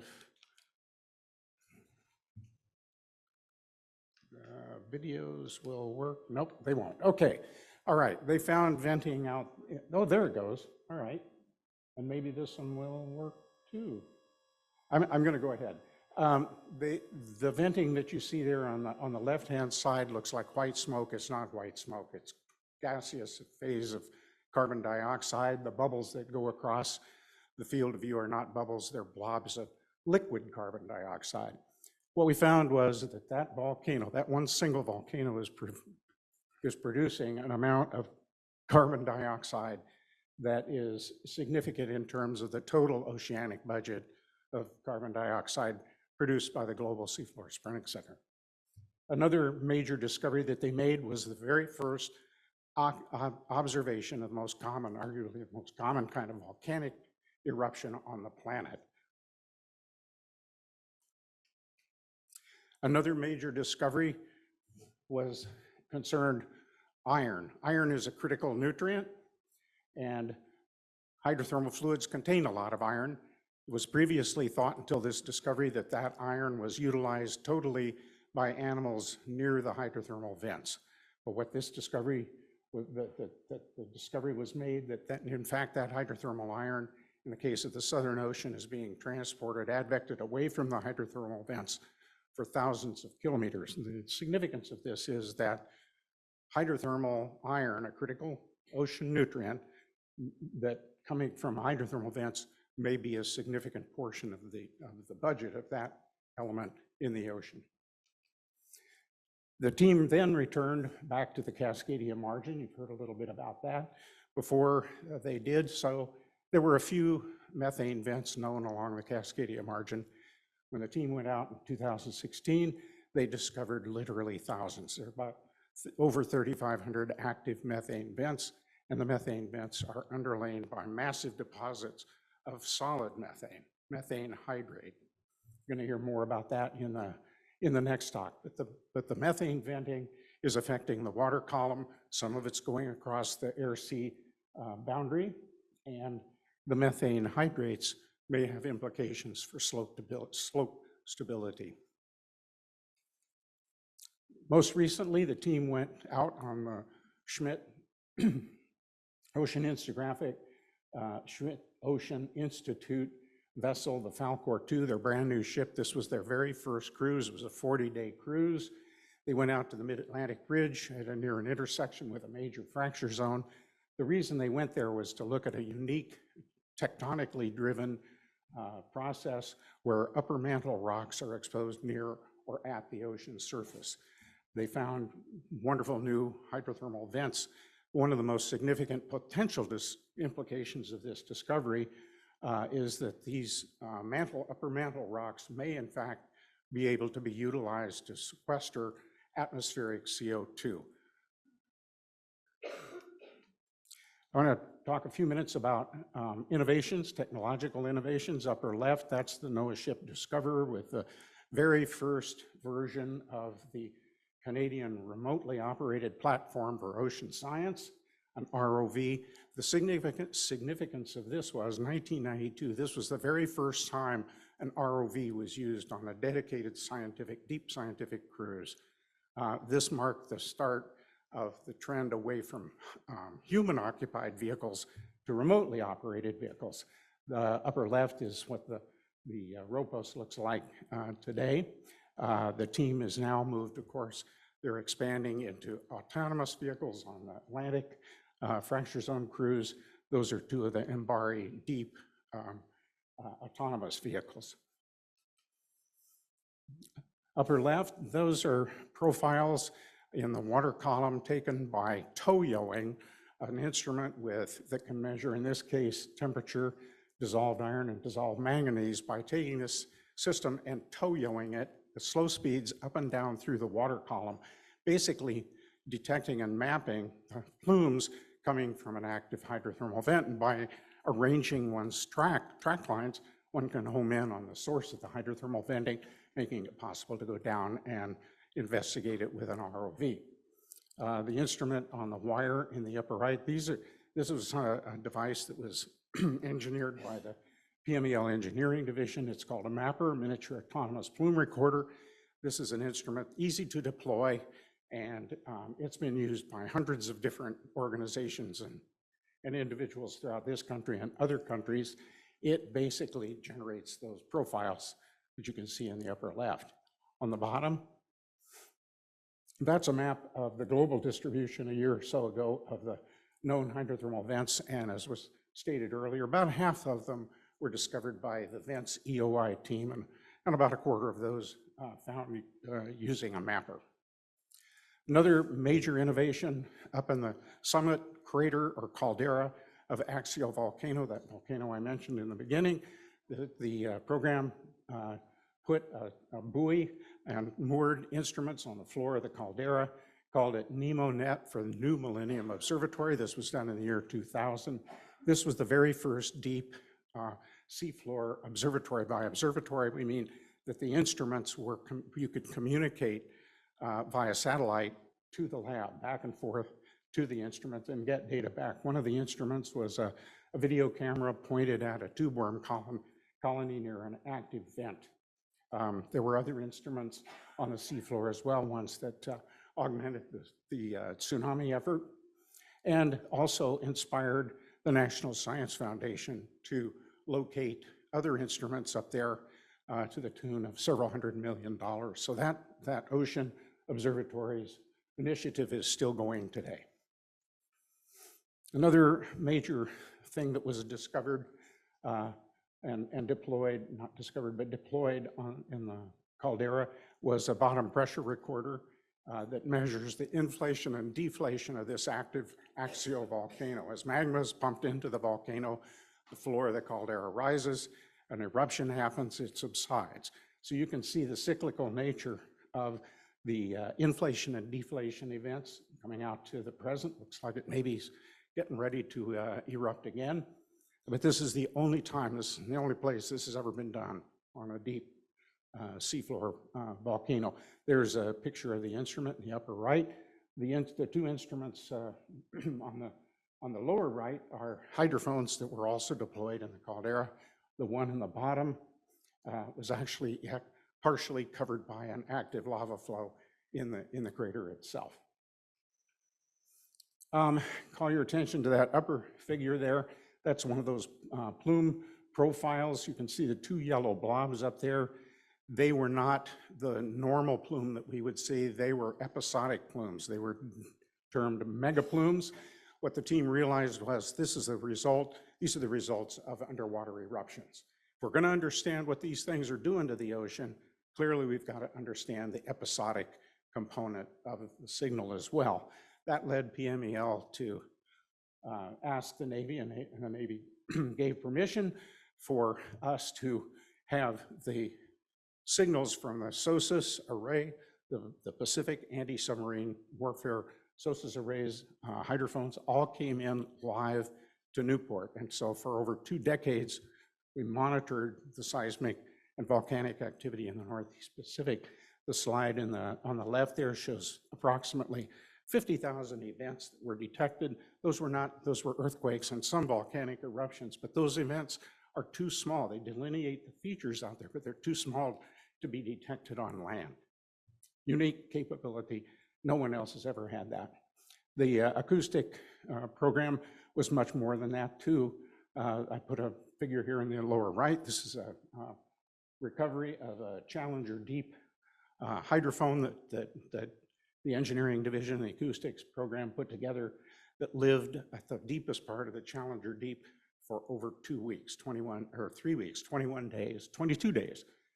And no one's ever done that before. You're going to hear more about the acoustics program in the next talk. Lastly, I want to mention that another instrument that has been a tremendous asset to not only PMEL's investigation, but to the communities, which is this hydrothermal fluid and particulate sampler, and coupled with an incubation chamber. This is a device that can ride on, it initially rode on a human-occupied vehicle, then altered to be deployed on a remotely operated vehicle. And this instrument's strength is that it enables the capture of documentation of both high and low temperature fluids. There it is down in the Atlantic, sampling 350 degrees centigrade hydrothermal fluids. And that is it. What we'll do now is hear about how these discoveries may portend for future implementation and exploration.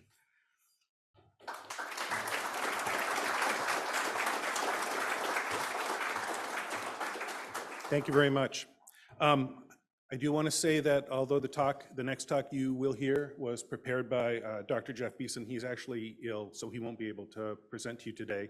But stepping in for him is Dr. David Butterfield, who's a CML partner through the Seacoast program at University of Washington, but also the lead PI for the Earth-Ocean Interactions group here at PMEL. So thank you, David, for stepping in. Well, I'm really sorry that Jeff isn't here to deliver this because I've seen him do practice talks and he was really good. So I'll do my best.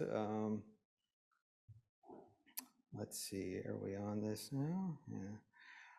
So we've had help on this talk from everybody in the Earth-Ocean Interactions group and some from acoustics and the ocean molecular ecology. I just want to recognize that a lot of people contributed. Jeff actually lives in Newport in the tsunami inundation zone there that was shown in one of the previous things. So we just want to point out that we do have some scientists working down there. The 4 people in the EOI group and the acoustics group are down there. So we're not only in Seattle, but also down in Newport. So to fulfill NOAA's mission of ocean stewardship and sustainable use of ocean resources and building a climate-ready nation, NOAA needs to continue to provide critical data and models to understand the Earth-Ocean atmosphere system and to predict future states. And yeah, this isn't going to work too well. To promote future states and make predictions for environmental conditions in the future. You can't understand the entire ocean Earth system if you don't look at what's happening at the bottom of the ocean. Processes there influence ocean chemistry, microbial ecology, overall marine ecology, ecosystems, mineral formation processes. There's a lot of discussion right now about potentially mining the seafloor, and what we know about the distribution of minerals on the seafloor, their critical mineral content, and the biological communities that live only on these active hydrothermal ecosystems is important to be in the conversation about whether it's necessary or wise to conduct deep sea mining. So that's a big conversation that's happening now, and exploration contributes to that. The scientific data that we have about these systems is really important for those developments.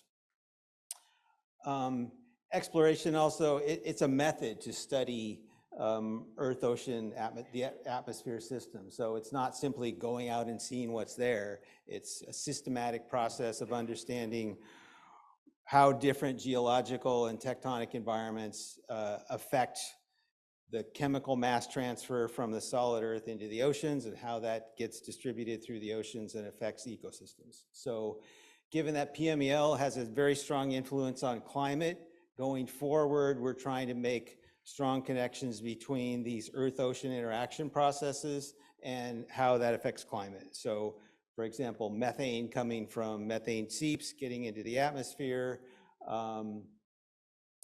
iron coming from hydrothermal vents being an important micronutrient and affecting primary productivity and the removal of CO2 from the atmosphere and other connections as well.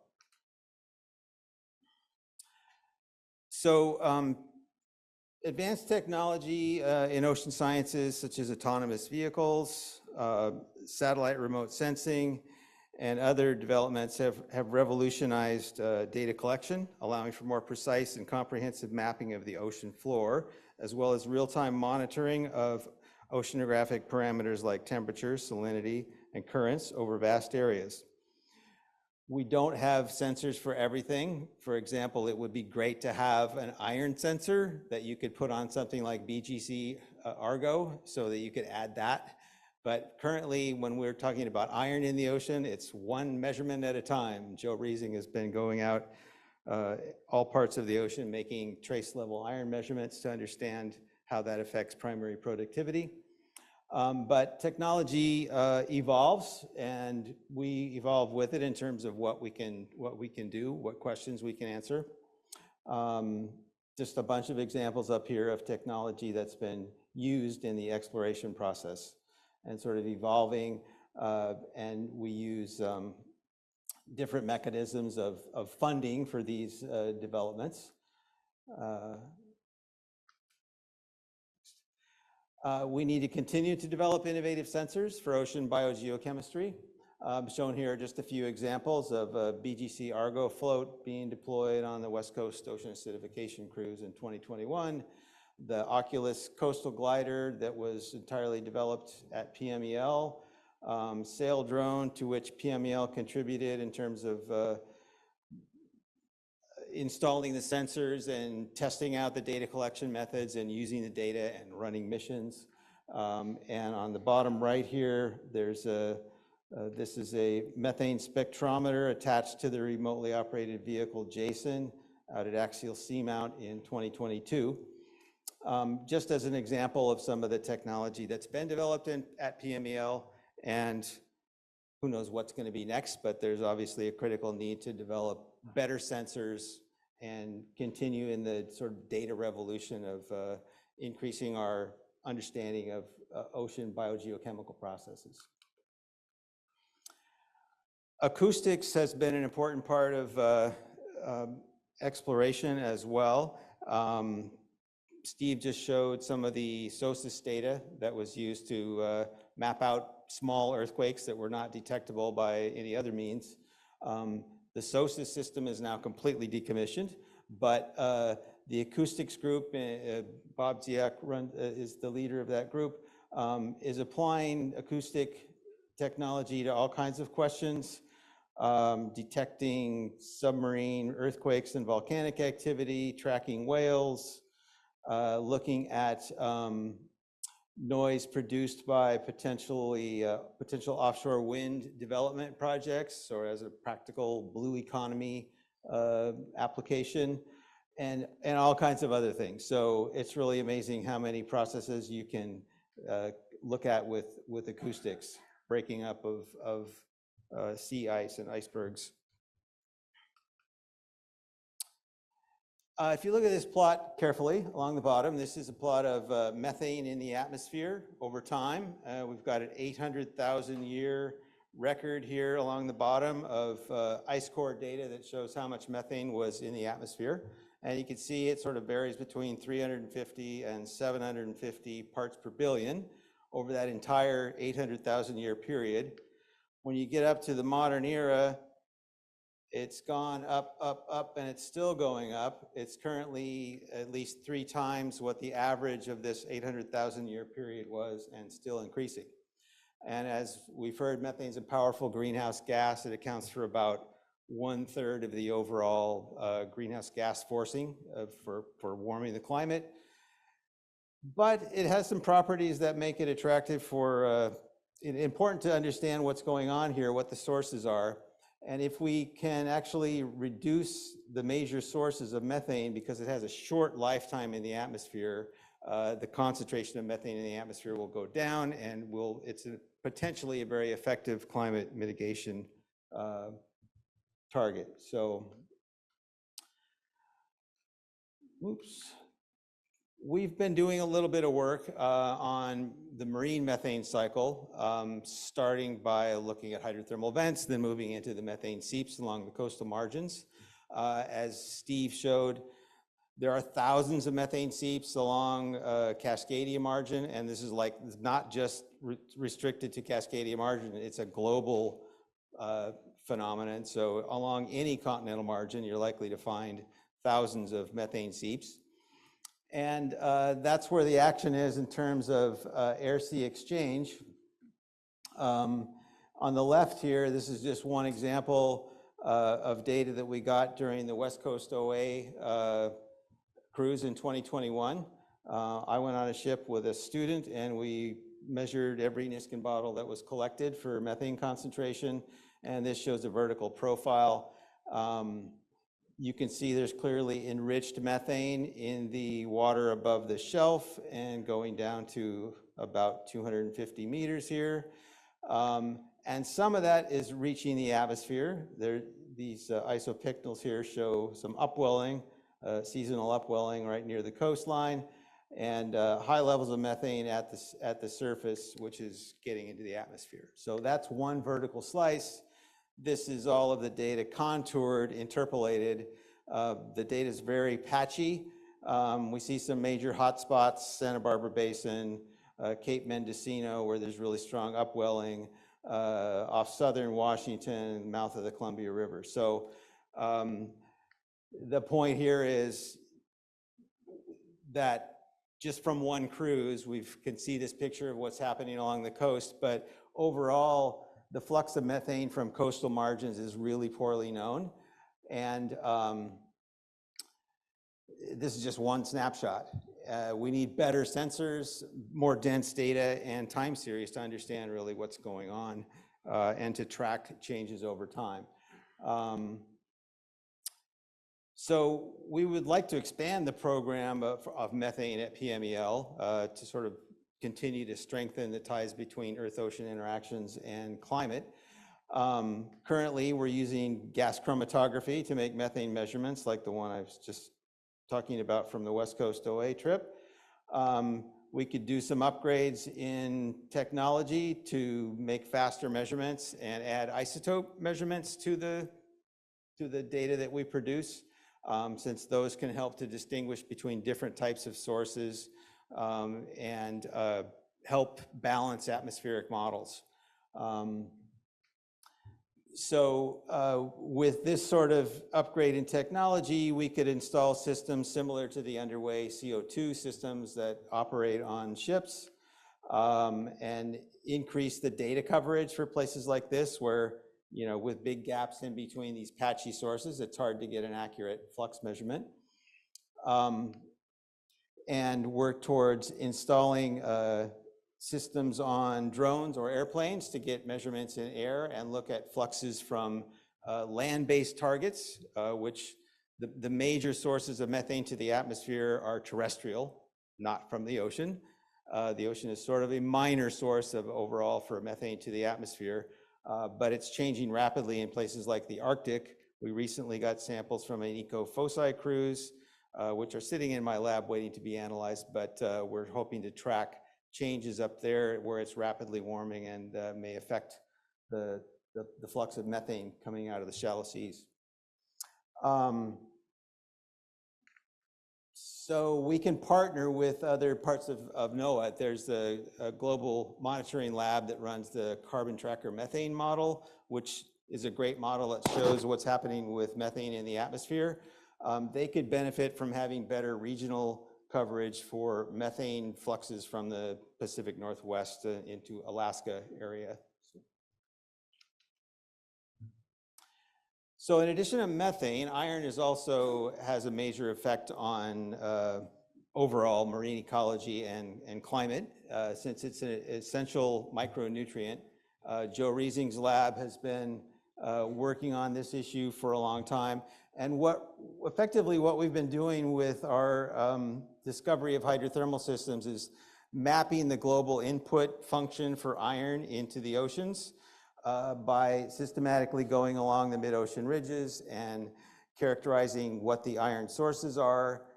We can definitively say when we're measuring iron up in the water column that it's coming from hydrothermal systems if we have the helium data to go with it. Tamara Baumberger in our group does helium-3 analysis. John Lupton started this decades ago. And with that, we can tell where the hydrothermal iron is in the ocean. So the plot on the left here is showing a modeled impact of hydrothermal vents on the dissolved iron in the upper ocean in this case. So this is only in the upper ocean, it's not throughout the water column. This is showing where hydrothermal iron is important in the surface ocean where it can affect primary productivity. And as you can see, it's the biggest impact is in the Southern Ocean and in some other isolated areas. On the right, we've got the modeled impact of that hydrothermal iron on the biological carbon pump. So this is how much carbon export from the photic zone is due to hydrothermal iron as a nutrient fertilizing the system. So if we're considering ways to, well, first of all, we need to understand this to know overall what the functioning of the carbon pump is, and to know how much iron affects the system. So iron fertilization as a geoengineering approach has been suggested and been discussed and sort of been put down, but it's still being talked about as a potential mechanism of increasing the removal of CO2 or marine carbon dioxide removal. So if you study areas like this where we have a huge natural input of iron fertilizing these seasonally productive regions, then you can look at what are the long-term ecosystem effects of that. I better hurry up. So Joe is going out in another cruise coming up. He's just finished a 2-month cruise, but he's got another project planned here south of New Zealand in the Southern Ocean, and they're going to be investigating whether hydrothermal sources on the Australia Antarctic Ridge are directly impacting the amount of iron that's up in the surface ocean and therefore fertilizing productivity. So he's going to continue to be studying this effect and looking at the overall nutrient dynamics and how they're affected by the input of iron. Okay, there should be a video here. Try clicking that. There we go.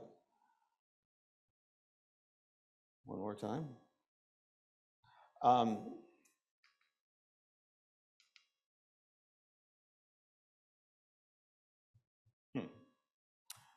Well, if you did miss the biggest eruption captured, you might miss it again,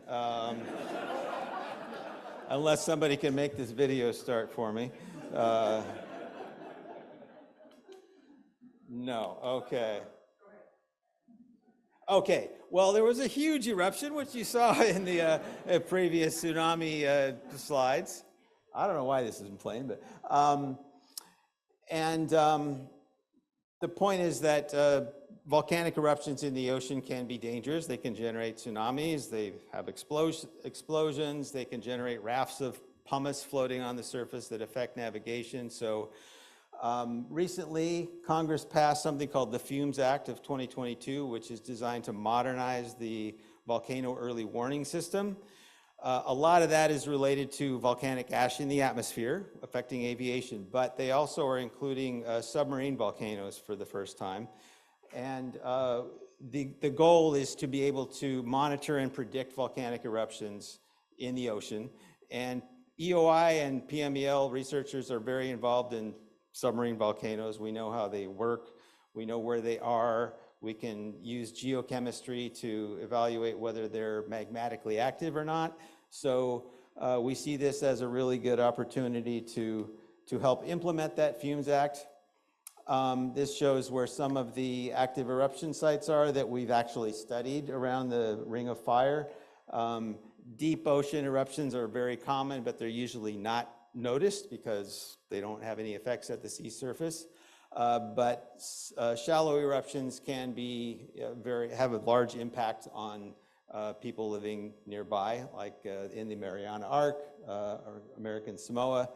And what PMEL can do is to contribute to knowing where these volcanoes are, whether they're hydrothermally active or magmatically active, develop tsunami models that would predict what the effects of those eruptions would be, use acoustics to monitor what's going on.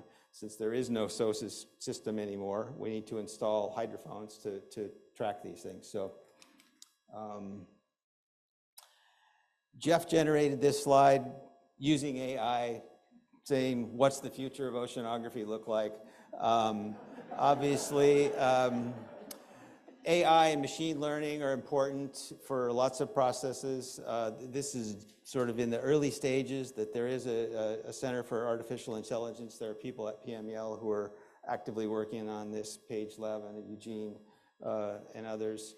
And there are some issues, for example, looking at the massive quantities of video that we have from the deep sea and other just increasingly large data sets using AI to monitor those. I have no idea where that's going to go. I'm not an AI person, but we have to mention that in terms of the future. So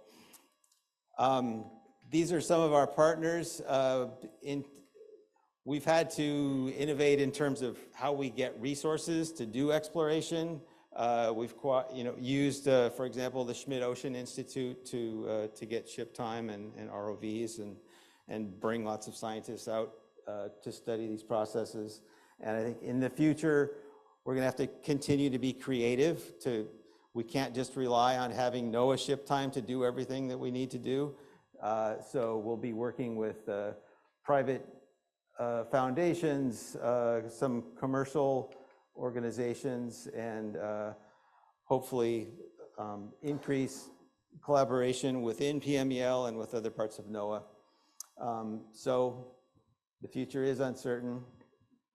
PMEL will continue to innovate and explore and integrate engineering and science to try to solve some important problems facing us today. Thanks.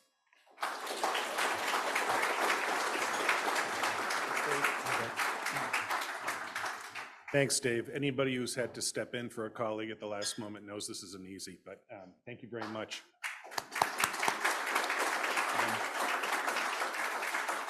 I am acutely aware that the next thing on the agenda involves the word cake.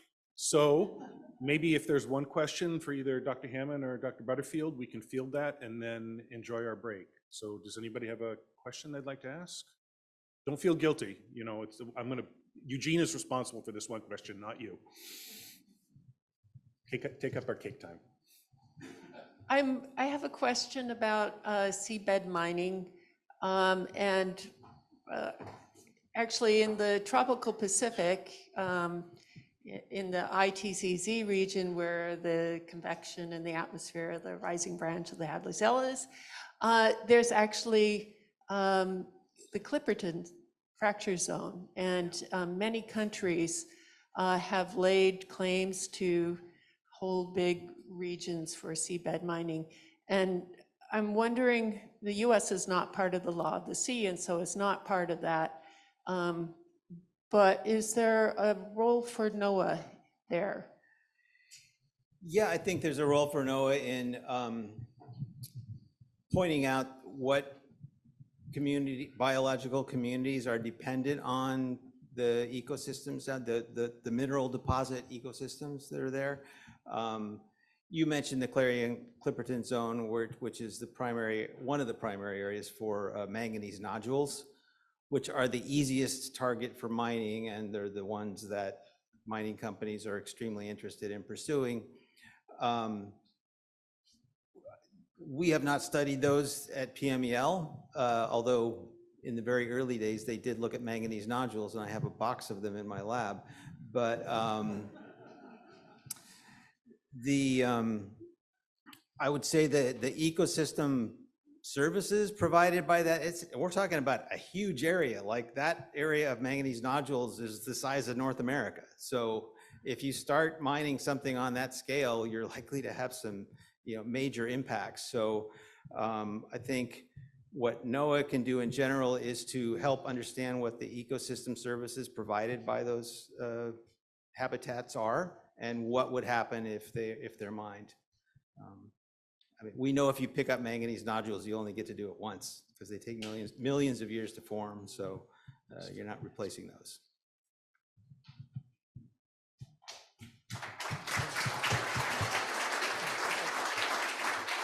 Thank you, Dave. Just a few comments from Diane before we break. Thank you so much to all of our presenters. We've heard from all 5 theme presenters looking at our past, our present, and anticipating our future.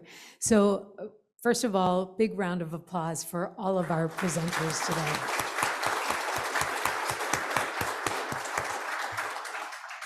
This has laid the foundation for another session that we have, but after cake. And it's also great fodder for discussion around cake. So when Michelle was anticipating the symposium, she said, we must have cake. And so we will all continue on transitioning out to the courtyard, where we will share 3 different versions of flavors of cake. And we will hear a few words before we enjoy that together. So please be back here by 3:40, and we will start our panel session then. Enjoy. See you shortly.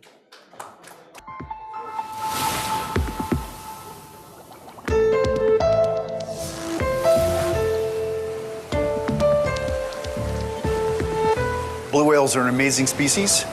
They're the largest animals who ever lived, bigger than the largest dinosaurs. Unfortunately, they were hunted to near extinction in the 20th century. But with the end of commercial whaling in the 1980s, their populations have begun to recover worldwide. However, they still face a variety of threats from human activities. Blue whales live far offshore, and we know relatively little about them. They are migratory, and on these migration routes, they're susceptible to threats such as crossing shipping lanes or ocean noise. And so it's imperative that we study them to help better protect them. Hello, my name is Bob Ziak. I'm a research oceanographer with NOAA's Pacific Marine Environmental Laboratory in Newport, Oregon. I specialize in ocean acoustics, underwater sound. Underwater sound is the only way really to study marine animals and marine ecosystems, because light doesn't penetrate very deep into the ocean and you can't see things, but you certainly can hear things. My name is Angie Sramba. I'm a conservation geneticist. I study the DNA of endangered species. So we're looking to simultaneously collect eDNA samples as well as acoustic records using underwater hydrophones to study blue whales.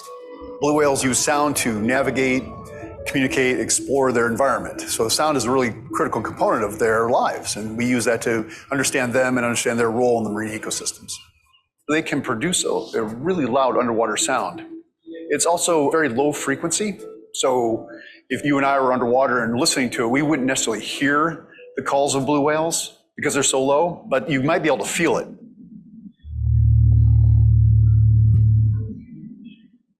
We like to think of our hydrophone technology we're deploying as a smart buoy. It's a surface buoy with a hydrophone that extends under the sea surface to record the blue whale calls. But it has an internal microprocessor with a built-in blue whale call detector, kind of a machine learning, artificial intelligence buoy. And then it'll let us know then not only that it detected a blue whale call, but also the position of the buoy, and then transmit that information back to us on shore. And from that, we can then triangulate the location of the animals. When we sight a blue whale, we'll see their spout on the surface of the water, and we'll be able to travel to the whale. And we can collect DNA from a biopsy sample or tissue sample. However, this often can be difficult to collect. So in this study, we're using a different method. We are looking at eDNA or environmental DNA. And so by collecting water through which a whale passes when it comes to the surface to breathe, we can collect genetic material of the whale at the surface. This will allow us to correlate our results from the eDNA collection with the recordings of the whale and localization within the acoustic hydrophone array. The methods we are using for eDNA collection, as well as the interpretation of these results from our eDNA, will allow us to improve our ability to track highly migratory species such as blue whales in the open ocean environment. I'm hoping to learn that we can recognize the calls of blue whales, their unique signatures, in a really robust way, really understand them, see their calls, see their distribution through time and how they change. These two different technologies are both non-invasive as well as cutting edge, and we are using these to study this blue whale population and hopefully use this technology to better understand blue whale populations around the world. We have to ensure that these apex predators have a healthy environment and continue to thrive.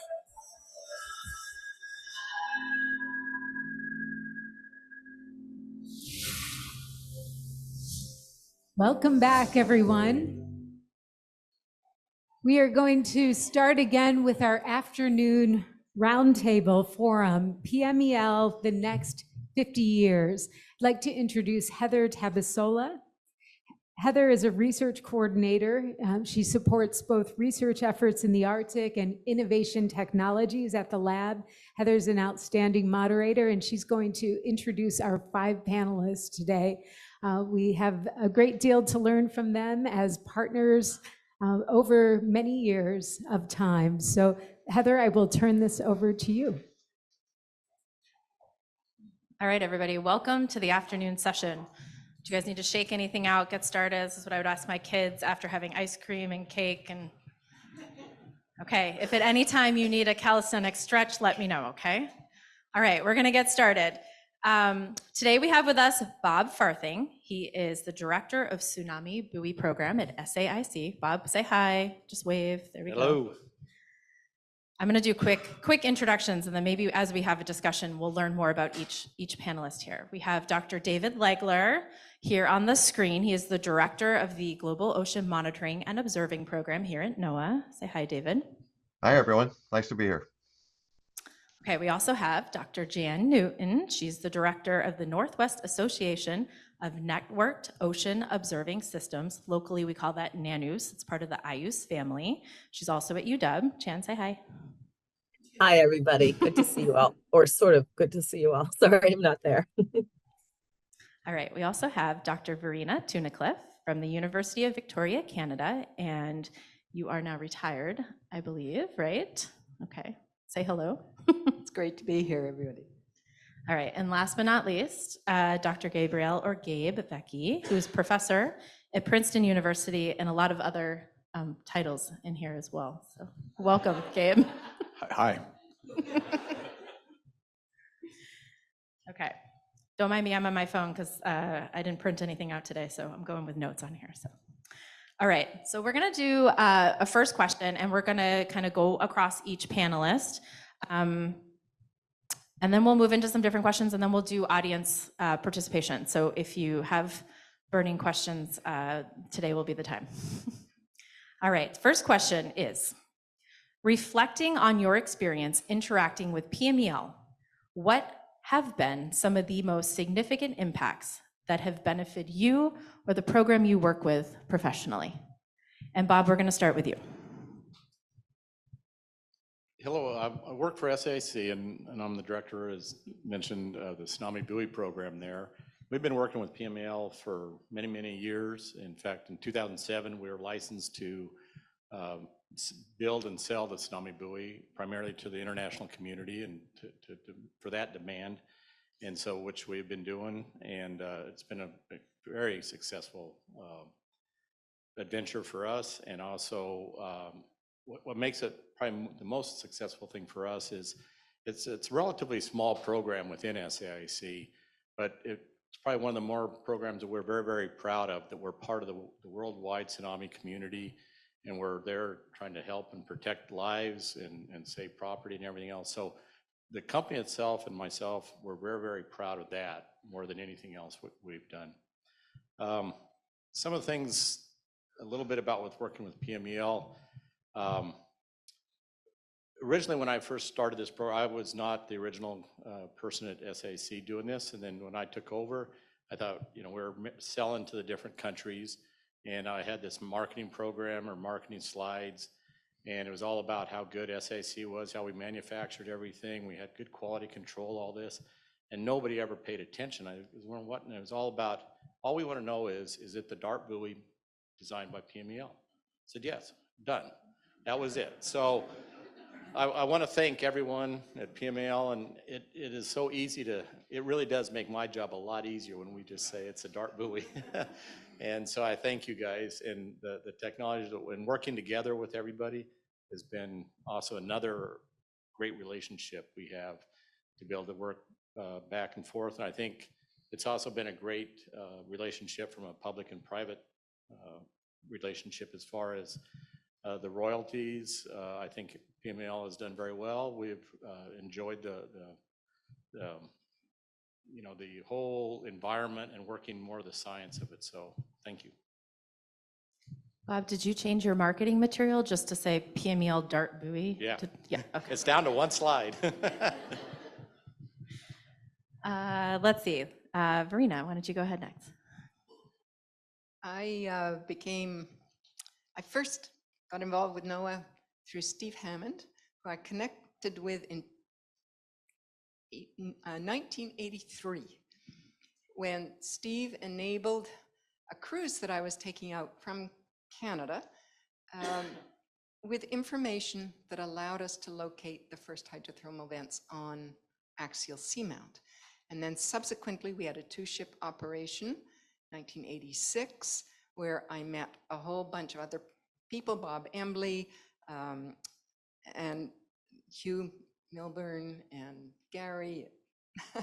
And subsequently, we went on to develop a remotely operated vehicle in Canada that I think Steve showed, but it was the foresight of Eddie and Steve, who provided the ship opportunities to develop a technology that failed. It just, every dive, it was a disaster at the end, and we'd have to come up every dive for about 5 years. But NOAA persisted in helping that development, and finally we actually had a dive where we were exhausted, we had to bring it up. And subsequently I've been able to be involved in the events program with Bill Chadwick and Bob and Dave Butterfield. I was a very young person at that time, first year of my professorship. And what I would like to just speak to very briefly is the fact that NOAA has always given opportunities for really young researchers. So I was early career myself at the time, and a couple of other people in my group. And then on from that, NOAA was always willing to entertain taking one of my students with me. I remember Sharon Walker training one of my students on how to work on the afterdeck, working with nets and the mappers. So much that they learned by working with the NOAA group, and that training of young people, I think, has been just phenomenal. How many women were on board when you first went? I first went to sea in 1980, and I took a young lady with me. So we were two, and we were two for a long time. This is in Canada, and Canada was behind NOAA and the NOAA fleet development, so it was an interesting time. I look forward to some stories. But then I saw how the NOAA fleet developed and began to recruit women in and see the change. It was. Thank you for that, sharing that. Gabe, how about you?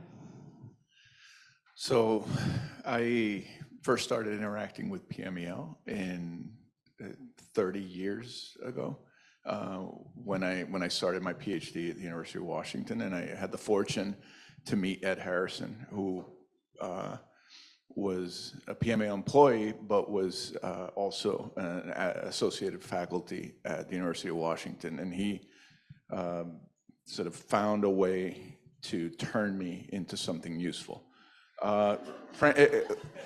Those of you that knew me in the mid-90s really understand. And it, you know, PMEL was this wonderful place physically, and remains so. I remember sitting in the library, cracking open the new volume or edition of the Journal of Climate and reading it, staring out at Lake Washington, going for walks, going to swim for lunch. But in addition, and probably more so has been mentioned today, it was the people. So Steve Hankin, Kevin O'Brien, Ansley, Sim, going down, running into Billy and having arguments with him, disagreements with Mike, having Dennis Moore, I don't know if he remembers this, but gave me the most wonderful, harsh criticism of what was the worst presentation anyone ever gave at the University of Washington. And thank you for that. It has been such, I don't know, you probably don't remember, but thank you. That and photocopying your thesis and giving it to me were two very wonderful things you did. So my experience was one where I learned how to start my career.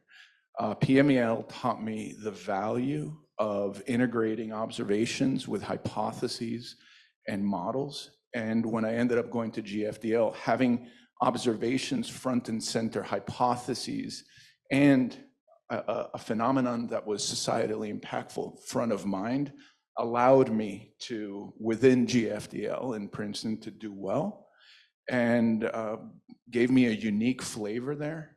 And I think was directly responsible for being able to be now a professor at Princeton and whatever little success I've had there. So I owe very much a lot to PMEL. My PhD degree says University of Washington, but invisible ink in there, it's also PMEL. What I would say to PMEL, and this is more generally for NOAA, is that future success, as I look around and I see other people that were here with me when I was there, I see Elizabeth, I see Yolanda, I see Andy, who my old roommate, who's now turned into quite a scientist.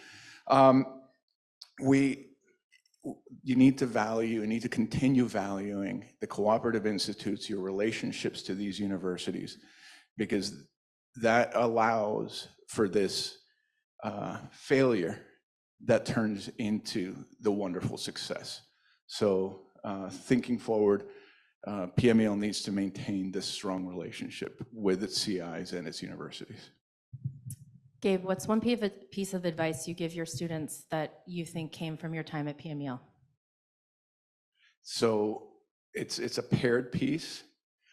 Always think about the real world and don't trust the data, right? They seem contradictory, but you learn the importance of data when you're at PMEL, but you also learn how difficult it is to get it to mean something. And I think that's what I try and pass on to them. Thank you for sharing that.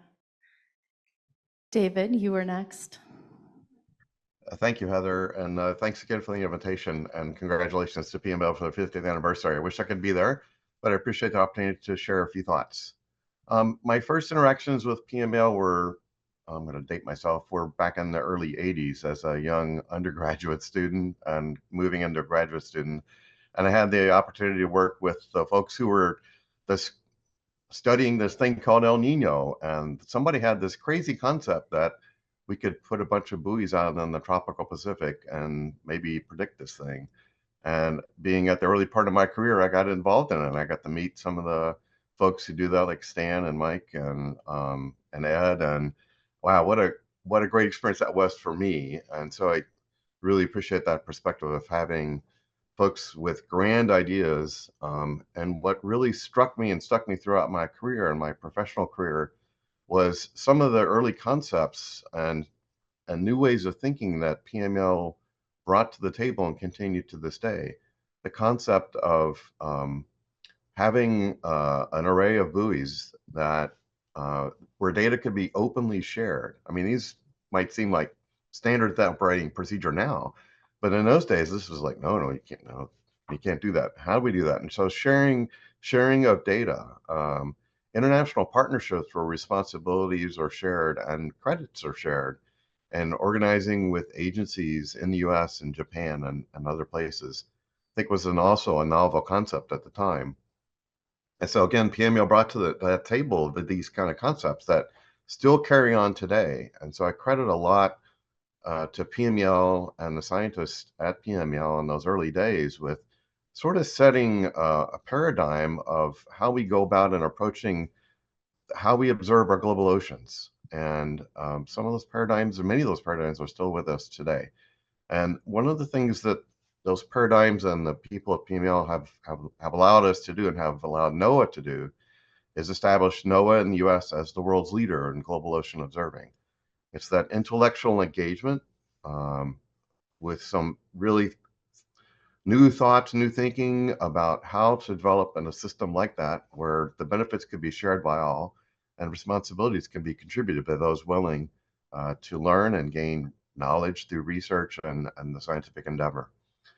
Some of the attributes I think of when I think of PMEL scientists is that they're incredibly selfless with their time, especially when dealing with international partners or partners who are just doing research with them. I can't count how many millions of miles we all traveled, but particularly PMEL scientists who think nothing of traveling far away places for 24-hour flights to go to conferences and symposia to engage our partners abroad, to share with them the science that you all do, that they have done, and engaging and encouraging scientists around the world to think about the bigger world that's beyond their backyard, think about the global oceans. And in training and engaging them in that endeavor, helping us all, but really, again, firming up the NOAA leadership, moving our global ocean research further ahead, and just really making this enterprise the success that it is. So I wanted to just thank them for that. So those are a few thoughts I had, Heather. Thank you, David. All right, Jan, you got this. Well, happy anniversary, PMEL, and I look forward to flying back to Seattle tomorrow night.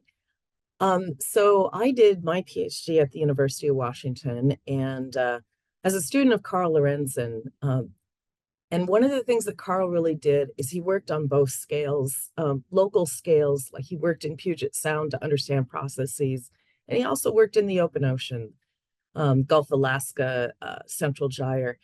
And I always say that I don't think I learned about the coast till I studied the open ocean, and I don't think I fully understand the open ocean till I studied the coast. And so this theme has run through my life and as an oceanographer. And so I'd heard of Dick Feely and ocean acidification. And this was at a time when I was studying hypoxia for the state of Washington, a lot of fish kills in Hood Canal. And scientifically connected with Dick, interested, and you know, he called me up and said, I understand you do cruises, you know, on the Thompson in Puget Sound, and you're studying oxygen, I'm studying CO2, and I'd really like to join your cruise and put these two things together, hypoxia and ocean acidification, and see what's going on. And so I did invite him and his team, and I'll say more about the team soon, on cruises, and my life's never been the same since then. And what I want to say is the development has been on 2 different scales, and well, 3 if we throw in nationally. So let's start with that. One of the things I'll never forget, and it is in the very room that you are sitting in right now, we hosted the IUCE meeting in the Integrated Ocean Observing System meeting in Seattle. And as the local host, I was invited to have a lunchtime talk.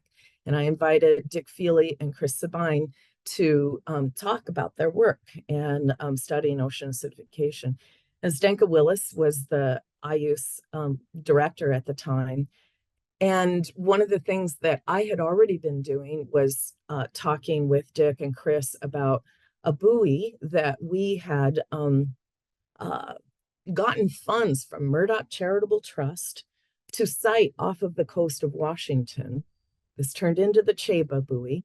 And the reason that we could sell that idea to Murdoch was because A, the tribes wanted it, the state wanted it, and there was the infrastructure of IUCE that would continue to maintain it.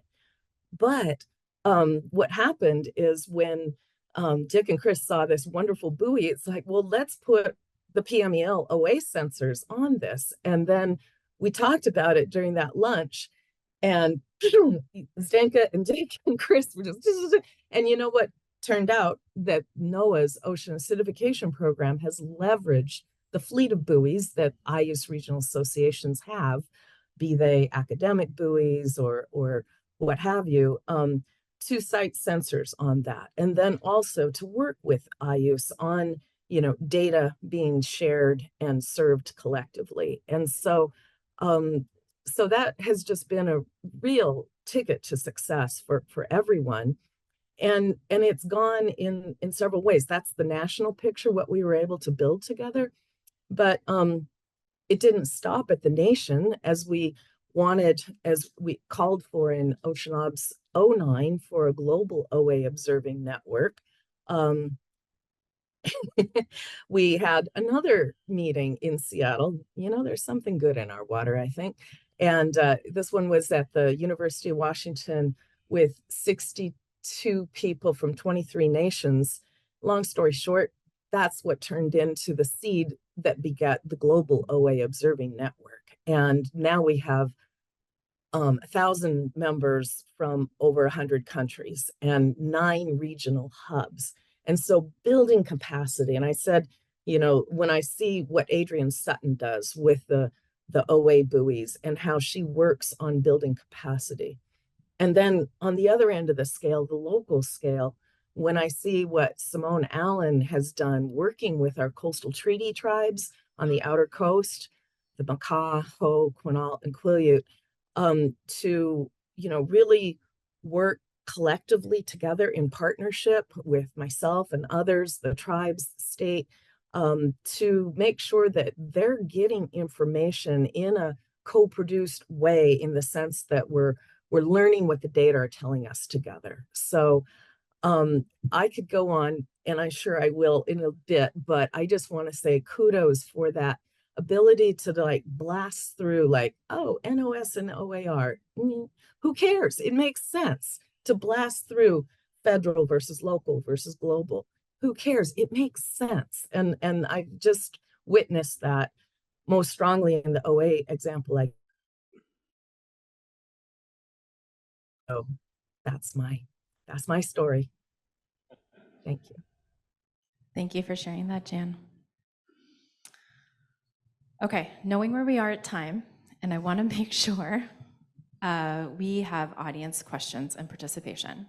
I'm going to ask the second question to a couple of you, and maybe pick like one word of the challenge of the question I'm going to ask, and how maybe we can approach that. So the question is, as we look towards the next 50 years, what are the most pressing challenges you see facing the oceans, and how do you see PMEL best contributing to tackling those challenges?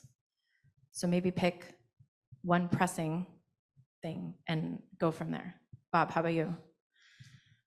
Maybe the ocean rising, and obviously it causes the coastal changes, tsunamis worse as far as the flooding, and so that kind of is where I see one of the problems is going, and where PMEL, obviously the modeling is just fantastic. It's the state of the art modeling when it comes to the tsunami buoy or tsunamis, and able to help protect the people, the coastals, the whole infrastructure there on the coast. So that's kind of where I see it. How long do you see PMEL and SAIC working together? Oh, a long time. And another 50 years at least. Will you be around for that? No. Verena, how about you? I work in the world's biggest biome, which is the deep ocean. And it's easy to not see it. I'd like to see that NOAA does consider it, and I love to hear what the presentation on the deep Argo floats. There is so much that is happening in the deep sea that we don't see very well. I do a fair bit of work with deep sea mining issues. That is going to be a huge impact on the bottom oceans. And as is temperature change, you are beginning to see that happening. A small change in temperature in the deep sea to animals that have a hugely refined metabolism means all of a sudden they need more food. At the same time, the predictions on the surface are less food in certain areas. So this is a major change to a huge ecosystem and huge biome in physical, chemical, and biological. So developments there, especially in the microbial aspects, would be wonderful. Thank you for that. Okay, Gabe, I'm going to skip you for a second, so don't get mad at me. Okay. David, how about you with this question? So Heather, I think in terms of the challenges, I struggle with the 50-year time horizon because that's like so far.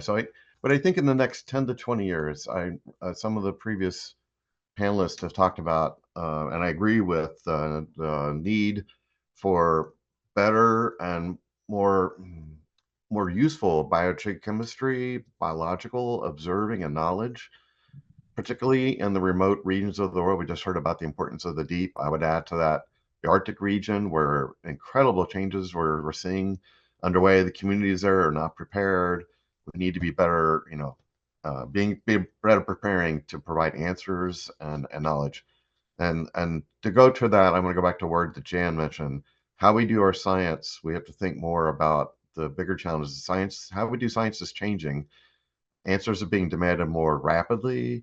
There are more actors in this space, and I think the co-production or design of solutions, if you will, is going to be an increasingly important factor that I think we need to be thinking about. Thanks. I feel like you were reading my mind because I'm going to segue into another question here, and then I'm going to have Gabe and Jan answer this one, okay? So my question is, we talked a lot about PMEL today, a lot of our collaborations, and each one of you have these really wonderful stories and memories of working with folks who have helped you in your careers, but also learning observations are very important and how that feeds into models and how we use that and ecosystem impacts. But in recent years, we have these uncrewed systems and we have these new data streams, but with that, we also have this data as a service. So for Gabe and Jan, how do you think that NOAA can leverage data as a service without losing the inherent maybe love of our own data, our love of going through our data, kind of what Gabe you were talking about, right? Like that core problem. So I tread here lightly because I don't want to tell NOAA its strategy. But so we are, 50 years ago was the second to last year that the planet's temperature was below the 20th century average. Did it one more time in 1976. And since then, every single year has been warmer than the 20th century average. Climate has changed, and we're recognizing that at a time when we don't fully understand how to live with climate variability, we're having to learn to live with climate variability on top of a changing climate. Over the next 50 years, we're going to transition into this world where the spread in the future temperature of the globe is going to be dominated by decisions we make now, right? That's what's happening over the next 50 years. And so we are going to have to learn to live in a new world that we are going to be influencing by decisions we make now. And the only way to make wise decisions in the short and the long term is with good, reliable data that has meaning, right? And so I think that PMEL has to play a role in this, has to play a role in creating the information, but not just numbers, but hypothesis-driven, problem-designed observations that then will help us make better decisions. I just see Nick over there. Nick taught me how to connect weather and climate in a way that I never done before. I got to work on some things on flooding with him that were so fun and in the abstract, but I think it portends to the future of this world where climate and weather are going to be interacting. And the ecosystems are going to be being affected by climate. And so some of these seams that are really small in PMEL but still exist are going to have to be eroded. And how do you maintain the disciplinary strength while working together? That will be a challenge. And good luck. Jan, how about you? Well, I can help with that challenge, and it's through partnerships. The regional associations of IUS were set up to understand what regional information needs. And notice I didn't say data, I said information needs are. And then to work with partners, with the federal family, with academia, with industry, to make sure we have the data that can make those products and reach people. So when you asked Heather earlier about the biggest challenge, I thought that the Ocean Decade Visions 2030, their 10th challenge is something like change humanity's relationship with the ocean.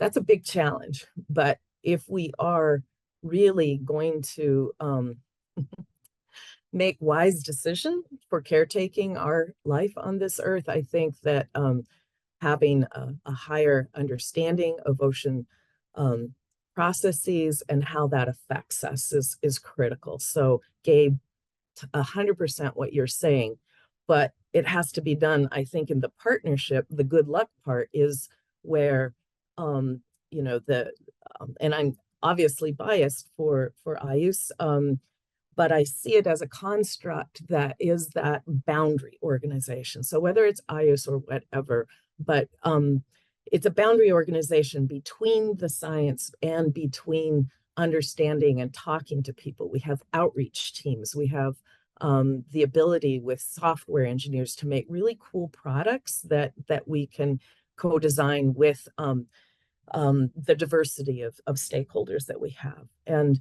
if I sound like I'm a little on my bully pulpit, I'm gonna not lie that after talking to 7 of our congressionals about all the wonderful things that were going on with last year's funding and finding a 77% cut to the IU's program, it's taken the wind out of my sails, and all of us. So we need each other, and I really feel we're good at various roles, and in partnership, the partnership that we've had with PMEL has resulted in not the things I already said, but in understanding like how to change water quality criteria for ocean acidification in California, Oregon, and Washington. That doesn't happen at the federal level. That happens because you're working with your local partners. So your local partners are here. We love working with PMEL. We're really grateful for it. And I really hope we can continue. Thank you. Thank you, Jan. Okay. With that, I think we still have about 20 minutes left, which I hope is ample time for the audience. So we're going to open it up. And if you have a question, Billy, I know you were the first one on my list, but you need a microphone first. That's my rule. So go ahead. Billy has this question. Yeah. Stand up, Billy. Say hi. Hi. Okay, so I'm going to follow on the question that you asked Gabe and Jan, and that is that when you saw the presentations today, every single one of them attributed their strength, their success to the tight integration of the engineering, the data collection, the interpretation, and those things feeding into each other. So, and I say right across the board, every single talk emphasized that tight integration. How do we square that with data as a service? Where does, if the data is coming externally, how does that affect what we do? Are we breaking something important? Who would like to tackle this one? It's just a nice can of worms right there. Well, I don't make good decisions all the time, so I'll try this. I think there is definitely a risk with that model. And I think there's a risk when we're thinking about PMEL, but I think there's a risk more broadly. These data that have been produced with a vision to make them public, but also make them meaningful. If that isn't the model from the beginning, and if there's not an integration between the questions being asked, the design of the system, the then observations, and then the interpretation that feeds into the next sort of revolution around that wheel, it can be problematic. Nevertheless, right, not every component was manufactured at PMEL, right, even when the systems were designed. So if one has an eye on the system and how it worked, one could imagine that the data service model could still be a part of the success within this integrated system. That's my sort of, and also with a view to make the data public and free for everybody. Otherwise, it's not useful. Otherwise, it becomes a question of whose data it is. And if it's about our environment, it should be all of our data. That's a good one. You both Heather, are. I have a comment. Go ahead, David. Thanks, Heather. I just want to echo and augment a little bit on what Gabe was, how Gabe reacted and responded. I think there are risks, as we're seeing in the private sector, for example, data as a service. Those sectors are going for, they're looking at their market and saying, this is where I can create a service for profit or whatever their motivation is. As we're seeing, it's not necessarily, it may not be necessarily a map of one-to-one on what NOAA's requirements are particularly for climate monitoring or some of the needs we have for the ocean. We're seeing, for example, companies provide drifters that provide or address only part of the requirements we have for ocean observing. So we're going to have to be open. We have to engage in the dialogue. I think that's the first question I would have. And I think we need to think about how we coexist with these companies and how we can better articulate our needs and requirements and figure out how to work with this new enterprise. We can't just walk away. We have to work with them. And there's no doubt in my mind, we still have need for that deep investment in technology development, but it's likely going to be look a little different going in the future, I suspect. Thanks. Thanks, David. Go ahead, Jen. Thank you. I'll say real quickly, a couple of items. One is I'm a strong believer in the democratization of data. And I think that as we think about equity among communities, that we really need to, all of us, do a better job about that, because all coastal peoples have needs. And so we really need to be viewing things with that lens. I think the technological innovations are fantastic. I don't see that as like two different things. I see that as the enabling technology.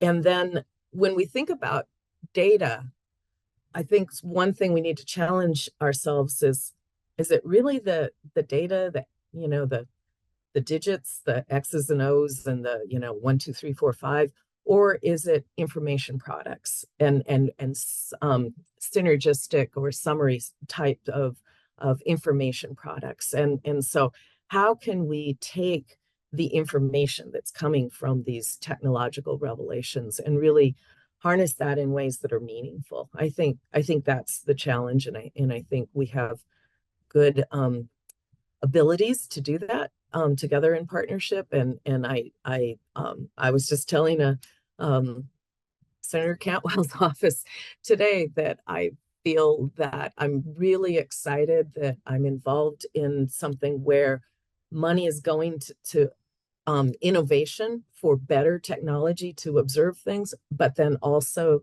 that socialization, that co-design, and that communication to make it meaningful to people. And so got to do them both.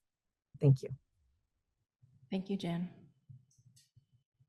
I'm looking at you, Meinig. Do you want to join in here and provide any comment on this?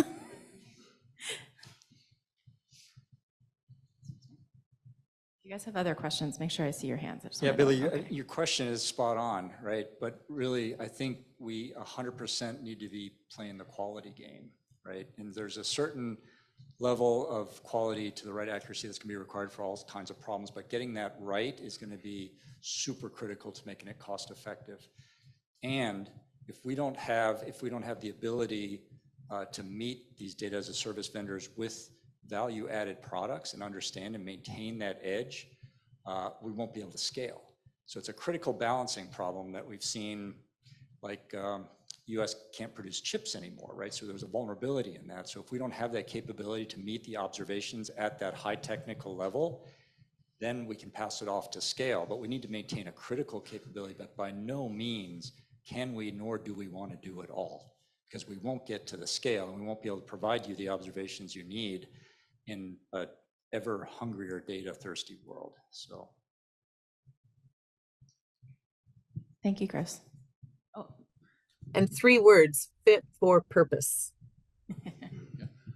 I guess I'm not so concerned about this issue, because we don't collect data for the purpose of collecting data. We collect it to address fundamental questions about the ocean system, the climate system, ecosystems, and the Earth system.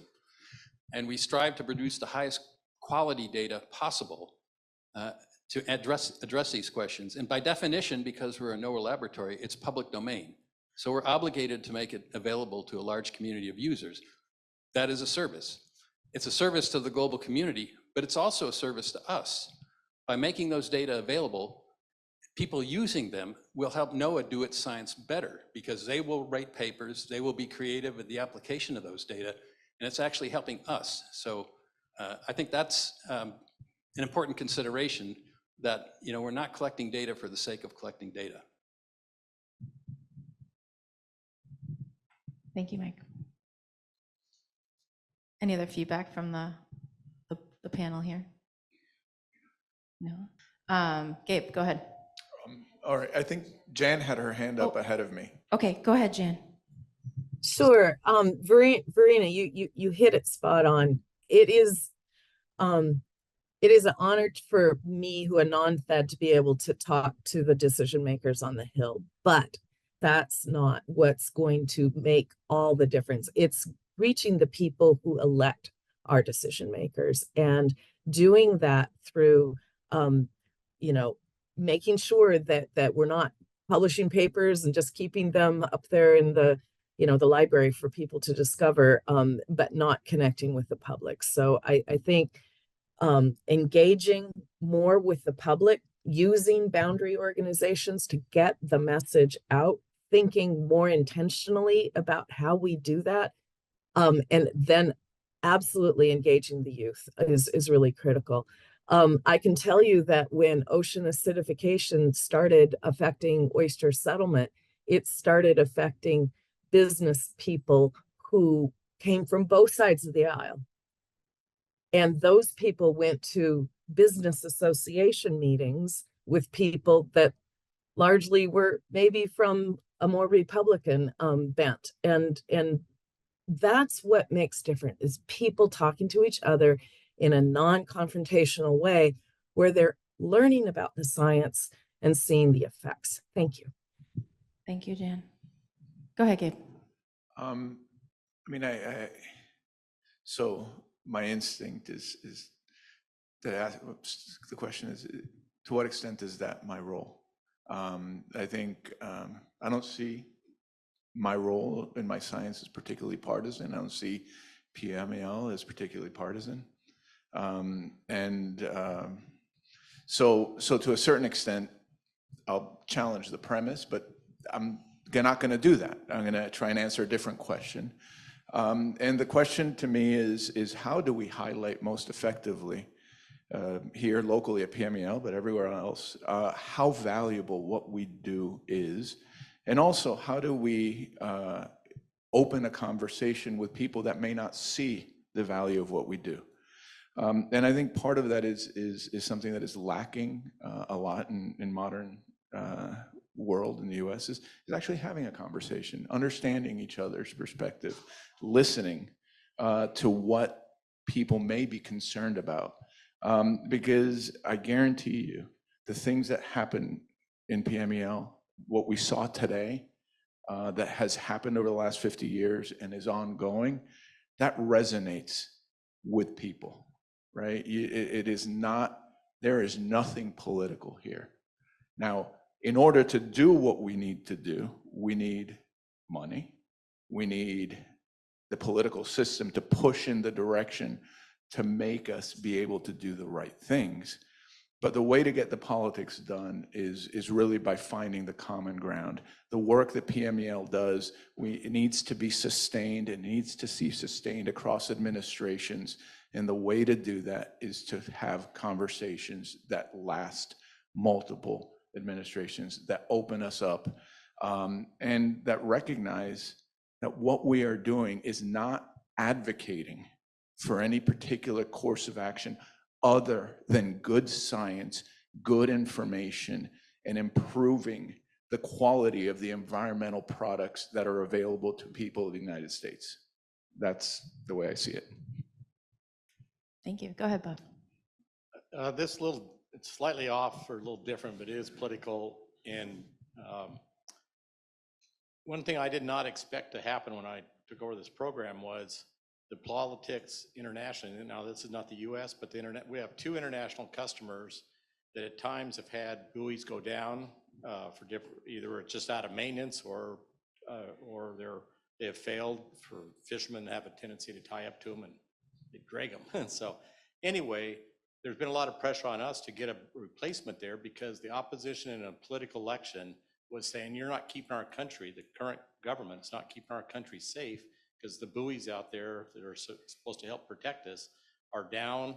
And so the current government does not care enough about us to make sure that they're out there. So we get a lot of pressure to hurry up and get a buoy out there. So it's a little different, and unfortunately, it's not in the United States, but it is something that I had not expected, where they use the buoys as almost a political weapon to the opposition party or the other party. I never knew science had boundaries until I started working it, and it's not PMEL, just because that was the role that I was in. I just never knew that there was an invisible line in the water and that made all the difference. But how far that is now. Okay, we don't have that much time left. If there's any other burning questions, I'm just gonna give a quick run. Otherwise, while Lucia looks around, I'm gonna ask all the panelists a long question, but maybe rapid fire. I'm trying to think how to do this quickly. Okay. The question is this: how can PMEL enhance the impact of its research programs, both in the scientific community and for society at large? Like maybe one word, quick one sentence. Jan, starting with you. Oh gosh, the first thing that came to my mind is stay the course. You guys are doing great work and you're partnering really well. And so then I'll just say more of that in light of the conversation we had in terms of making sure that we're making these connections to society and informing people on the information that's coming from the good science. So thank you. And I'm proud to be a PMEL partner. Thank you, Jan. David, how about you? Thanks, Heather. A couple thoughts. First of all, going back to echoing a little bit of what Jan was talking about, the strength of partnerships that PMEL has pursued and been a hallmark of PMEL activities, I think, is one. Secondly, the leadership that PMEL has continued to demonstrate in numerous circles, scientific, international engagement, capacity building, that has been a hallmark of PMEL and puts PMEL on the map, and it's a big map.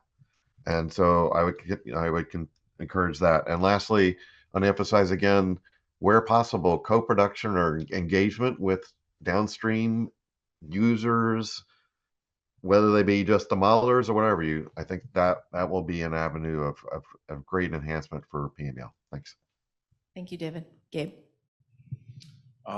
Just briefly, sort of build on this past success, but don't feel trapped by what has been done in the past. The challenges over the next 50 years are going to be fundamentally different from the challenges of the last 50 years. And in part because we know more. We have new technologies, we can do more. So be open to doing new and different things in spite of all this great success. Irina. Continue the engagement with young people. It will help keep you young. The secret of youth. Okay. Bob. Just reiterate the partnership, working with industry, the public, the private. Everybody has a role to play, and I think it works out better for all of us when we learn and work with each other. Thank you all. I want to take this opportunity. Can we clap our hands together? Thank the panelists today for joining us.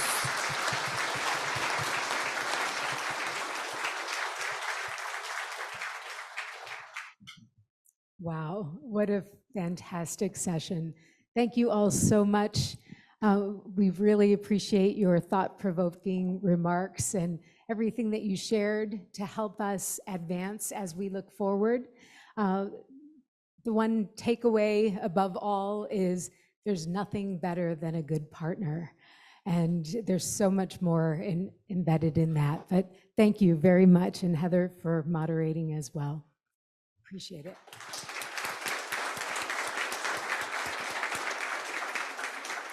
Okay, we are going to transition now to our closing remarks for the symposium.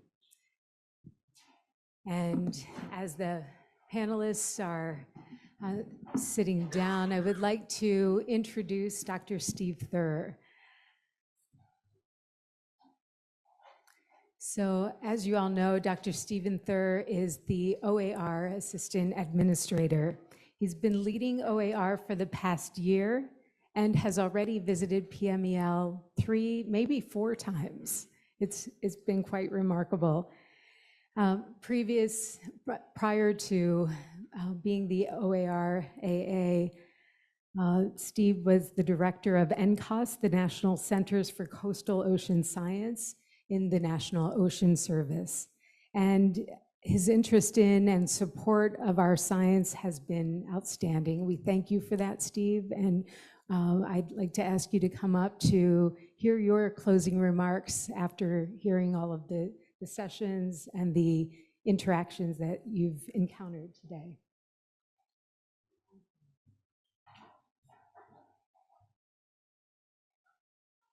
I don't trust myself not to knock that over. All right, in case I did not know that being the penultimate speaker, what is between all of you and your beverage of choice is Michelle and I. And clearly the team felt I needed the reminder with this slide. Could I actually have the magical IT team bring up the general title slide for the session? I'm going to reference that in a moment. Before I get to my prepared remarks, I jotted down a number of things that struck me throughout the day today, and I want to share two of those with you. It's something that has been beaten into me over time. It's important to talk about the things that are important, right? Kind of self-evident. It's important to talk about the things that are important.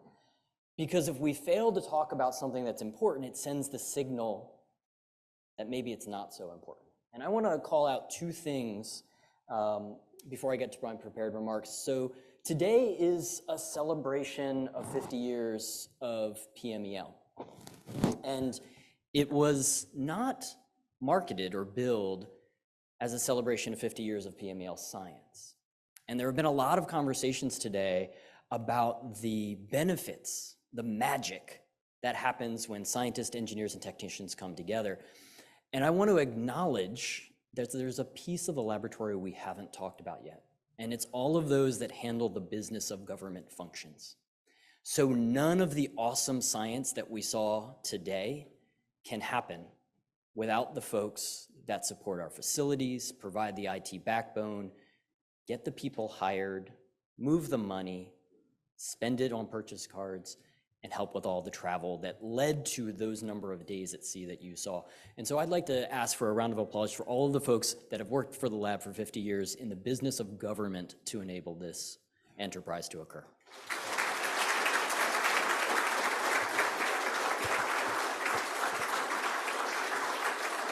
All right.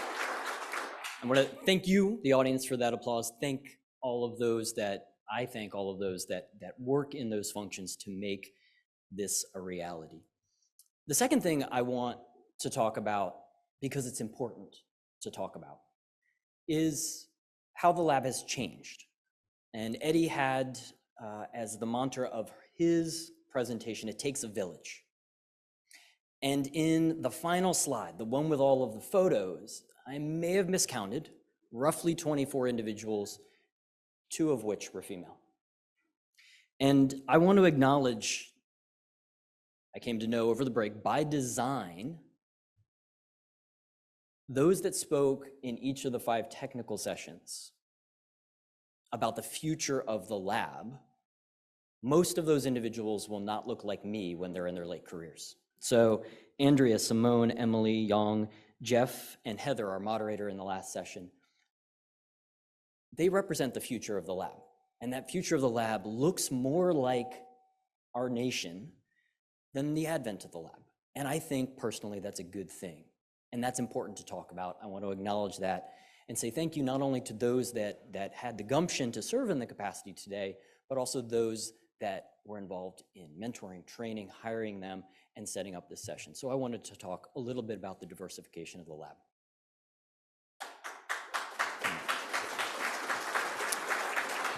All right. So now for my prepared remarks, which will fit into the time that I was given. I have no slides, so that means I'm not going to go for very long.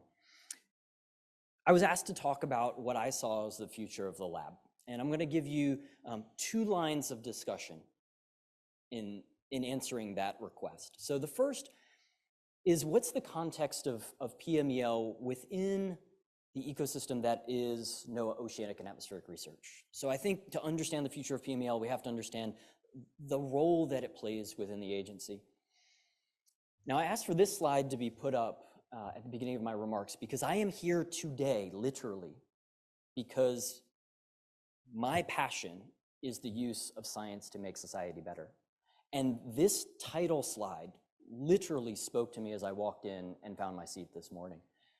We heard this throughout the day today. It has been core to the ethos of PMEL for 50 years, and I expect that it will be a core part of the lab over the next half century as well. In the last year, I have worked with others throughout NOAA research to articulate 4 societal challenges that I view as critical for our agency to address for the country that funds our work. The first of those is addressing our changing climate, understanding those impacts. Climate change will be the largest environmental, social, and economic challenge of the next half century, period. So much of what we heard today has been directly focused on that societal challenge. The second was understanding and providing warnings for extreme hazards, primarily weather, but other environmental phenomena. The third was managing too much and too little water. And the fourth societal challenge is balancing economic development with environmental stewardship. I see PMEL as absolutely critical to the first and the fourth, and I see them as contributing to the second and third. So when I look forward to the future of NOAA research, PMEL is squarely contributing to those societal challenges that I've identified that we need to be working on over the coming decades. The second line of response to what do I see as the future of the lab required that I think through the definition of a laboratory. What does it mean? Because you can't really talk about the future of something if you don't exactly know what it is that you're talking about. And the first and perhaps most obvious definition of a laboratory is a physical place in which science occurs. And the second is perhaps an evolution of that. It's an organizational structure. It is a way of, in the federal government, boxing folks into an organization. But the third definition, I think, is the one that matters the most, and that is a collection of individuals that have come together in common science purpose. And it's that collection of individuals that I think really speaks to the future of the lab. And Gabe said it in the last session. Throughout its 50-year history, PMEL is focused on innovation. I think we have to be humble enough to know today that we have no clue what science is going to be needed 50 years from now. None whatsoever. If we think back to the beginning of this laboratory, if we had discussed marine carbon dioxide removal with them, no understanding of that. So if we are humble enough to recognize we don't know the science that's going to be needed 50 years from now, but instead we focus on the innovation and the culture of the people working for that organization in that physical space, then I am positive that this lab has an extremely bright future because of the talent, the innovation, and the culture that has arisen over the last 50 years. So I want to provide my congratulations for all of those that have worked with or for PMEL over a half century. I want to say thank you to those that put on today's event. I think that this was awesome and set the bar for several other labs. I've talked with some of the lab directors from other parts of the agency that are here today that have been taking notes. Michelle and team, you have, I think, raised the bar for what is expected of such an anniversary celebration. I look forward to speaking with all of you at the reception in just a few minutes. Thank you very much for being here today.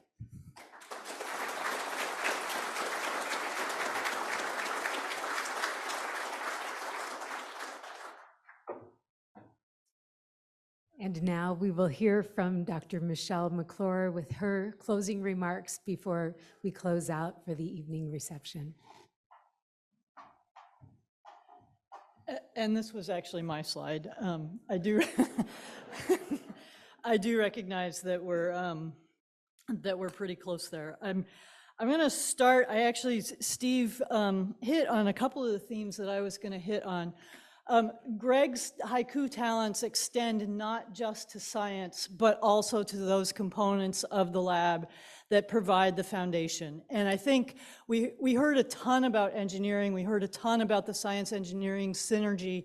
And I think that's phenomenally important. And I hope, engineers, that you are really feeling the love. But there are a few other folks who are equally important. And I want to highlight in particular our data managers Most of the graphs up here would not be possible without our data scientists. I want to also highlight those who do all the things that Steve said.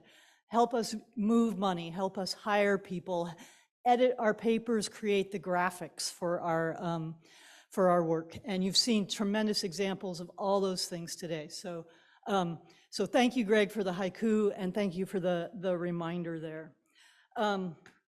The next thing that I want to do is thank the folks who were involved in actually developing the symposium. So the Scientific Organizing Committee has been working for over a year on this. I think it shows. It was a tremendous effort. I also want to note Dick Feely served as the Uber editor for our special issue, and that was a tremendous piece of work that laid the foundation for this. Mike McFadden served as the Uber coordinator for the symposium as a whole. On the logistics side, if anything, it was harder. Eugene Berger was the ringmaster for everything, but truly this was an effort that took the entire PMEL ecosystem from A to Z. Every single person was involved in some way, and I'm very grateful for that. And here's a list of a second list of people involved in this that I'd like to thank. When we get to reflections, I also want to hit on a few other groups that I think weren't necessarily acknowledged as much as they might have been. And one is the people who run our ships. We're a lab that does a lot of ocean-going observations, and the NOAA Corps, the engineers on the vessels, all those people are fundamental to our being able to do that, whether they're contract or NOAA Corps officers. We're very grateful for that. I also want to revisit the cooperative institutes, and Gabe mentioned it. There are a few threads that I want to pull on with this. The cooperative institutes are truly, we do not work without the cooperative institutes, and they provide, as John Horn said, some of the career development. We get a lot of early career folks. We also, in many ways, get the joy of being in a mentoring situation through the cooperative institutes. It's through those organizations that we get to mentor graduate students, that we get to mentor postdocs, and it is that youth that comes to the lab that is tremendously helpful for our own energy. So the things that they bring are really intangible, and they're really, really important. I was also going to note the diversity piece, but Steve covered that better than I could have, so I'm not going to do that. But I wanted also to talk about a few other things. When I was offered this job, I was talking with the HR person on the phone, and at one point she paused and she said, "You know, you are so lucky."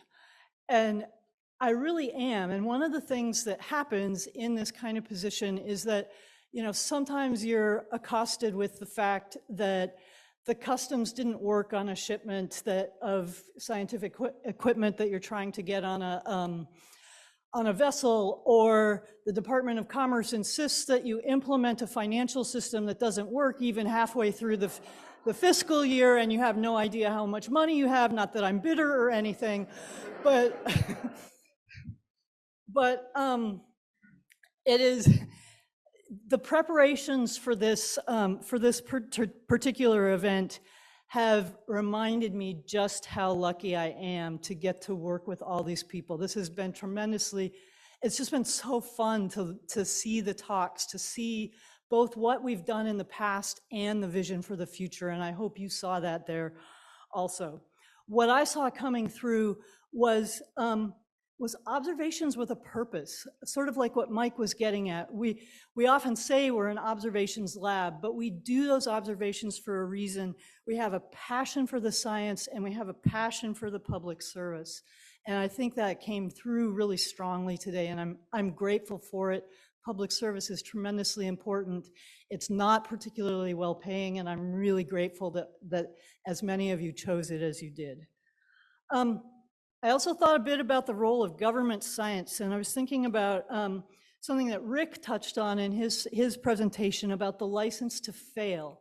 And that's something that I think is a little bit easier in a government science setting. And I'm glad we have that. I'm glad our people feel like we have that.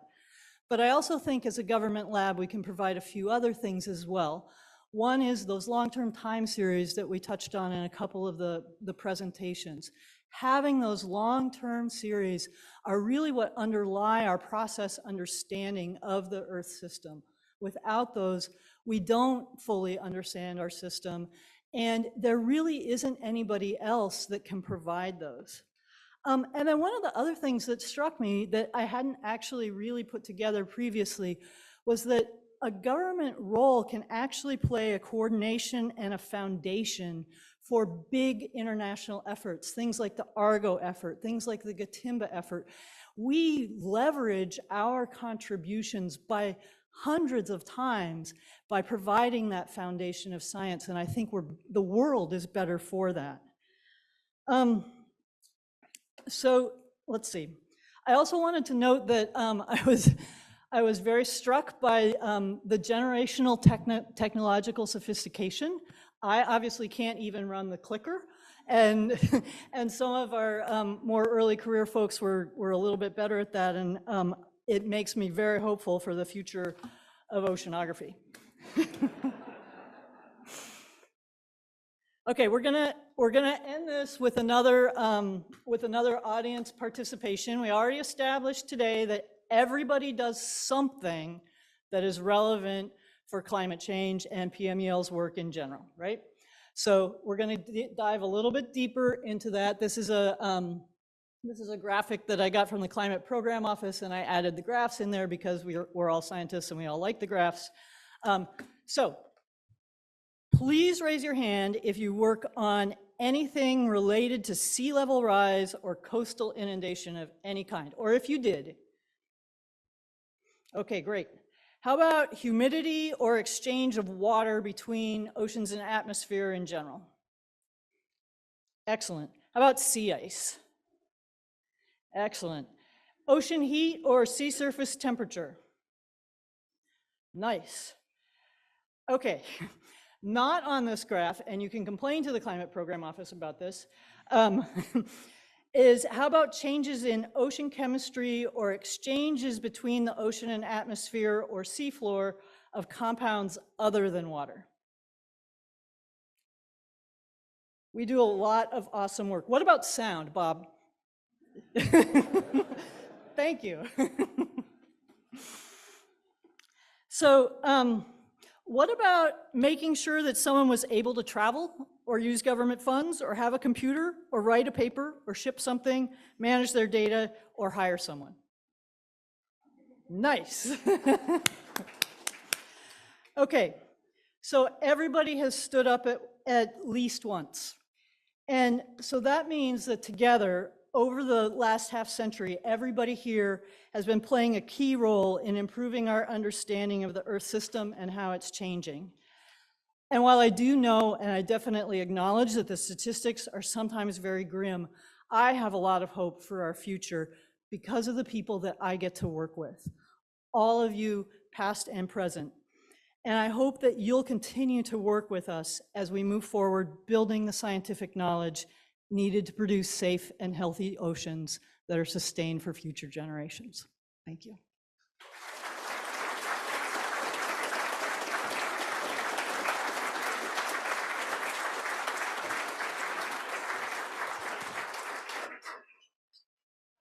Well said. Woo.